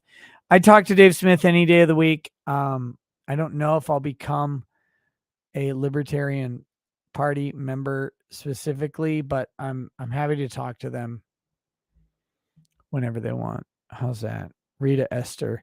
Hooters girl is 22-year-old making her way through school or just making poor life choices. Drag queens are 40-year-old men who are teachers, librarians, and HR managers. And again, I don't even think the Hooters girl's making poor life choices. That's the least sexualization of that body they can get. They're wearing a shirt, covers their stomach, covers their tits. Their pants cover their ass, even though they're short shorts. So you got a little bit of, lower cheek hanging out, but you could be in the thong bikini on a beach. And that's what you choose. I'm with it. Steppenwolf says drinks. Adishroll says Medicare masochist. Your actions and shows have been so inspirational to me. I watched you when I felt there was nothing but darkness in the world, and you showed me how good people still exist. You stand up for justice. What you feel is wrong. I really appreciate you, man. Hey, you too. You too. Again, honesty and integrity. Poorly redacted. Get wrecked, corporate shasters. And Kurt, 2-time shot. I dedicate these shots in the hopes and prayers that Justice Thomas delivers us a magnificent opinion in the PRC versus Gruel case. So hopefully the tyrants start to get wrecked too. Generalissimo. Nick, your outro sounds exactly like your Wii song. Also, that baguette looks pretty breaded. Also, you telling us to fap to Sisters of Battle, but Sanguinius and the Angels are clearly femme enough for the Emperor's faithful. Bravo, 11 Bravo, Crunchy Mr. Nick. I'll save your bladder and liver some and not request a shot and or toast. Just getting up for work. I tasked Mrs. Bravo with getting your bottle of whiskey to the UPS store today. I'll DM tracking number on Discord. Sounds good. Lori MC. Nick, I'm praying for you. I'm worried about you. Feeling and watching you implode and want to hug you. Not even close. Not even close. Hard times do not mean failure and do not mean loss. They just mean, for men, uncertainty is tough. And uncertainty is fine and part of life. But it's always terrifying. It's always terrifying. So, men out there know what I'm talking about. You're sure in you. You're not sure in anything else. You face some adversity, some uncertainty. It's hard because if you get it wrong, everything you do, everything you know is wrong and loses. But if you do it right, everything's fine. So I will trust in me to do it right. But I'm just being honest with you about my apprehension about things. Things are hard. But this isn't news. This isn't news. Things are hard for you guys too, right? Every tank of gas is a question. Every steak dinner is a question if you can even afford it. Every chicken dinner, every pork dinner, every ground beef dinner, it's all a question. It wasn't 2 years ago. Things are hard. Things are uncertain.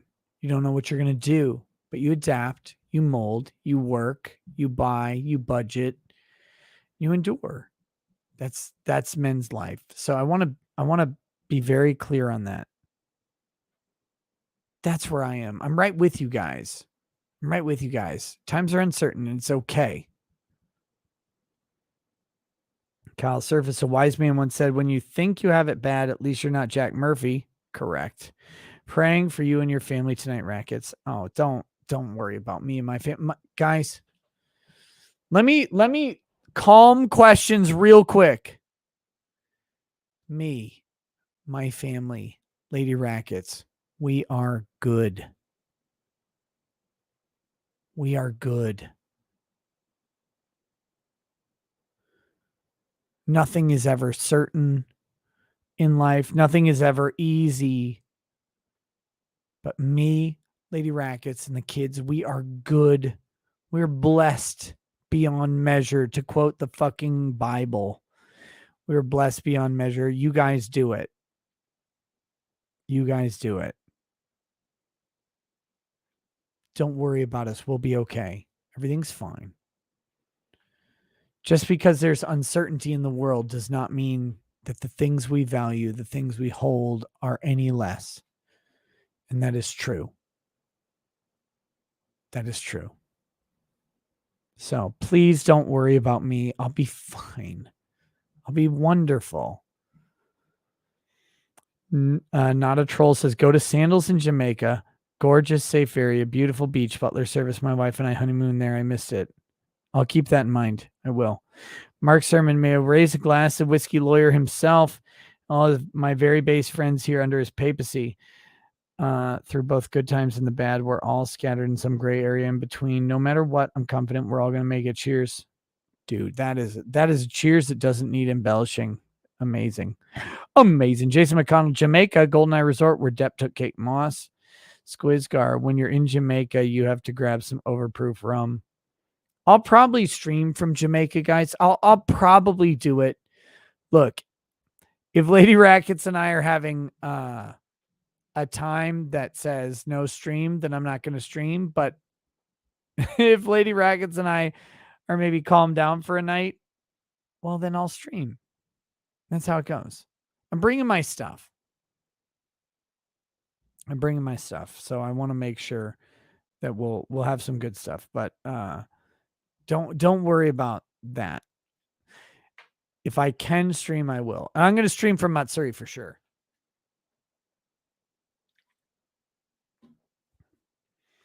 Not a Troll says, so there were some fun activities as long as you stay safe and are in tour guide or good security. My wife and I went to a zoo in Jamaica. They threw a baby alligator at my wife. No regulation. That's fantastic. I love that. Joe Ball says, I've been in business meetings and creator meetings in the last few hours. Your fans inform me you are being awesome again and pushing DDD. Death, death, death by Joe Ball. I can't thank you in the chat enough. Can't wait to work the booth with you at Matsuri. Guys, Joe Ball thinks he's going to work the booth with me. Joe, I've seen you draw and I've seen you on stream. You aren't worthy to work the booth with me. You are far more qualified to sell your book at a table, and I happen to have space. Work the booth with me? I could get any minimum wage idiot to work the booth with me. I'm in the presence of a fantastic and fucking amazing artist like you.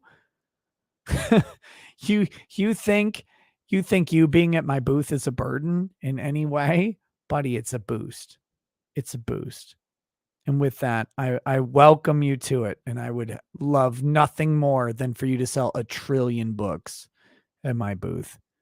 I'm a dumbass who fucking gets drunk and tells fat jokes online. You're sitting here drawing the craziest line art I've seen in my entire life. Oh, there's no comparison. If this were a just world, I'd be poor and you'd be making millions of dollars. That'd be the most just world in the that'd be the most just world that's feasible. But yeah, please come to my booth. And guys, I mean it. Come to Anime Matsuri. Don't buy anything from me. Buy everything from Joe Ball. I don't go to any convention on earth asking to sell a dime worth of any product. I usually don't even bring it. Sometimes I've brought it on the trip. I forget it in the hotel room. I'm not there to sell product. I don't care. I'm there to hang out with people. But please buy Joe Ball's stuff because it's insane. It's better than anything you'll find anywhere else.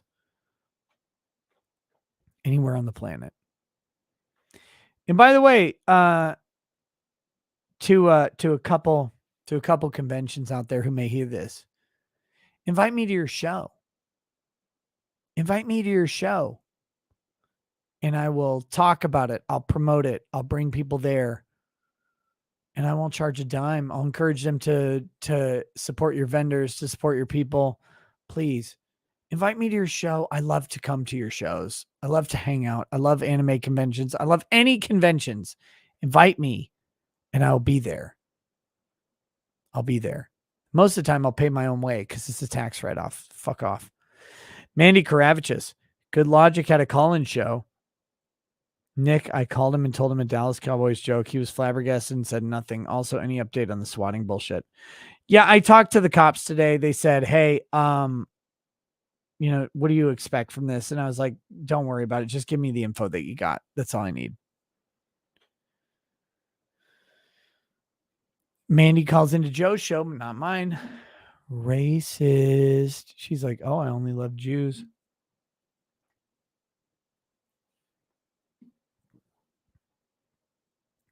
Mandy says he's mad I won't go after.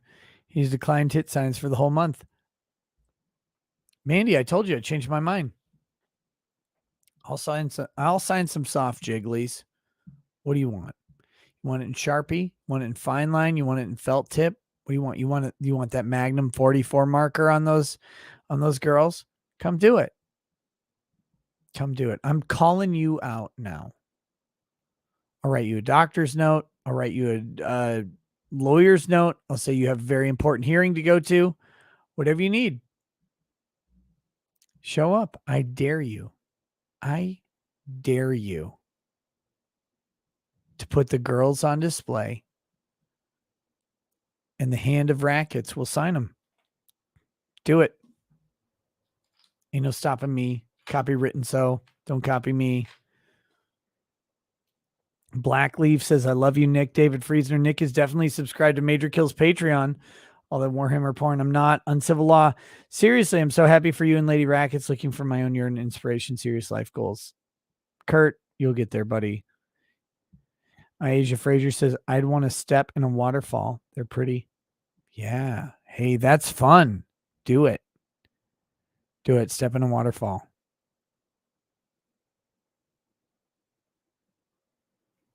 Maiden Iron says, go to bed. I will very soon. I will very soon. Don't worry.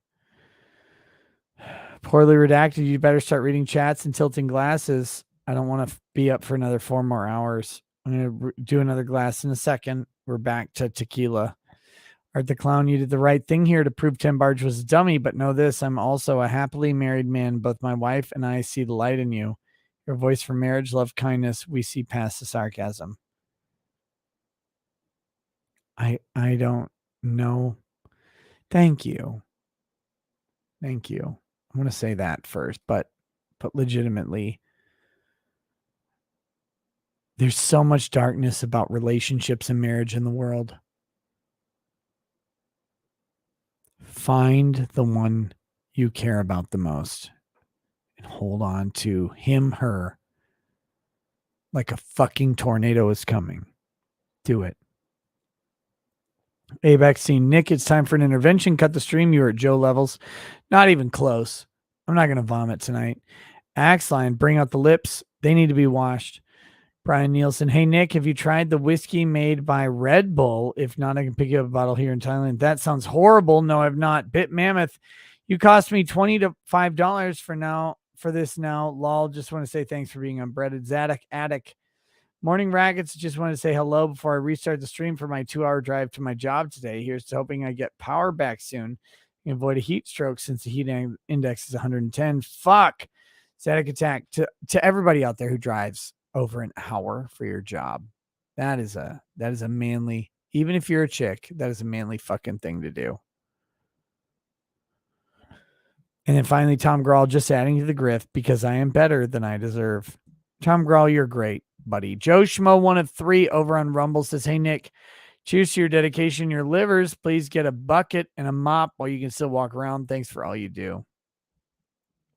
All right, we're going to read Unbreaded. And then I'm going to go to bed. And I'm not going to read anything that came in that's under $20 at all. So if you want anything else read, you better hit it now, because I told you and warned you at the beginning, this is a grift stream. And if I read all of the little chats, what even would I be?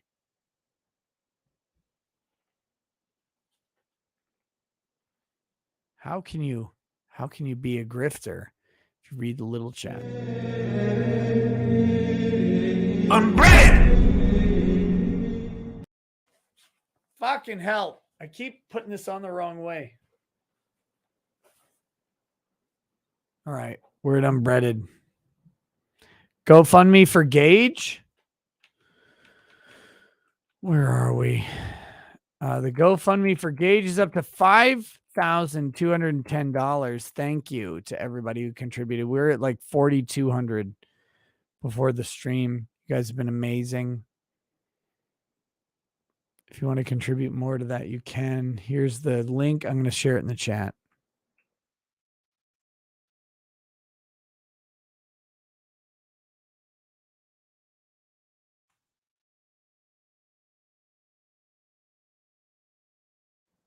There it is.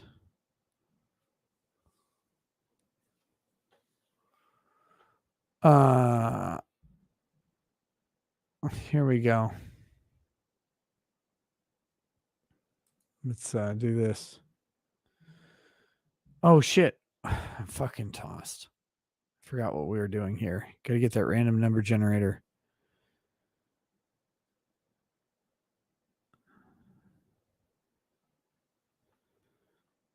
Here we go.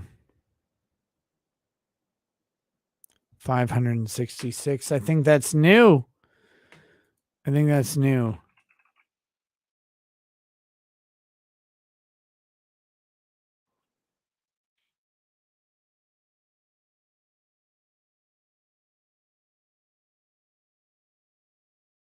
Fuck, I cannot type. 566. There we go. Justin GBZ says, hey, Kelvin Recitaire, how much money do you make on your competitor? That, guys, do you want to know? I mean, I don't know what you want to know. I really don't know what you want to know. I don't know if you care. The Playboard guy asked me how much I made on Super Chat, so I told him. But in reality, gross numbers, I made over 110, 120,000 more than I made on Super Chats and everything else. It was Johnny Depp, man. And the short videos fucking took off. They were crazy. So I made $100,000 in non-Super Chat revenue at least. That's great. It's fantastic. I wish I could figure out how to do it all the time. I do it in a heartbeat.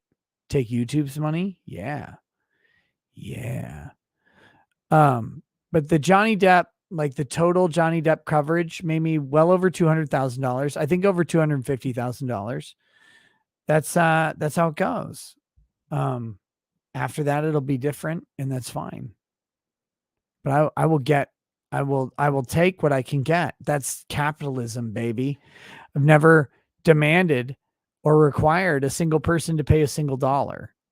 So if anybody has a problem with that, you got a problem with the creator economy, and that's fine. But it's not me, it's someone else. And what I do for myself, so that you guys know, I count every penny as blessing and extra, and I try and share that with anybody else that I can. I really do. I give to charities, I give to people, I give to individuals. I don't expect money back when I give money out. I don't loan people stuff. I give people stuff, and that's what I can do. That's all I can do. The other thing I can do is my show, and I could not do my show to artificially limit my income, which accountants have suggested. They're like, "Oh, just stop doing your show after you make X amount." Like, but that's fucking weird. I don't want to do that. I do my show. People will like it, or people will not like it, and that's always what it will be. So for me, I'm here to do the fucking show. And if you guys contribute to it, great. And if you don't, great. I make enough money on locals to never worry about anything at all. And everything above what I make on locals is gravy. If you don't want to donate, please don't. Please don't. Now, let's get to the fucking unbreaded. A woman with degrees is not sexy unless she worships me as her one true God. Shoot all the athletes. Shoot Tyler for having terminal blood sickness. Beat his blood like an elephant. Shoot a college to cancel the sports programs. Defend the white women. No golf, no baseball. Cancel all sports teams. Shoot all the sports teams in the blood or the skull. Stomp every Ottoman. The final death plague. The Armenian comedian told a joke. I'm white. Everyone died. Don't misbehave. Only virgins get immunity. This is not a test unless you slept with him. Katya was a disappointing telegram. Fyodor Dostoevsky was too boring. Someone should have killed my mother in 5th grade. I wouldn't been stronger then. Report card doesn't matter anyway. I would have met her sooner. Autistic Austin didn't like my curse words. I cursed his blood. I'm the only one. That's the point. Elven-eared baby. You already never came. Literally, where is up? Literally, where is up anymore? I fucking exist. Oh my fucking God, I fucking exist. Literally, where is up? Literally, where is up anymore? Literally, rejoice and be glad. Rejoice and be glad, you bitch. Rejoice and be fucking glad. Literally.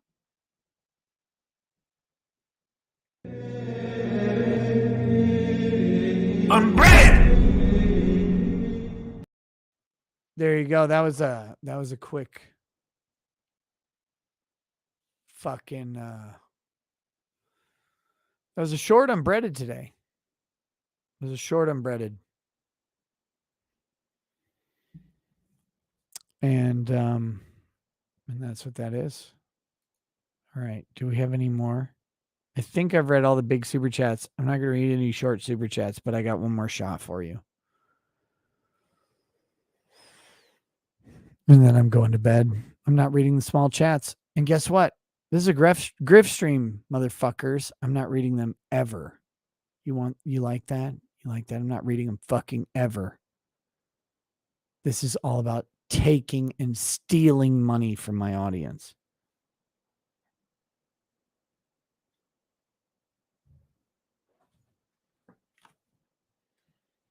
These fucking faggot bitch dried up fucking cunny whores. All they want is either a giant cock or a giant dildo shoved into them, and they can't get it because they're so fucking insufferable that even drunk men will flee from these fucking whores.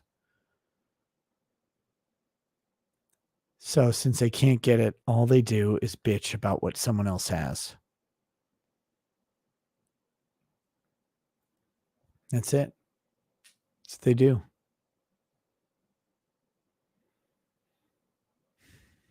And it's embarrassing. It's embarrassing.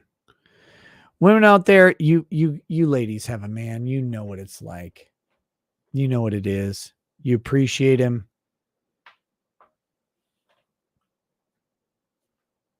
You like him. You tell him once a year. It doesn't take much. Once a year, you go, hey, I like you. I'm into you. That does it. That does it for the guy. That's all it takes. And these fucking bitches can't even do that. Not even once a year can they tell a man, because they've never held on to a man for that long. They've never held on to a man for any length of time at all. They can't even tell him once a year, hey, I like you. I'm into you. And that's all they end up wanting. But they don't get it. So they complain about fucking everything. That's what a Karen is. That's the definition of Karen. Dried up fucking pussy. No man detected. Or woman. Right? They're not rubbing beans together. I fucking hate these people. Zerded says, I don't know who made you angry, but take my money. The world, buddy. The world. But I'm good. Karen is a racial slur. Not racial enough. Nick Chase says, your wife is hot. What's her OnlyFans? She doing a collab with Amber Heard. My wife will never do an OnlyFans at all. And she's far hotter than Amber Heard ever was. Here we go. This is the tequila shot to end all shots. God, it's so fucking gross. Oh, it's horrible. Is Drex on this weekend? No. Nope. Nope. Drex said he was coming out this weekend, but he doesn't know, or he didn't know at the time he said that Lady Rackets and I are not going to be around.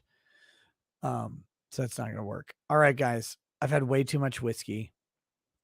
We've done unbreaded. We've done all the big super chats that matter. And if you don't have $20, please just fucking kill yourself, you bigots. Now let's do the rest. Let's do the outro and let's go to bed. Catch you tomorrow. Peace. Peace.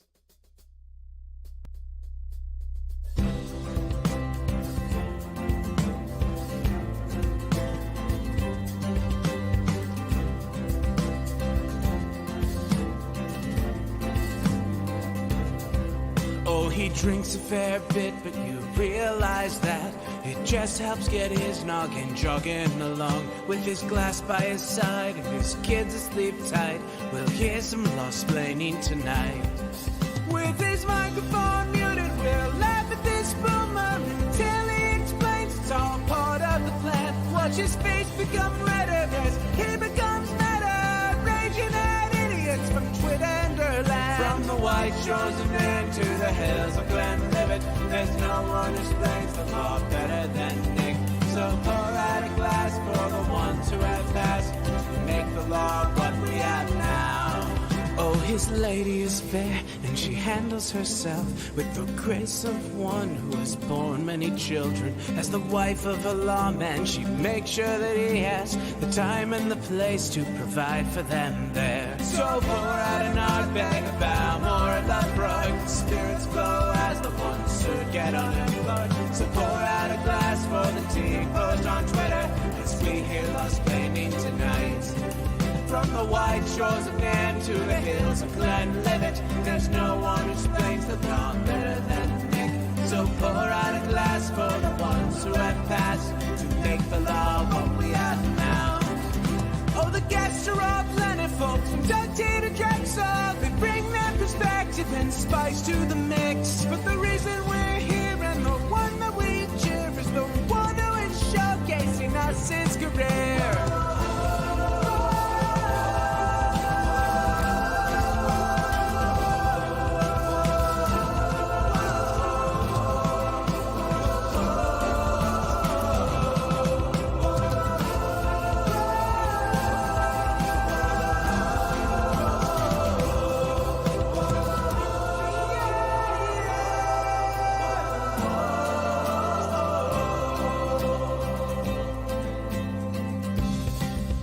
So pour out an Ardbeg, a Balmore, a Lethbrook. Spirits flow as the ones who get unemployed. So pour out a glass for the tea post on Twitter as we hear Lost Blaming tonight. From the white shores of Nan to the hills of Glenlivet, there's no one who's